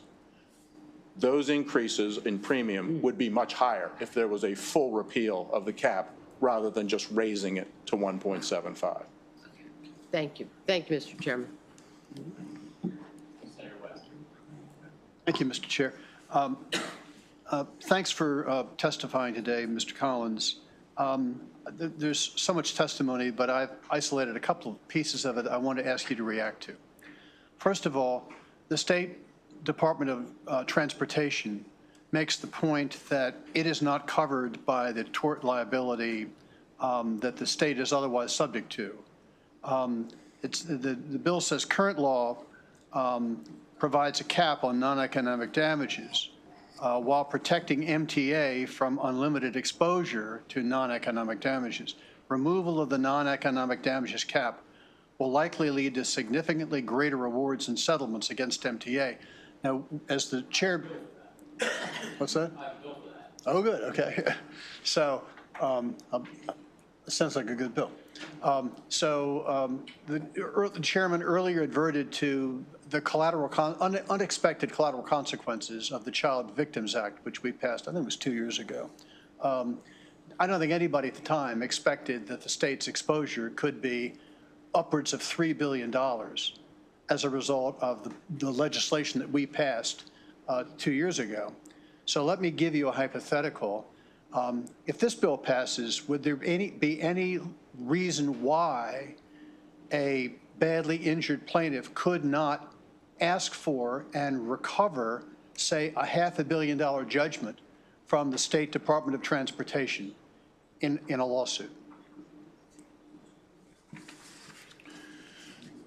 Under current law, Senator, if that request was made, and it was a suit brought against that one specific part of the Department of Transportation, the Maryland Transit Administration, the cap that would apply would be the cap that we're talking about today, that we're calling for repeal in this legislation. That's my point. If we repealed that cap, would there be anything standing in the way of a very sympathetic plaintiff from asking for and recovering a judgment of up to $500 million? There would be nothing in statute, nothing in current law that would prevent a request of that nature, and nothing preventing an actual award of that amount. Okay. Now, secondly, I've taken a look at the coalition members on your handout. I will be honest with you, in my 11 years in the General Assembly, I have never seen such a comprehensive list of the state's entire business community, medical community, insurance community, small business community, et cetera, as in this list. You've been around here a lot. Have you seen this many people all joining in opposition to a single bill before? This is a groundswell from so many different sectors of Maryland's economy. And I guess what I would say is it is remarkable. They'd all be here today, but for the limited nature of this hearing. While the governor is seeking to grow Maryland's economy, and obviously for reasons to help generate revenue, among others, this bill does the opposite. Maryland is already 49th in job growth in 2024. They're 44th in new business applications since 2019. This bill takes us in the opposite direction and makes it even worse. This bill has so much of an impact on a vast part of Maryland's economy. It's not just a legal debate. So in that regard, let me point your attention to the testimony of the Maryland Motor Truck Association. They report that some states without caps have seen damages exceeding $250 million. And they go on and say the impacts on motor carriers of these nuclear verdicts have included bankruptcy filings, businesses closing, and unsustainable higher insurance premiums, as fewer insurance companies are willing to provide the insurance to the trucking industry. Do you have any reason to believe that this is hyperventilating, or do you think this is realistic projections? I have no reason to disagree with those experiences in other states. I would suggest to you that we've had a very appropriate public policy for 38 years, a public policy that has moved and stayed with the times, kept up with the times. And if you look at the cap that Maryland has on non-economic damages as compared to other states with caps on non-economic damages, our cap happens to be at the high end. We have one of the larger allowances among the 50 states and among the states that have caps on non-economic damages. We're almost at $1 million. And in fact, when you look at the multipliers associated with certain types of actions and with multiple claimants or defendants, that cap actually goes up to $2.375 million. So we are already almost an outlier state right now. if we were to repeal the cap or raise the cap even further, we would certainly become a more outlier of a state as well. Two final questions. First of all, when we debated this bill last year, I don't recall that being provided with this analysis that was done by the Pinnacle Actuarial Resources of how much insurance premiums are going to go up, ranging between 15.7% and 21% across all liability lines, and mostly including the insurance rates that individual Maryland residents will be paying if this bill goes through. But you indicated that those estimates assume that the new cap will be agreed to of $1,750,000. Are you in a position, is your consortium in a position to go back to that same firm and ask them to do a new study of how much insurance premiums are likely to rise in the event we wipe out the cap entirely? We certainly could do that. It was a timing issue last year, Senator. I know. And not enough time for the actuarial analysis to be done on that new number that was selected at 1.75. There may be some time involved in performing an analysis at any level, whether it's 1.75, unlimited, or anything in between. I would suggest that we will endeavor to have that analysis done and provided, and perhaps the Maryland Insurance Administration might also weigh in. I don't know. There's actually been inquiries made of the Maryland Insurance Administration. We're waiting to hear back about their views on an unlimited cap, on repeal of the cap entirely. You'll recall that last year, the Maryland Insurance Administration did comment on the legislation at the $1.75 million level, and their conclusion, which they submitted in writing, was that there would be adverse impacts on both liability insurance availability and affordability over time. And finally, I want to ask you a question that arises from the testimony of Medical Mutual. They advert to the 1986 initial enactment by the General Assembly of a $350,000 cap. And they read what it says. It says, the bill file includes a letter from Attorney General Sachs to Governor Hughes approving the constitutionality and legal sufficiency of the bill. In the letter, the Attorney General stated that the bill, which is introduced, would only have applied to medical liability actions, was amended to apply to all personal injury actions, thus removing, quote, an alleged constitutional objection that the legislation impermissibly treats medical liability actions differently from other types of cases, close quotes. Repealing the cap on non-economic damages in civil case actions for personal injury or wrongful death could lead to the very judicial challenges the General Assembly sought to avoid. So this bill would only remove the caps on non-economic damages, would not remove the caps on medical liability. Do you have any concerns that the concerns expressed by Attorney General Sachs back in 1986 might come to fruition this year if we were to pass this particular bill? Senator, I do. I think Attorney General Sachs had quite a bit of foresight and insight into this issue. And specifically, if there were to be a change to the caps on non-medical, it would have, absolutely, it would have on equal protection, for reasons of equal protection, it could have implications for the other cap, that is the cap on medical malpractice actions. So even though that's not in the bill today, I respectfully submit to the committee that it does have serious implications. Which I might surmise might be the reason that MedChi and the Maryland Hospital Association and lots of other medical providers are part of this consortium, because they apprehend that that kind of a lawsuit might be filed if we were to pass this bill. Do you agree with me? I agree. Thank you. So just one follow-up. Except, I actually pulled that. I had counsel, we talked about this because we were looking at the testimony, and we pulled that, the Attorney General's letter from 1985. And I just want to read one piece because I think it's not as dispositive as what, we'll just read this into the record because I don't think it's as clear. So when this advice was given, Senate Bill when this, excuse me, sorry, we're all suffering from a little something here, but, all right, when this advice was given, Senate Bill 558 imposed a limitation only on medical malpractice, non-economic damages. The bill is, as finally enacted, set a cap on non-economic damages in a broader category of cases, actions for personal injuries.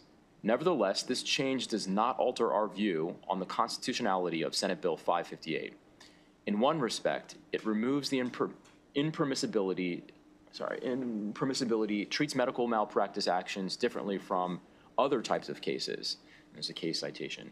But in any event, it does not change our view that the appropriate equal protection standard to review Senate Bill 558 is the rational basis test, and that the preservation of viable insurance programs in personal injury cases is a legitimate legislative goal. So I understand the argument. I don't know if it's as clear as what was alluded to in the letter, but I understand that. It's certainly intriguing. I'll make sure to, I'll make sure to send it to the committee, but it's interesting. But Mr. Chairman, if I may, sure. It does place that question of equal protection squarely before the committee. That's 100% accurate. Right? So if you change one, there's a question. There's a question, and maybe the legislature doesn't need to change the other. Maybe that action is initiated in court, and then a court, perhaps the Supreme Court of Maryland, makes the determination as to the other cap. The letter clearly articulates that as a prospect, but I'm not sure if it was certainly a possibility and not a probability, but the question is there. Thank you. Senator Love. Oh, no, sorry. I thought you were pointing at me. I was like, all right. Further questions from the committee? All right, thank you very much. Thank you.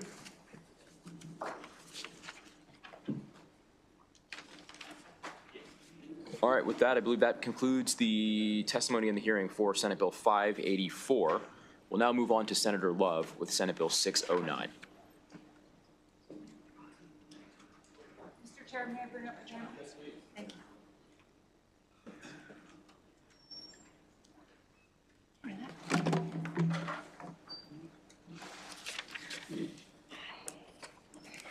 Okay, good evening, everyone. I understand we are the last bill before we get to go out and play in the snow.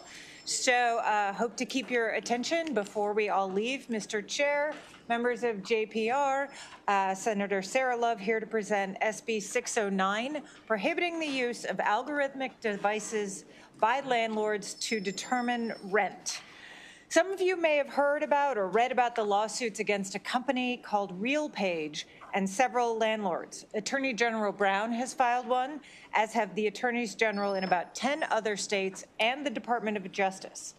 These lawsuits allege illegal price fixing based on the use of RealPage's software that uses non-public proprietary information to set rental prices. SB 609 is not about RealPage or any particular landlord, but it is about using algorithmic devices that use non-public proprietary data to set rent prices. So let me describe what I'm talking about. Let's say landlords across a market get together and share private, non-public proprietary data about their rental properties. This data includes foot traffic, occupancy and vacancy rate, current rents paid as opposed to the rents that are advertised, guest applications, concessions offered, and executed leases. They then agree on a set of prices, a range of prices, low to high, and they all agree that they will not rent a unit below that price. If they did that, that would be illegal colluding. The algorithmic device that I'm talking about does that. So that's what SB 609 is looking at. It is looking at an algorithmic device, using an algorithmic device that puts together these non-public proprietary information and also includes public information to set rental prices. And the harm that we're talking about here is generally these algorithmic devices push landlords to set rents higher because they know their competitors will as well. The White House's Council of Economic Advisors found that coordinated rents from algorithmic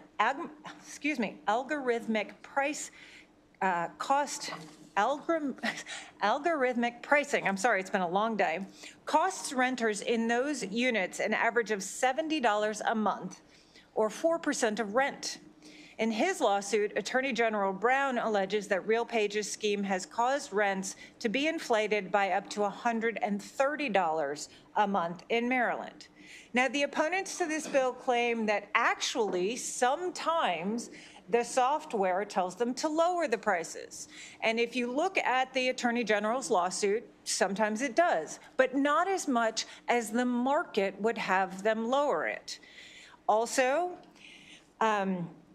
they rarely set them lower than they do higher. And third, it's still collusion for them to use non-public data to set and agree to rental prices. So just in closing, SB 609 explicitly prohibits the use of software to compile non-public, competitively sensitive data for the purpose of setting rental prices. Now, to be clear, it does not prevent the development or sale of software to help landlords manage their own units generally, or to set prices using their own internal or public data. And in fact, RealPage is offering such a product. It says you can get our product either with or without non-public data. So through this, RealPage has given landlords a product that would comply with SB 609 and other producers of similar platforms a model that will work. So for these reasons, I respectfully request a favorable report on SB 609 and will turn it over to my panel.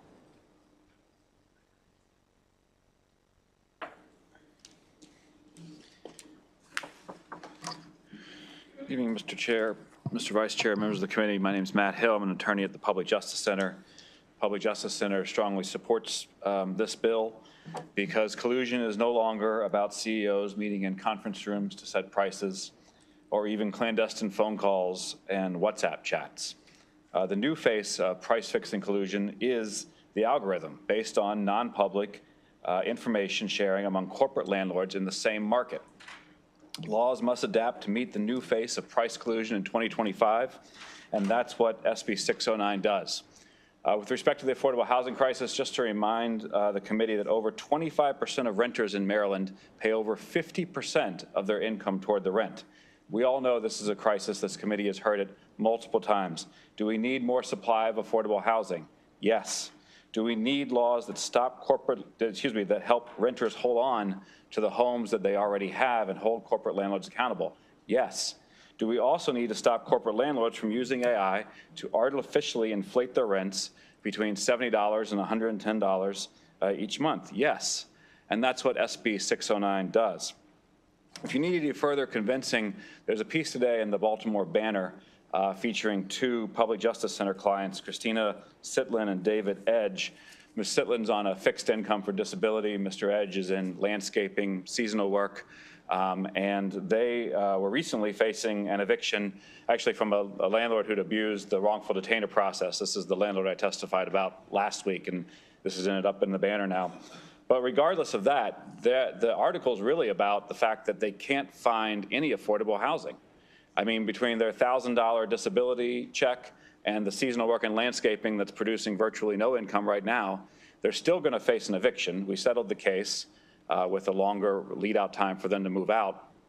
But they're still facing an eviction, and with their income, when the median rent for a two-bedroom is $1,900 a month in the Baltimore metropolitan area, where are they going to go? So the very least the committee can do is to stop landlords from jacking up the rent an extra $70 to $110 a month using this kind of collusion-enabling software. Thank you.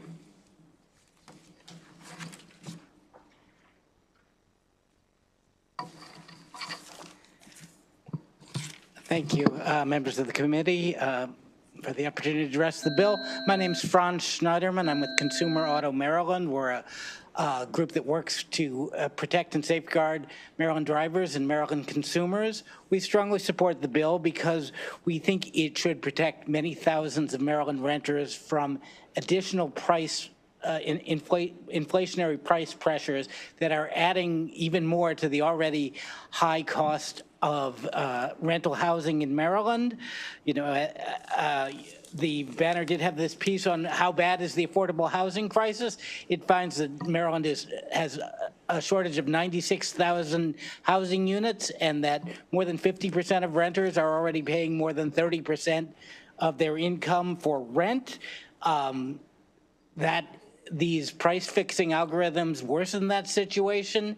The Maryland Attorney General found that they add 2 to 7% to an individual renter's rent bill, and that this affects more than 100,000 units in Maryland, and he describes the way this works as a kind of a price-fixing cartel.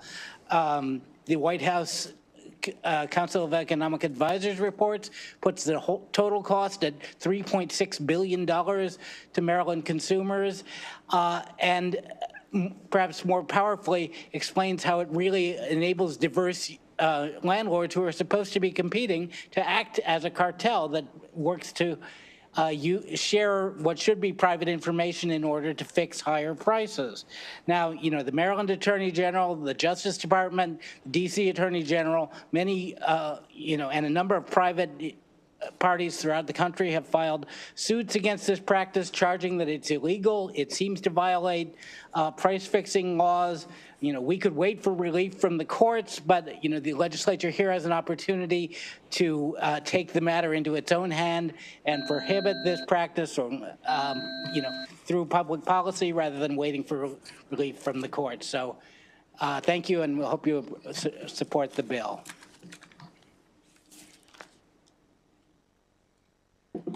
Good evening. For the record, my name is Marceline White. I am Executive Director of Economic Action Maryland Fund. Economic Action advances economic rights, equity, and housing justice through research, education, advocacy, and direct service. Our direct service programs work with clients in every county of the state. We're here in strong support of Senate Bill 609, and thanks Senator Love for introducing it. This bill is needed to protect non-public data and promote a free, fair, and competitive marketplace. A fair marketplace relies on competition, where firms compete based on price and quality. The market's functioning, consumers decide to make purchases based on their preferences, price elasticity, and quality. When companies use algorithms in a collusion-type manner and fix prices, consumers lose out. As you've heard, this affects Maryland tenants. You've heard about the cost and the rents being too high in Maryland from my colleagues. This will simply compound the unaffordability issue, because we know that with the use of these algorithms, they said the average price increase is about $70 a month. You may hear this is just one tool in a toolbox, but ProPublica found that the algorithm suggestions are accepted 90% of the time by corporate landlords, and they can use a different tool. As you heard from Senator Love, RealPage has a tool that complies with the law currently, which they could use. This provides increased, right now this is not transparent. This law would increase transparency and decrease prices. We believe this is a great opportunity for this committee to act to protect renters and promote fair competition in the market. And for these reasons, we support Senate Bill 609 and urge a favorable report. All right. We have one virtual witness. All right, thank you. Hi, can y'all hear me? We can. Great. Thank you for accommodating the snowstorm down here in DC, and my car that would not do very well coming back down. But my name is Ben Winters. I'm the Director of AI and Privacy at the Consumer Federation of America, and I am here to voice strong support for SB 609. The CFA is an association of nonprofit consumer organizations established in 1968 to advance a consumer interest through research, advocacy, and education. Algorithms increasingly mediate critical determinations for Marylanders and people all around the country. Housing eligibility, hiring decisions, credit rate determinations, what content they're shown, and more. This is often done with no transparency or choice for consumers and to the detriment of their opportunities and bank accounts. In the past several years, as folks have talked about, the Department of Justice illustrated, Attorney General Brown illustrated, major property companies are conspiring with each other through this third-party intermediary. And just because a lot of times AI stuff, algorithm stuff gets needlessly complicated, it is really simple. All these different landlords and management companies hire the same company, give them non-public data, so they are not directly conspiring, but they do it through that entity. And then through recommended rents, recommended occupancy rates, recommended different terms about someone's lease, they send that out through the analysis of everybody's non-public data and basically make it so none of them lose. It takes away the fair marketplace. It's plain uncompetitive and unfair behavior and deceptive behavior hiding behind an algorithm. A bunch of other jurisdictions throughout the country have already mobilized to prohibit these actions. Philadelphia and San Francisco passed them last fall, and similar bills have been introduced in California, Colorado, New Jersey, New York, and Virginia just this term. The bill is simple, well-tailored, and will address this illegal and immoral behavior without curtailing the ability for landlords and management companies to use the newest technologies to make sure that they are able to keep up with competitors and compete for renters with the most competitive real rates. So please report this favorably, and I'm happy to answer any questions. Thank you very much. We'll go Senator James and then Senator West. Thank you, Mr. Chairman, and thank you for bringing this bill. I wasn't aware of any of this, and I'm still very much a novice, so my questions are going to sort of reflect that. But my initial reaction is that we have some ongoing litigation, and I have some humility myself that I don't know if I could craft a bill at this juncture without the benefit of some discovery and some expertise and some additional flushing out of facts that may come out in the litigation that's out there. And let me go a little bit further and tell you sort of where I'm coming from. Algorithmic device and not using non-public competitor data, and I'm looking at page 3. The definition says it is information that's not widely available or easily accessible to the public. It goes on. I don't know how you measure not widely available. I don't know how you determine what is easily accessible, but already I'm having heartburn for anybody that's going to try to interpret this language and make a judgment call about it, unless, of course, this is model legislation. And if this is model legislation or the languages come from elsewhere, I would be delighted to learn more about where the languages come from, what states or jurisdictions it's been implemented in, and how it's being interpreted. So that would be very helpful. I then would bring your attention. That's one thing I'm concerned about. There's a question. On rent, I already noticed that I even think the Attorney General is having a little heartburn over your definition of rent because it's beyond the fair market value, but including fees and concessions. So I think maybe you could address why that's included in there.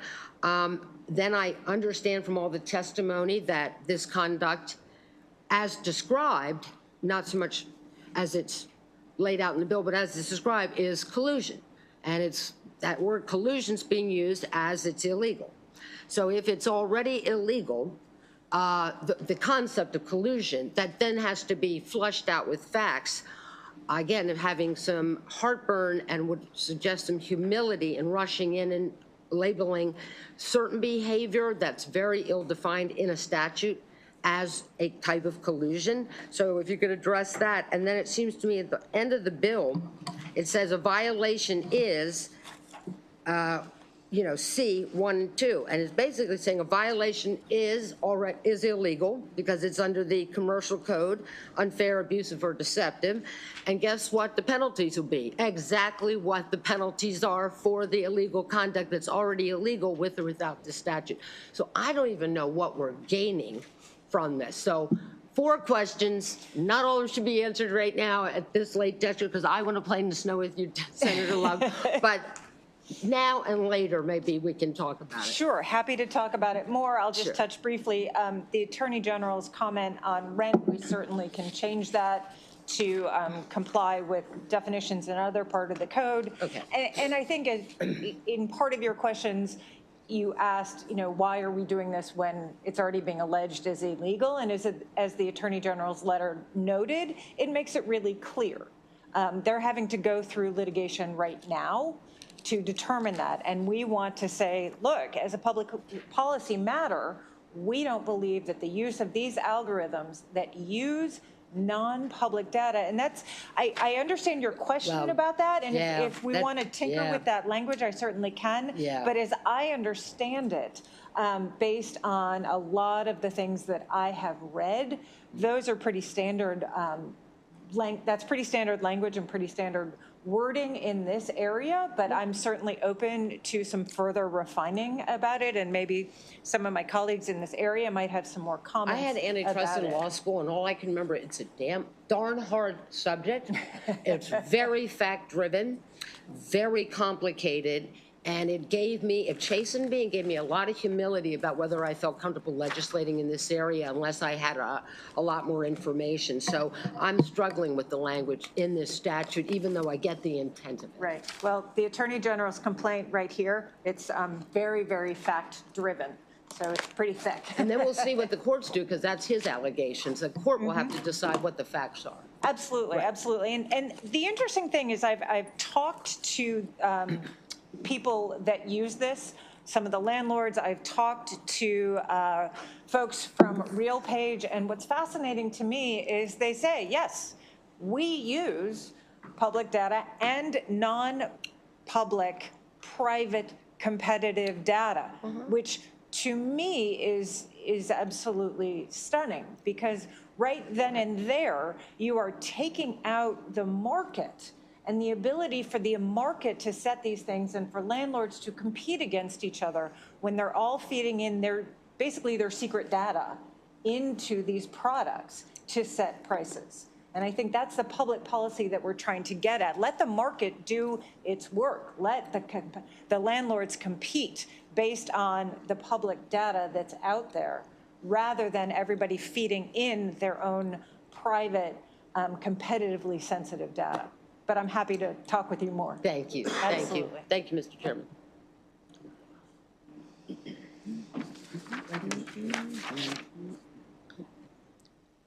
Good to see you. Thank you for bringing the bill. It's an interesting bill. Let's get one thing straight up front. It's not this private company that is setting the rents. Each landlord that is in charge of each multifamily housing facility sets the rents for the individual units in that particular facility, correctly? They're not outsourcing the right to send the rents. Well, yes, and. Yes, they do set the rents, but what we have seen with respect to RealPage, and it's not the only company out there, but it does have 90% of the market share, the landlords use the recommended prices 90% of the time.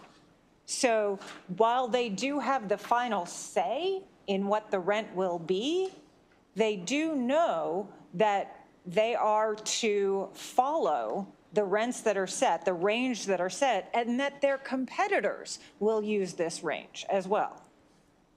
Well, you say they are to follow. There's no legal compulsion on the part of any landlord to follow rent suggestions made by a private company. The landlord can negotiate with tenants, correct? If the tenant says, I can't pay that, but I can pay $100 less, the landlord could agree with the tenant to a rent less than that, where the landlord could say, I think the apartment's worth more than that. I'm going to charge a rent $150 higher. than recommended by this private company. Certainly, they absolutely do. With respect to the landlords that use RealPage, there has been evidence presented in the lawsuits that have been brought forward about RealPage's following up with these landlords and making sure that they do follow these examples. And that I think one of the quotes was, "This is not a suggestion, this is a command." And that landlords have been kicked off the platform, or they have been threatened with being kicked off the platform for not following the recommended Are you sure that's pricing. the case? So I would encourage you to read the Attorney General's complaint, and I can show you some of the examples out of the complaint. I don't know. Well, I haven't read the complaint. I'm not sure what legal authority this private company would have to, quote, command that a private landlord use the information supplied to the landlord by the private company, unless there's some kind of a contract between the two that provides that the landlord will use the pricing. But I suspect when we hear from RealPage, which we will in a few minutes, that they're going to tell us that there is no such command relationship between RealPage and the landlords. Sure, I'm sure that they will say that.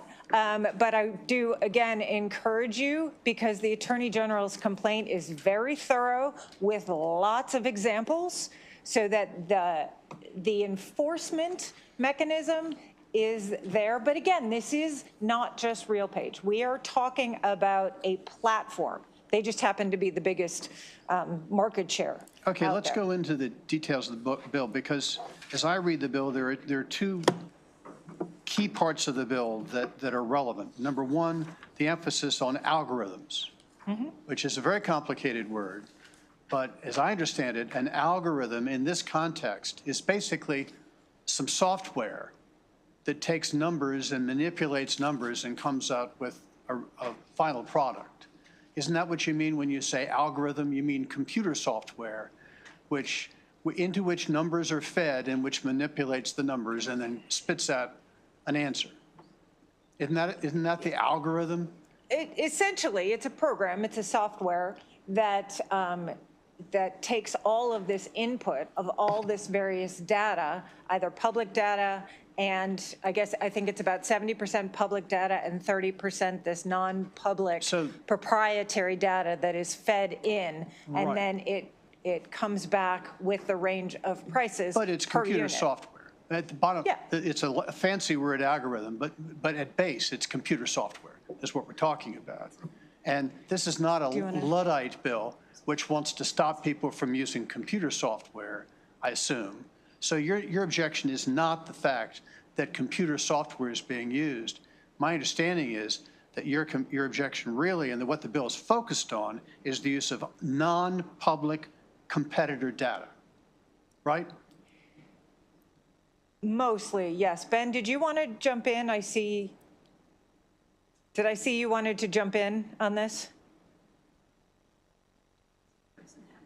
Oh, now he's frozen. Now he's frozen. It must be really cold down in D.C. So I am assuming that we're really not complaining about the use of computer software. What we're complaining about is the use of non-public competitor data. So in that regard, I remember not too long ago, we had a bill from Senator Sidner, which related to the Multi-Listing Bureau and wanted to require that new home sales must be posted on the Multiple Listing Bureau.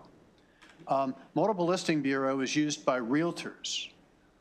My grandmother, as I indicated when we had this hearing, back in the 1940s was the first woman in the state of Maryland to form her own real estate company.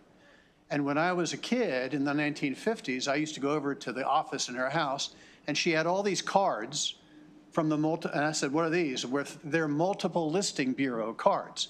So she was a member of the Multiple Listing Bureau, and when she sold a house, she provided the information about the sale price and all the other relevant information to the Multiple Listing Bureau, which then would send out that information to the people who were subscribers to the Multiple Listing Bureau. So it was non-public information provided to other realtors on the basis of which they advised their clients what price they should charge for their houses by looking at comparables. So, and I saw nothing wrong with that then. I see nothing wrong with that today. trying to get private information, non-public information, and then using it to your competitive advantage, it seems to me it makes every bit of sense. So in what respect does this bill, would this bill make the multiple listing bureau illegal if you would apply it in that context as opposed to the rental context? No, not at all. I'll start and then kick it over to Ben because I think, Ben, you're unfrozen now. Hopefully. No, it would not. It would not make that illegal. All right, well, because we're talking rental you, here, and she was talking about sales. Okay, but what you bought the house for is public information. Anybody can go to the land records and find out how much you paid for your house. Eventually. But what we're talking about. Eventually, but it takes some months before it actually shows up in the land records. Sure. But what we're talking about here is internal information that is never put out in, in the public records, in any periodic, periodical that goes out in any magazine, in anything that is published. This is a landlord's internal, what is their foot traffic? What are their applications? How many applications have they gotten? What are their concessions that they're putting out there? What are their executed leases? Which is proprietary data that is being fed into the system. It's not what was the actual rent paid, because you can find that out, or what was the rent listed, you can find that out. But all of this internal data. And then, Ben, I want to give you an opportunity. Did you want to add something there? Yeah, a few things that have been touched on. One, at least as alleged pretty well, I think, in the Department of Justice's lawsuit, it is very frequently that there is a requirement to auto-accept the recommendation from the software for the landlords. So that's an answer to what you were first mentioning, Senator West. I think the second part of it, and this sort of gets to both the non-public data element of it and the reasonable way that anybody would set prices by checking out what other people are selling for or renting for. The way this is different is that this would not restrict a company or even a third-party software provider that's using an algorithm to scrape data from Zillow and rental.com, whatever you want to say, all the places where you have rental history, and then using that to recommend something and say, this is the market rate for this. Where this differs is the data that is not made public in that in any of those sort of fashions. So it's not something that has been recently rented. It's not something reported, and that is a big difference between rental pricing and home pricing. There is not that system, and it's not a requirement.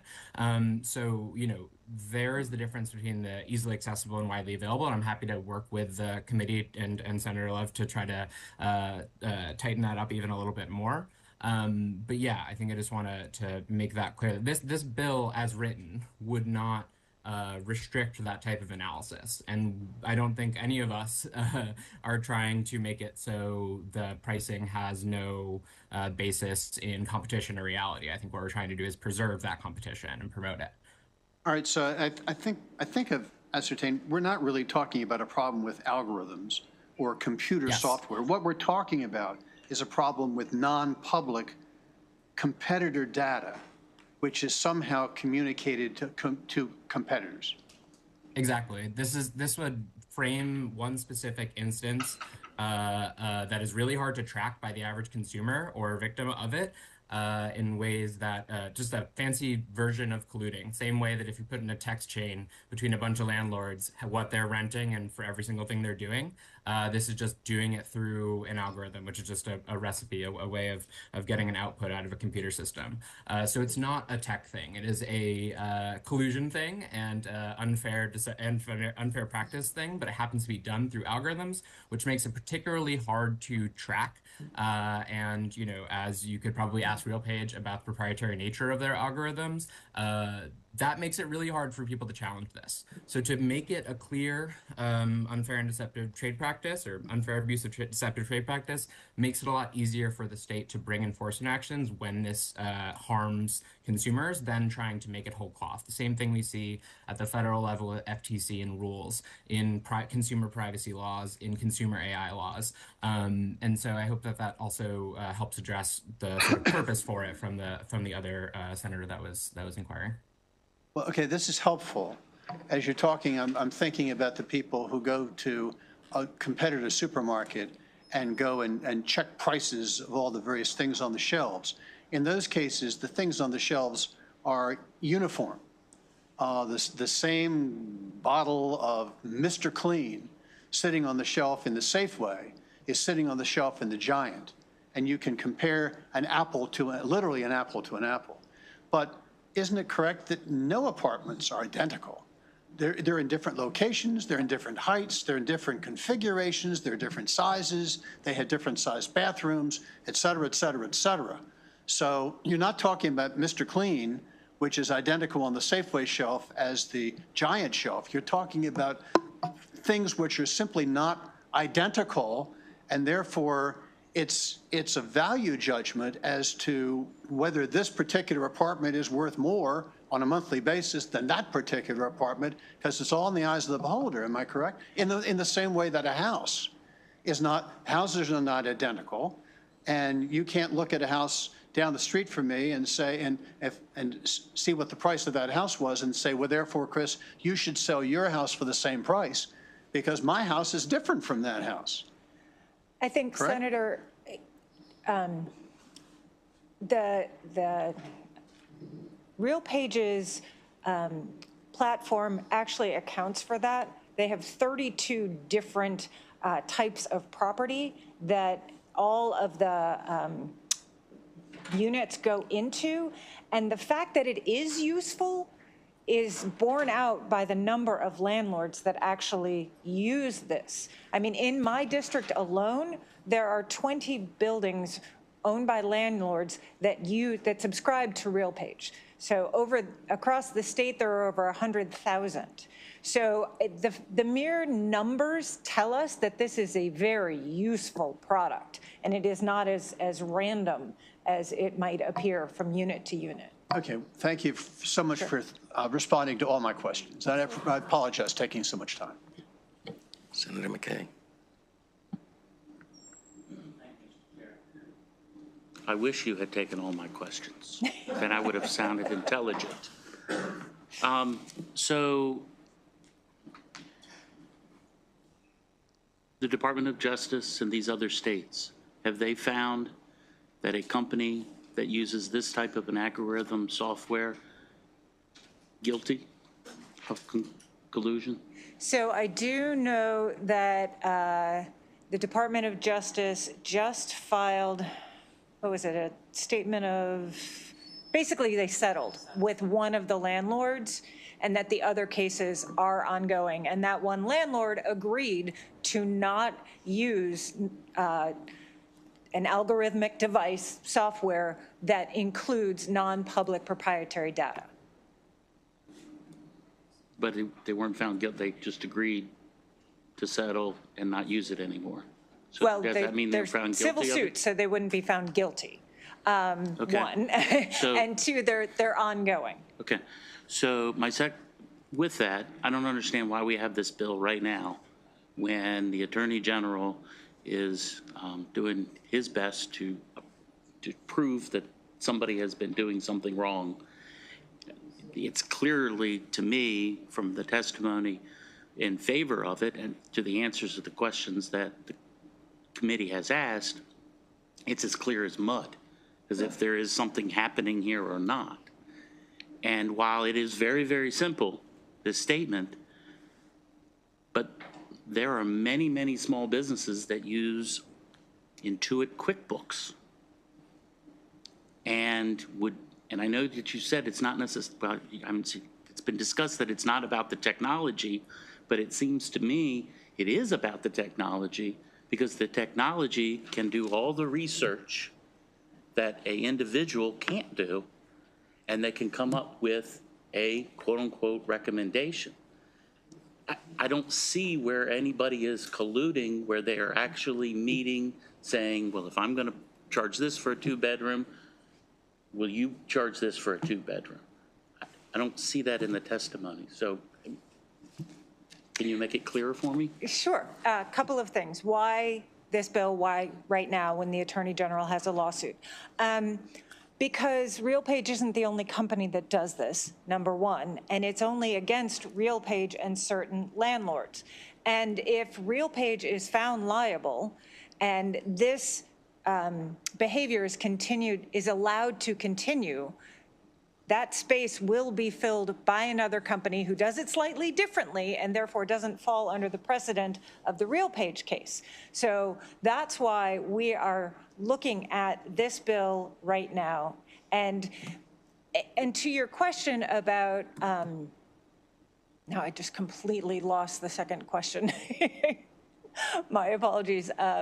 What was your second question? Sure, happy to talk offline.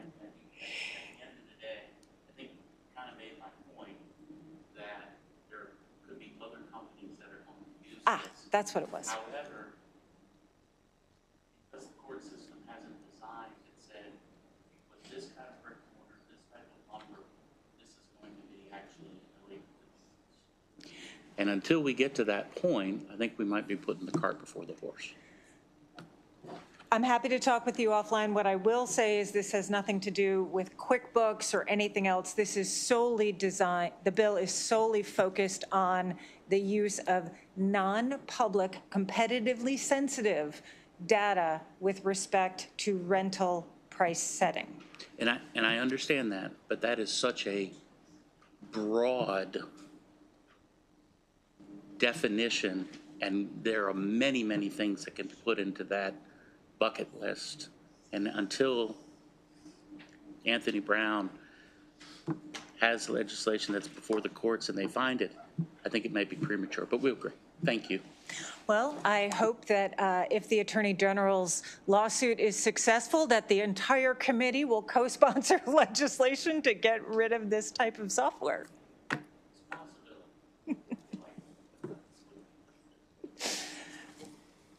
Done. All right, Senator Charles. Thank you, Mr. Chair. So thank you for bringing forward this bill. This is something I actually spoke with the Attorney General about this last year, dealing with RealPage. I know D.C. and a bunch of other states, Arizona, they have brought lawsuit against RealPage also. I just want to see if I can clarify a couple of things with these questions in terms of how the landlords operate. So they contract with RealPage, correct? And when they contract with RealPage is using all of the different units and setting the prices of the rent based off of information that they give to all of those landlords. They're setting the prices, correct? So the landlords will feed in their non-public proprietary data. RealPage will also gather public data, and then their software will come up with a range of prices. And the landlords agree to not charge a price under the bottom of that pricing schedule. Right. So that was the next question I was going to get to, because I know Senator West had brought that up. If somebody wants to charge less or if they wanted to charge more. But one of the parts that RealPage, where they run into the problem, from what I've been told, is they tell you if you do not charge the rate or above that rate, you'll be kicked out of the group and you will not have access. And I think that's where the collusion part comes in, when they kick you out if you don't use the rates that they bring forward. Is that true? Yes, okay. I agree with that. I just wanted to clarify that. Thank you. Senator James. You've been referring to the Attorney General's case, and I guess I saw that it looks like, are we talking about the same case where the Department of Justice plus several attorney generals have banded together in January of 2025 to sue this software company, I guess the one we've been referring to, and several landlords? Is that the case we're talking about? And if it is, can you give me the site? because you said, let me read this complaint, and I'd like to, and actually the answers. So what's the site for this? So the Attorney General Or you actually can tell me filed, afterwards. we can talk offline, but just give me the Attorney General exact site. Brown filed his own case. He did not join in the other case. So- And there are also, I think, 20 private individual suits. So I guess if you can give me our. Absolutely. And then if you want to, if you have the other site for the bigger case, the department. And then the last thing, and you can respond after the hearing, or I just got this FDFA opposes A.G. Brown's RealPage lawsuit. Now, look, they're calling themselves civil rights attorneys or advocates, and people are members of the Frederick Douglass Freedom Alliance. I don't know anything about these groups, but there's a bunch of news articles saying these various organizations are upset with Attorney General Brown for bringing this case. They're very, civil rights activists, slams A.G. Brown for bringing this. Very worried that this is going, that they're blaming a software for things that the software is not culpable of, if you will. But more importantly, they're very worried that this will inadvertently cause there to be a worse rental situation for African-American families. So if you haven't seen this, and you may have, so I would like some response to this. Maybe they do not understand the lawsuit, maybe they don't understand your bill, but this is a concerted group of people that seem to be alarmed about this impact. So you can get back to me on that. Thank you, Senator James. I had seen that was given to another legislator. Nobody gave me that. I've never seen it. It's not in the testimony that was filed, so I'd be happy to take a look at it. I find that interesting, to say the least. Thank you, Mr. Chairman. Thank you. Seeing that everybody asked questions, I just had a couple myself.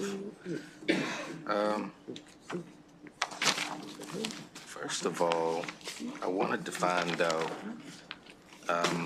you had testified earlier about the actual rental prices. I'm sorry, I'm having a really hard You testified earlier about that this wasn't about using actual rental prices. So I was trying to square that with line 13 on page 3, where it says that non-public competitor data includes information regarding actual rent prices. Oh, so the difference there is public data about what they're advertising their rental price to be. And then if you go in and you negotiate with a landlord, they may give you concessions, they may give you other things, and the rent that they actually charge you may be different than the rent that is advertised.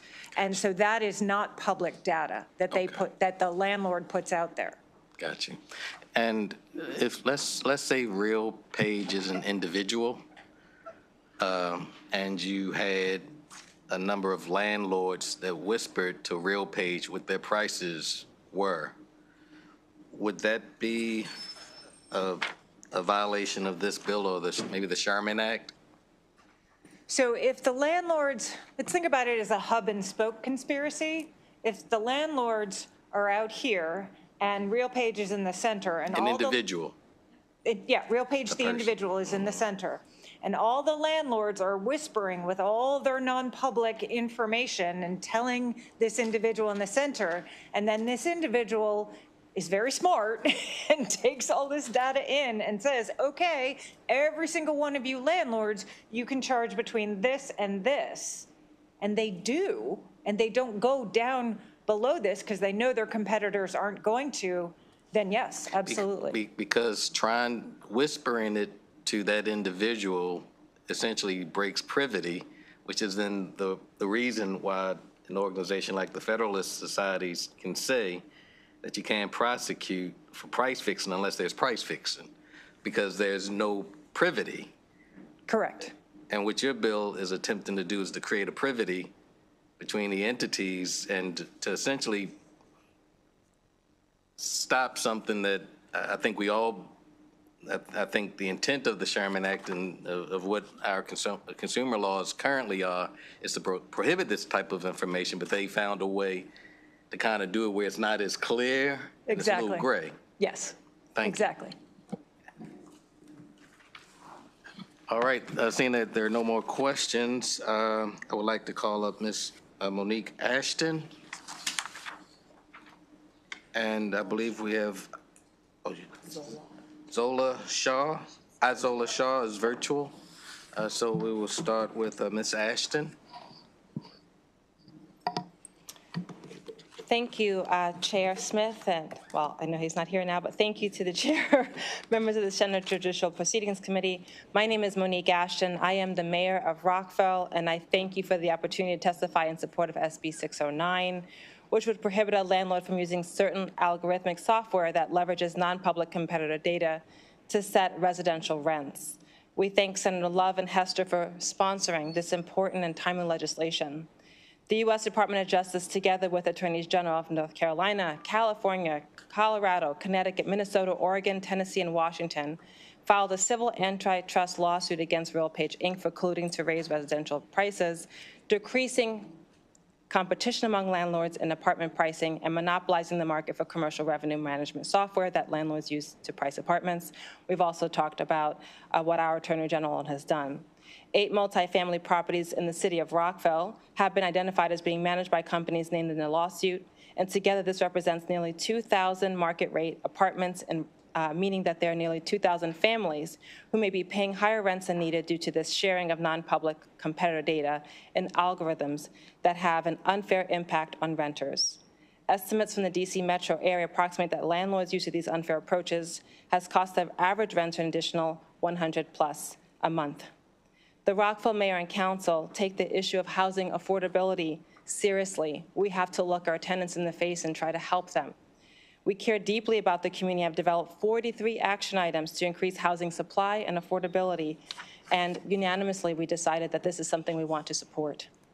Nearly half of Rockville households are renters. A percentage will continue to grow, and our community would greatly benefit from the additional protection in this particular legislation against price collusion for residential rents that have a disproportionate impact on housing stability and affordability. According to a poll conducted by the Washington Post and the University of Maryland, 23% of Maryland voters cite affordable housing as the biggest problem they face in the state. And there are many actions needed to address this massive challenge, one of which should be ensuring that rents are set fairly. To collude is unfair, abusive, and deceptive to tenants. We should be supporting competition and fair market. We should be making sure that our residents, those who are seniors on fixed price and people with disabilities, have a safe place to live. In conclusion, strong and fair tenant protections will make Maryland and Rockville a more affordable, desirable place to live. And for these reasons, we urge the committee to provide SB 609 with a favorable report. Thank you very much. Thank you, Ms. Ashton. Shaw?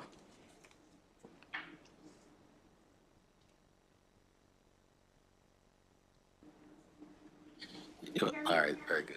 Yes, we can hear you now. Thank you, Chair Smith and committee members. My name is Izola Shaw, and I am a Rockville City Council member and a Maryland renter.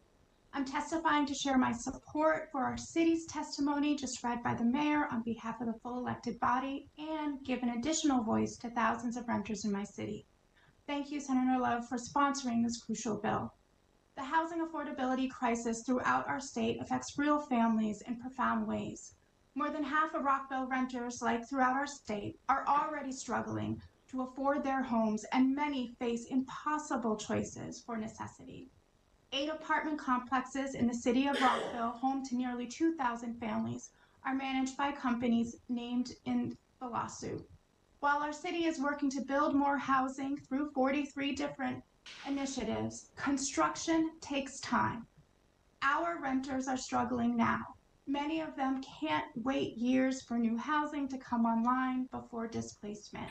That's why immediate protections like this bill are so important.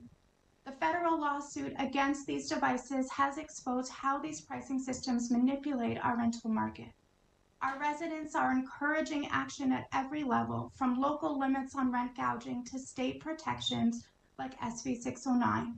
This bill can create real safeguards against both artificial price manipulation and excessive rent increases. In conclusion, I urge you to give SB 609 a favorable report. Our communities need stability, and our state renters need protection. Thank you. Excellent. Thank you very much, Ms. Shaw. All right, I think we have one, I think that rounds out the testimony for the proponents of the bill. We'll now move over to the opposition panel, and we'll hear from Ms. Jones, Mr. Pipkin, and I believe we're going to be joined virtually by Mr. Enton and Mr. Anlieu. And was it William Simcoe? All right, we'll start with your in-person. Ms. Jones. Sure. I was hoping that my client would be able to go first, but he's virtual. Okay, we can do that. So if that's okay. Yeah, we can make that happen. Yeah. Mr. Simcoe. Mr. Simcoe, you're up. Welcome. Thank you very much. I want to thank Senator Love for meeting with us earlier in the week, or maybe a couple of weeks ago. It's all running together these days, so very appreciative to be able to sit down with her. I should start by saying a lot of what you've read in the lawsuits is patently false, and I would encourage this committee to wait until we get to have our say in court. All that's been done so far in the federal lawsuits is the pleading phase. We filed a motion to dismiss, but we haven't actually gotten to the meat of what we do. Our customers do not accept our pricing rates 95% of the time. It's only about 35% of the time, and we can prove that. We do not fire our customers if they don't accept our pricing recommendations. We do not incentivize our customers to accept our pricing recommendations. We do not make more money if our customers make more money. We don't care. Our software is market research that suggests a price, and only about 35% of the time do our customers accept that price. And when they don't accept that price, about 50% of the time, it's because they're going higher, and about 50% of the time, it's because they're lower. Our customers are the ones that set prices, not us. The other thing I should say is that our software is very configurable, meaning I can have a property right across the street from Senator Love's property. They can be almost identical properties, but we're getting different pricing recommendations for our 1-bedrooms. We're getting different pricing recommendations for our 2-bedrooms, just by the way we've configured the software. And finally, I will add, the only non-public competitor data that is used is the actual executed lease amounts. And that is a pro-consumer data set, because that information is typically lower than the sticker price publicly available asking rents. I'm sorry, I could talk forever. Thank you so much for your time today. Good afternoon, Mr. Chair, members of the committee. I'm Lisa Harris-Jones, and I'm here on behalf of RealPage. And I should start by saying I only have 2 minutes, and there was so much said during the proponent's testimony, most of which, as my client has shared, seems to all be based on information from lawsuits that have not been litigated and the courts have not made decisions on. As we all know, for those of us that all went to law school, but you don't have to go to law school to understand that you can file an action against someone, but until it's litigated and resolved, it doesn't mean that the facts that have been provided or alleged within that lawsuit are accurate.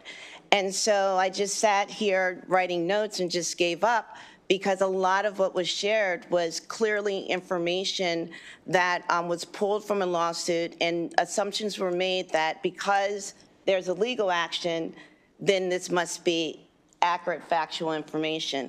So I hope, with all due respect, that this committee, I'm sure, will take that into account and instead look at the bill on its face and go through the bill and make a decision upon which the information that's set forth in the bill.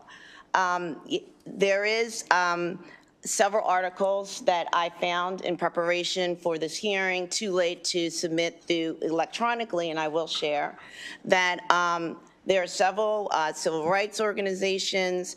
There is several news accounts, Baltimore Times, for those who are from Baltimore County are familiar with this African-American newspaper, where they have interviewed economists, people that have an understanding of the housing market, and they have pointed out that you can't blame high rental costs on software. It's based upon affordability, with the fact that there aren't as many housing opportunities out there, whether it's through zoning regulations, the inability to build. My time is running out again on me. This happened to me last week. But I point you to the governor's bill. The governor put in a bill this year that points out that there is a problem with shortage of housing, and this is what's pushing the high prices, and he has a solution to fix that. So with that, I'll sit down and I'll let my other client, Maryland Multi-Housing, have their say. Thank you.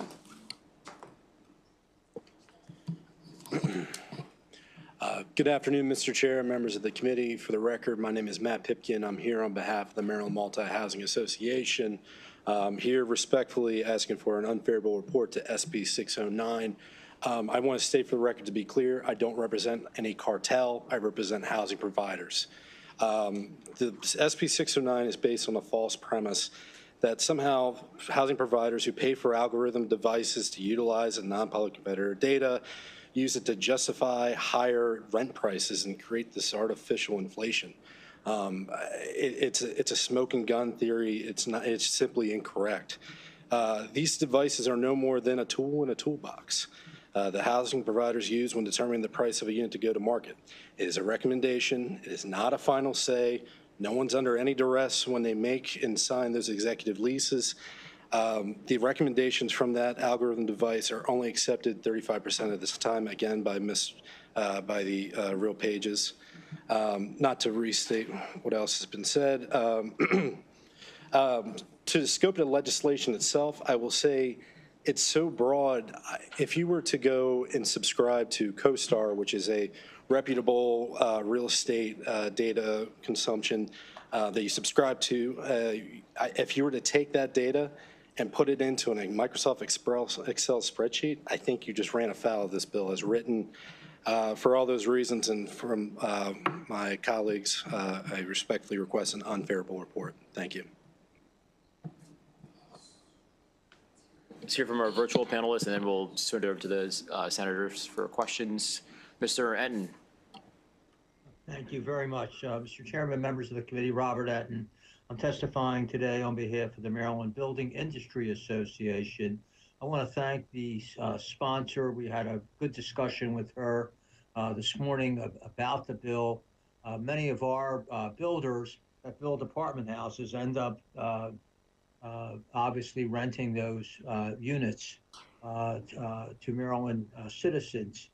When we discussed this in our Government Relations Legislative Committee meeting, the comment that we got from some of our members was that, we get this information and sometimes we look at it and we say, okay, we're going to lower the rent. Sometimes we say, oh, we ought to raise our rent. So, what I was told is it cuts both ways. This is information, but it cuts both ways. And I guess just having listened to the discussion, sitting here watching the bill, it just kind of, seems to me it's one thing if I get together with the landlords that are within a 1 mile radius and we sit down and we talk about how we're going to, what rents we're going to set.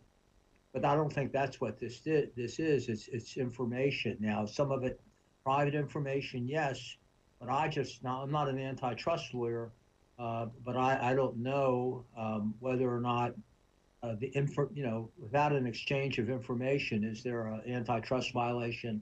I don't know, but it does seem to me that it makes a difference.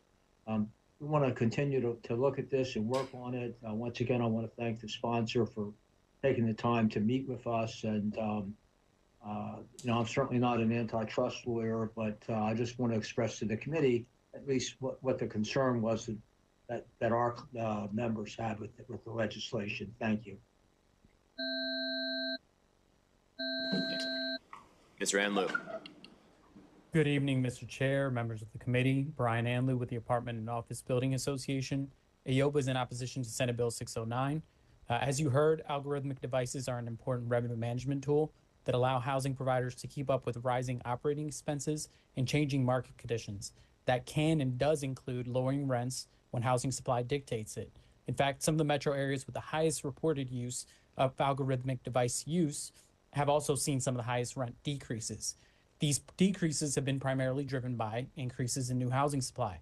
AOBA hasn't done a survey of its membership. My understanding is that somewhere between 15 and 30% of its members use algorithmic devices. And so it can't simply be, the math doesn't work, that these devices are the reason that we have an affordability crisis.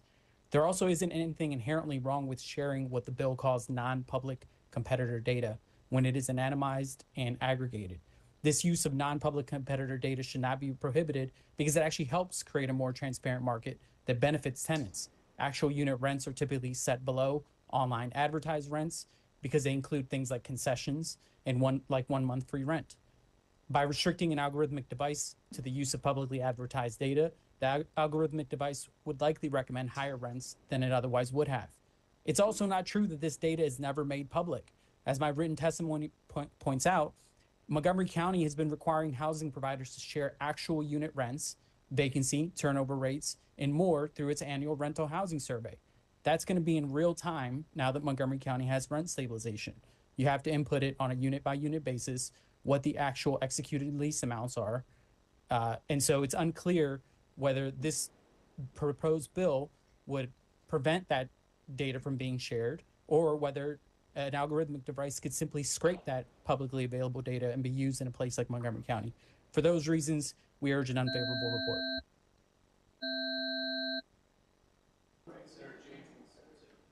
Thank you, Mr. Chairman, and thank you to the panel.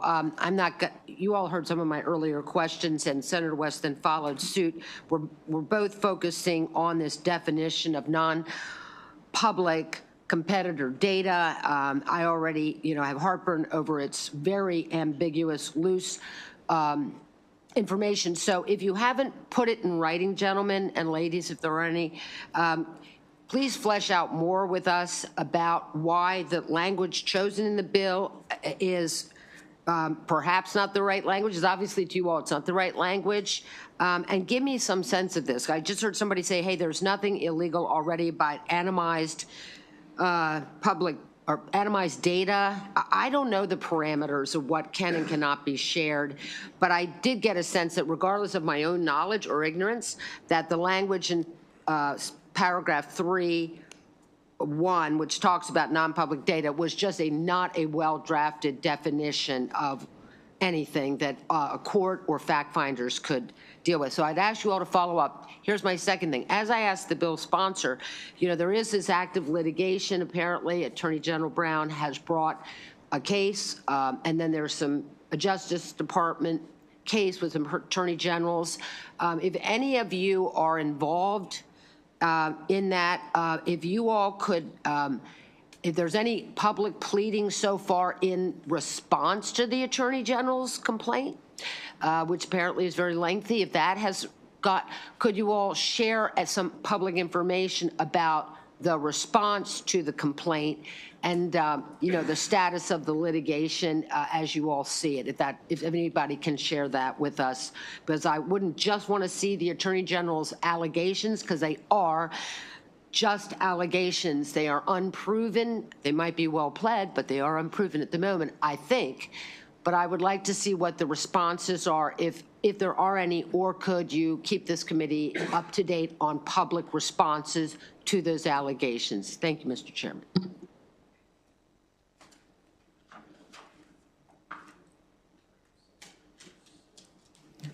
Thank you. I had a question for gentleman from RealPage. Yes, Senator. And I'm trying to make certain that I'm understanding. I mean, I heard your testimony and I heard the proponents. Your organization, you receive certain rental information that may be deemed or looked at as being non-public information about rents, correct? That's correct, yes. And then you take that information, and what do you create from that information received? Okay, that's a great question, and I really appreciate that. If you don't mind, if you'll indulge me, I'll quickly go through how the software works, and I can point out where DOJ and others have had an issue and where they haven't, perhaps. Okay. The primary driver of the rent recommendation is the property's own data. So the software is trying to figure out if there's a supply-demand imbalance at that specific property. And it's measuring things like, what does this property typically do in February? Does it write a lot of leases? How much foot traffic has been at this specific property? How many guest passes have been issued at this specific property? How many folks have called to see if there's availability at this specific property? And it's, by the way, it's pricing on a floor plan level. So it's not pricing unit A, unit B, unit C. It's just making, here's a price for your 1 bedrooms, pricing for your 2 bedrooms, pricing for your 3 bedrooms. So in this scenario, let's say in February, you don't write a lot of leases.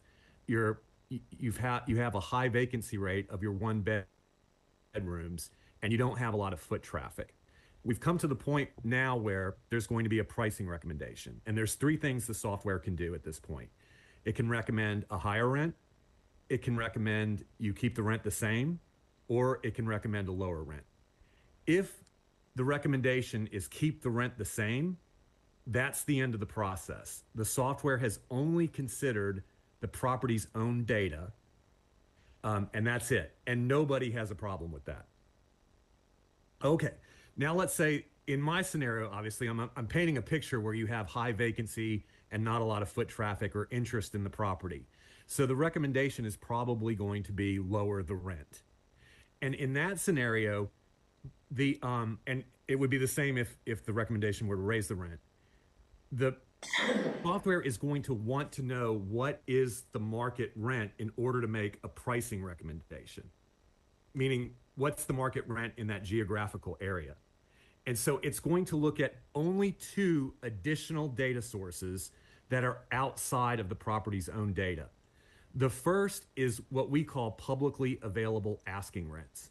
And that would be, what we would call sticker price, right? Like if I walk into your car dealership and say, hey, I'm looking to buy a truck today, that would be, the sticker price, the publicly available asking rents. And again, nobody really has a problem with us using publicly available asking rents in the math. The second, and Senator Love got it right. That's about 70% of the data mix. The other 30% of the data mix is going to be what we call non-public, competitor, executed lease transaction data. And that is a very fancy way, I guess, of saying actual rents. What did you actually get amount-wise on a lease? And that data is what we call washed, meaning it's anonymized and aggregated. So the subject property that we're talking about is going to be mapped to about 30 or 40 other properties in the area. It will not know, the management team or the owner will not know which properties it's mapped to. And then the executed lease amounts are aggregated. So it's not taking one, written lease from across the street. It's taking hundreds of leases that have been written over the last few days, and it's averaging them out, aggregating those in an anonymized fashion, and then that's baking those numbers into the overall data mix with the publicly available asking rents.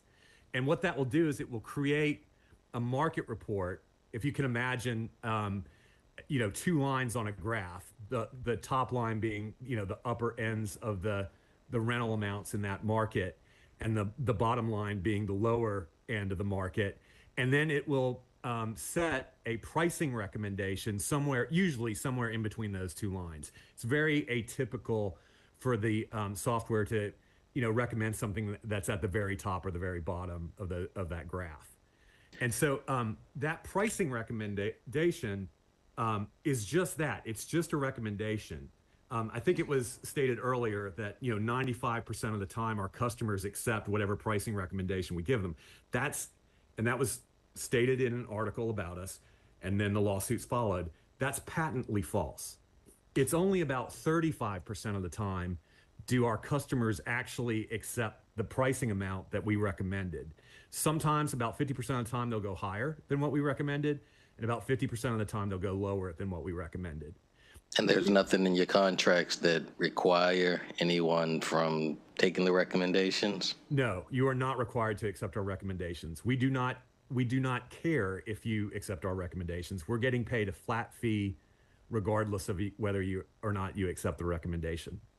And the sponsor of this legislation, when she and I were speaking, there was we used the we talked about a spoke or a hub and spoke, and with you and your organization kind of being the in the middle, and then people coming and bringing you, the individual or RealPage, certain data or certain information, and then you're just kind of producing what you just said you produced. And what I was trying to figure out is if RealPage was an individual and not this AI supercomputer that's able to do the math that it does, would an individual doing the same thing, would they be in violation of the Sherman Act or some of these non-competitive behaviors? Well, what we're doing is, if you can think of our software this way, let's say everybody in the room, and I can't see everybody in the room, is using RealPage software, and they're all competitors. Our software is really like a calculator. There's no big brain. So in your scenario, to answer your question, Senator, in your scenario, RealPage is a living person who understands what everybody in the room tells him about their rent situation. That's not really how our software functions. The software is really like individual calculators for each player. And the software is really only considering the property's own data, and there's no big brain that knows, this senator's vacancy rate is this senator's vacancy rate is that, this senator's foot traffic is that, and so we're going to all raise the value for everybody up at the same time, to a number that nobody could normally get. That's not how the software works. The software is working on an individual basis to determine the supply-demand dynamics at an individual property. And it's only considering those two very narrow data sets once it's going to make a determination to raise or lower the rents. The other important thing to keep in mind, which I did not discuss earlier, is that the software is very malleable. And what I mean by that, when you implement the software, there's about 130 inputs that you, the operator, have to choose when you're setting up the software that's going to tell the software how you want it to run. And what that means is, and because everybody's got different goals, right? Like, let's say you're managing on behalf of CalPERS, which is the California State Employee Union. They're investing money in multifamily properties because they want to get a return. They're very conservative. They're only looking for like a 5 or 6% return on their money so they can pay their, membership when they retire.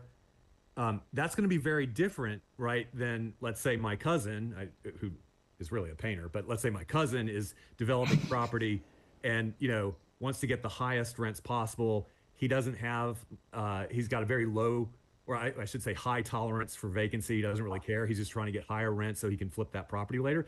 Those are two very different management styles that are going to have very different math usage of our platform. And what I mean by that is you, CalPERS, on one side of the street could be getting very different pricing recommendations for your one bedrooms than Cowboy Developer, who has a very similar property, right across the street for his one bedrooms, only because you've configured the software very differently at the beginning of the process. And so where these lawsuits are going to fail on a number of areas, one, our customers don't accept it 95% of the time. It's 35% of the time. That's number one. Number two, we don't control or service much of the market anywhere. In Maryland, we only service about 18% of the market. It's not 90% of the market. It's about 18% of the market. You know, good luck being a cartel with only when 82% of the users don't use you, right? And then third, folks are not getting the same pricing recommendations. You could be getting a lower pricing recommendation than my cousin simply because you've configured the software in a different way. And your software program doesn't know what his software program is recommending in terms of rents. Okay. I hope that I thought I had one other question, but I think I'm good. Thank you. Thank you. Thank you, Mr. Chair. Mr. Simcoe, I guess I should direct my questions to you, too, because you're the representative of RealPage, and most of this hearing has been about RealPage. So I think you've established that only 35% of the time are the recommendations accepted. I think you also indicated that you do not command your clients to use your recommendations and that you don't kick them out if they fail to use your. No, we do not. We are a for-profit technology company. We do not fire our customers who are paying. Okay. I figured that was the case. You've been sued. Have you ever been convicted of collusion, of price fixing, or something like that? No, we have not. Somebody said earlier that you had settled a case with a landlord. We have not. The only there has been a settlement with a company called Cortland. Cortland was one of the defendants in the DOJ case, and Cortland has decided to take their algorithmic pricing in-house. So they're building their own platform, and they decided to settle the suit. Okay, so they settled with the DOJ, not with you. That's correct. Okay. I also talked about the fact that an algorithm is really a synonym for computer software, and you would agree with that, correct? Yes, I would add that in our instance, it's math. It's synonymous with math. And then we come to the nub of the issue, which is this non-public competitor information. I mentioned the Maryland Multiple Listing Bureau, which realtors use, and the realtors input information into that immediately upon a sale, long before the closing occurs, and even much longer before the closing documents are reflected in land records. And that is so the realtors know in real time what properties are selling. So that's, at the time the realtors find out about it through the Multiple Listing Bureau, that's non-public competitor information. Wouldn't you agree? I think this definition in this statute is extremely broad, and I would agree, yes, that would be. So if we are to, through this bill, try to in some way prohibit business people from using non-public competitor information, we're implicating a much larger problem than just this particular problem with your company and rentals in 18% of the Maryland market. We could be covering lots of other business. I just picked the Multiple Listing Bureau as an example in the realtor, but I'm sure there are lots of other industries in which non-public information is relevant to competitors in the market. Wouldn't you agree with that? I would absolutely agree with that. And if you don't mind, I would add that every industry in the United States that has any scale at all, and you know, we're talking about cheeseburgers, concrete, cars, corn. If you're selling something in the United States at any scale, sellers are using software programs to help them determine how to price their widgets. These are very valuable tools to sellers that have been around for 40 years. This is not new technology. Our pricing system has been around for decades. It's only in the last 2 years where inflation, really because of COVID and the lack of supply, has gone through the roof that anybody really cares about software, but it's not the software that's causing inflation. Great. Thank you so much for your answers. Thank you. Thank you.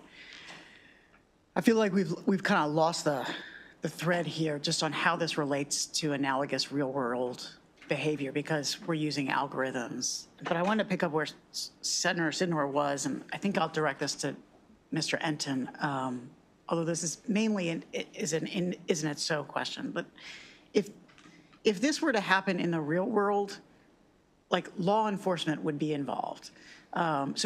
When I went to law school, we learned on the case study, which is the Lysine case.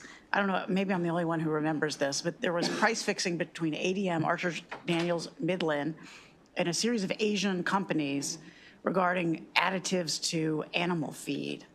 And they would meet in a Japanese hotel, and they'd put some numbers on a whiteboard in a hotel, and at the end, they would come up with a number and they'd put it on the whiteboard and they would all walk away.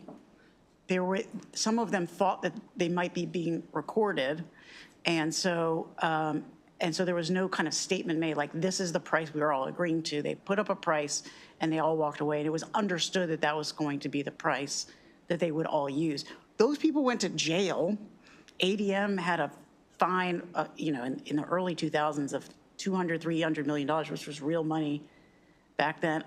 If you were to analogize what is happening here with data, it seems not dissimilar from what in the real world would be price fixing.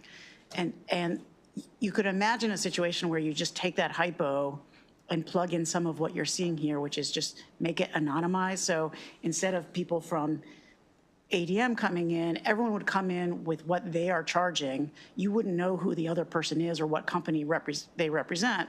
And you'd put a number on the board and they would put a number on the board. And all this data, you wouldn't know which company they represented. And then from that number, everyone would come up with another number that they would then utilize without saying overtly that this was a number that was the fixed number. In other words, it could be conceivably portrayed as a recommendation, but they all used it.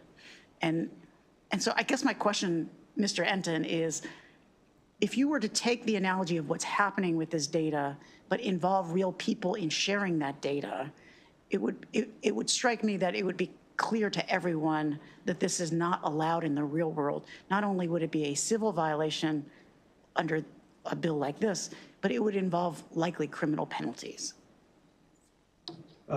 First of all, I'm not an antitrust lawyer.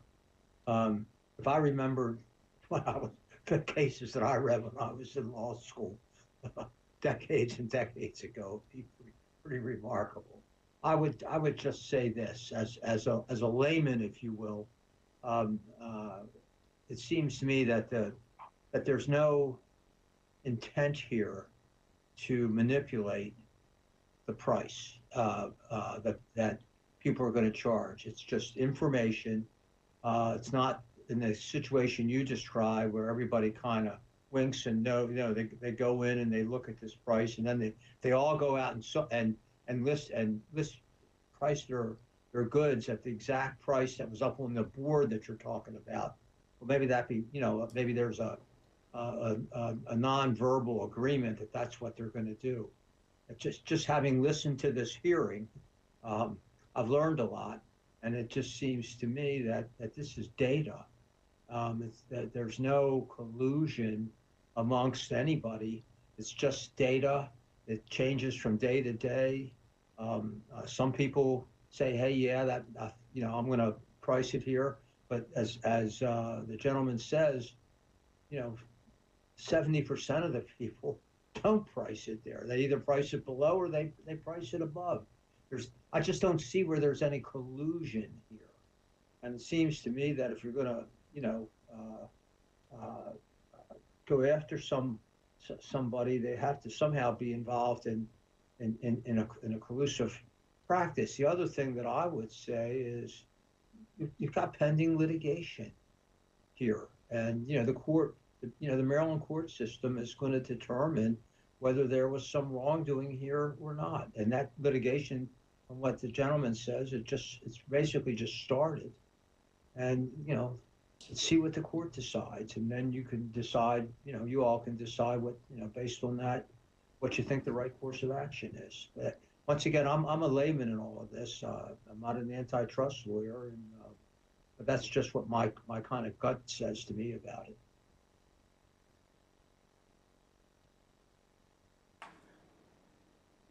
Now, I just want to add to your question, and again, I'm similar to Mr. Hinton. I was trying to figure out that case, but I went to law school in like 1990, so what my client pointed out, and I think is very important, that they're not all in the same room writing the number down. Everyone's room is different in that, as he shared, they're plugging in information very specific to their property, and there's only that small portion coming from RealPage of what's being, what executed leases are going for in the area. But no one's going to get the same information to conclude, because they're getting different numbers, because their properties are all different and all the facts are different specific to that housing provider. So they could never be in that same room with the guy writing the number on the chalkboard. They're all in different rooms. So I just wanted to share that it was a nice analogy, but it didn't fit. It didn't fit what we're dealing with, so. Senator McKay, and then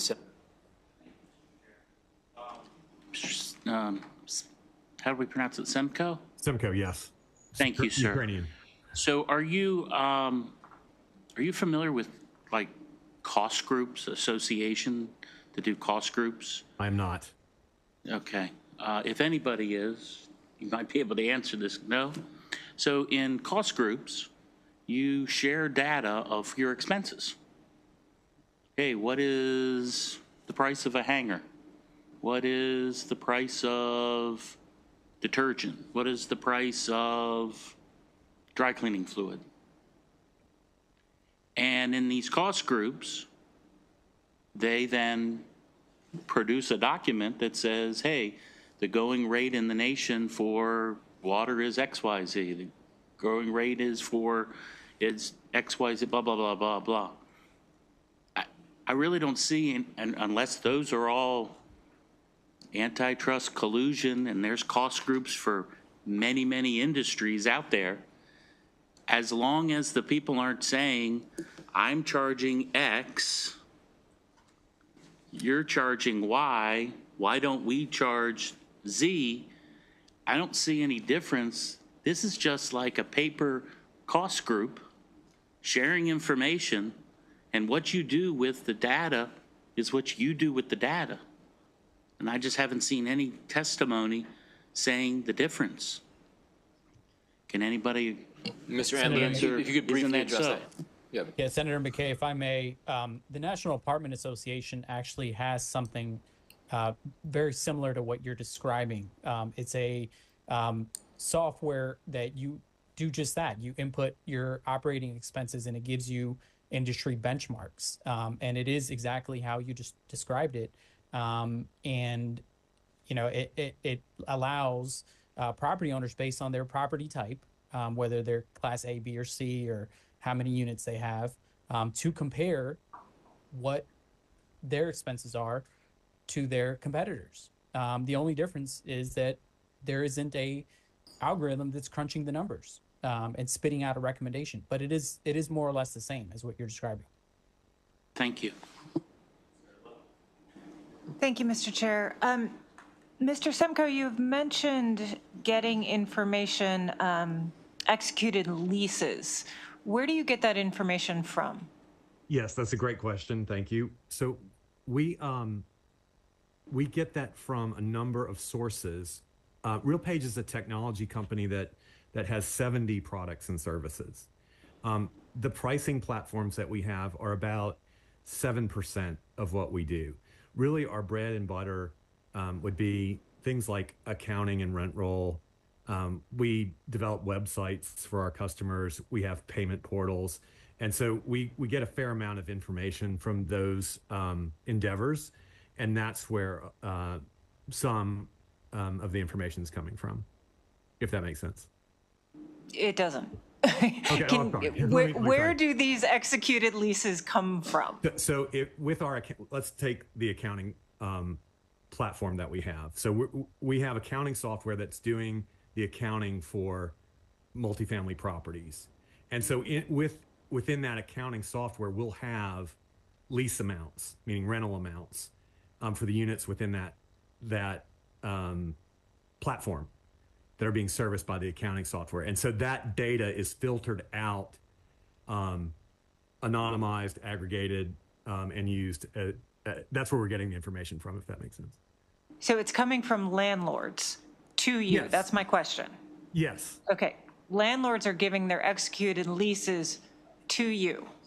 That's right. For accounting reasons, for your revenue management product, which is the product that we're talking about now, for other reasons. That's right. Am I hearing that correctly? Okay. Yes. Those executed leases, those are, you have mentioned that's the some of the non-public information that you use, but that is non-public information, correct? Correct. Okay. Right. Just wanted to confirm that. Yes, you could. That's it. Thank you. Okay, sorry. Thank you. All right, further questions to the committee?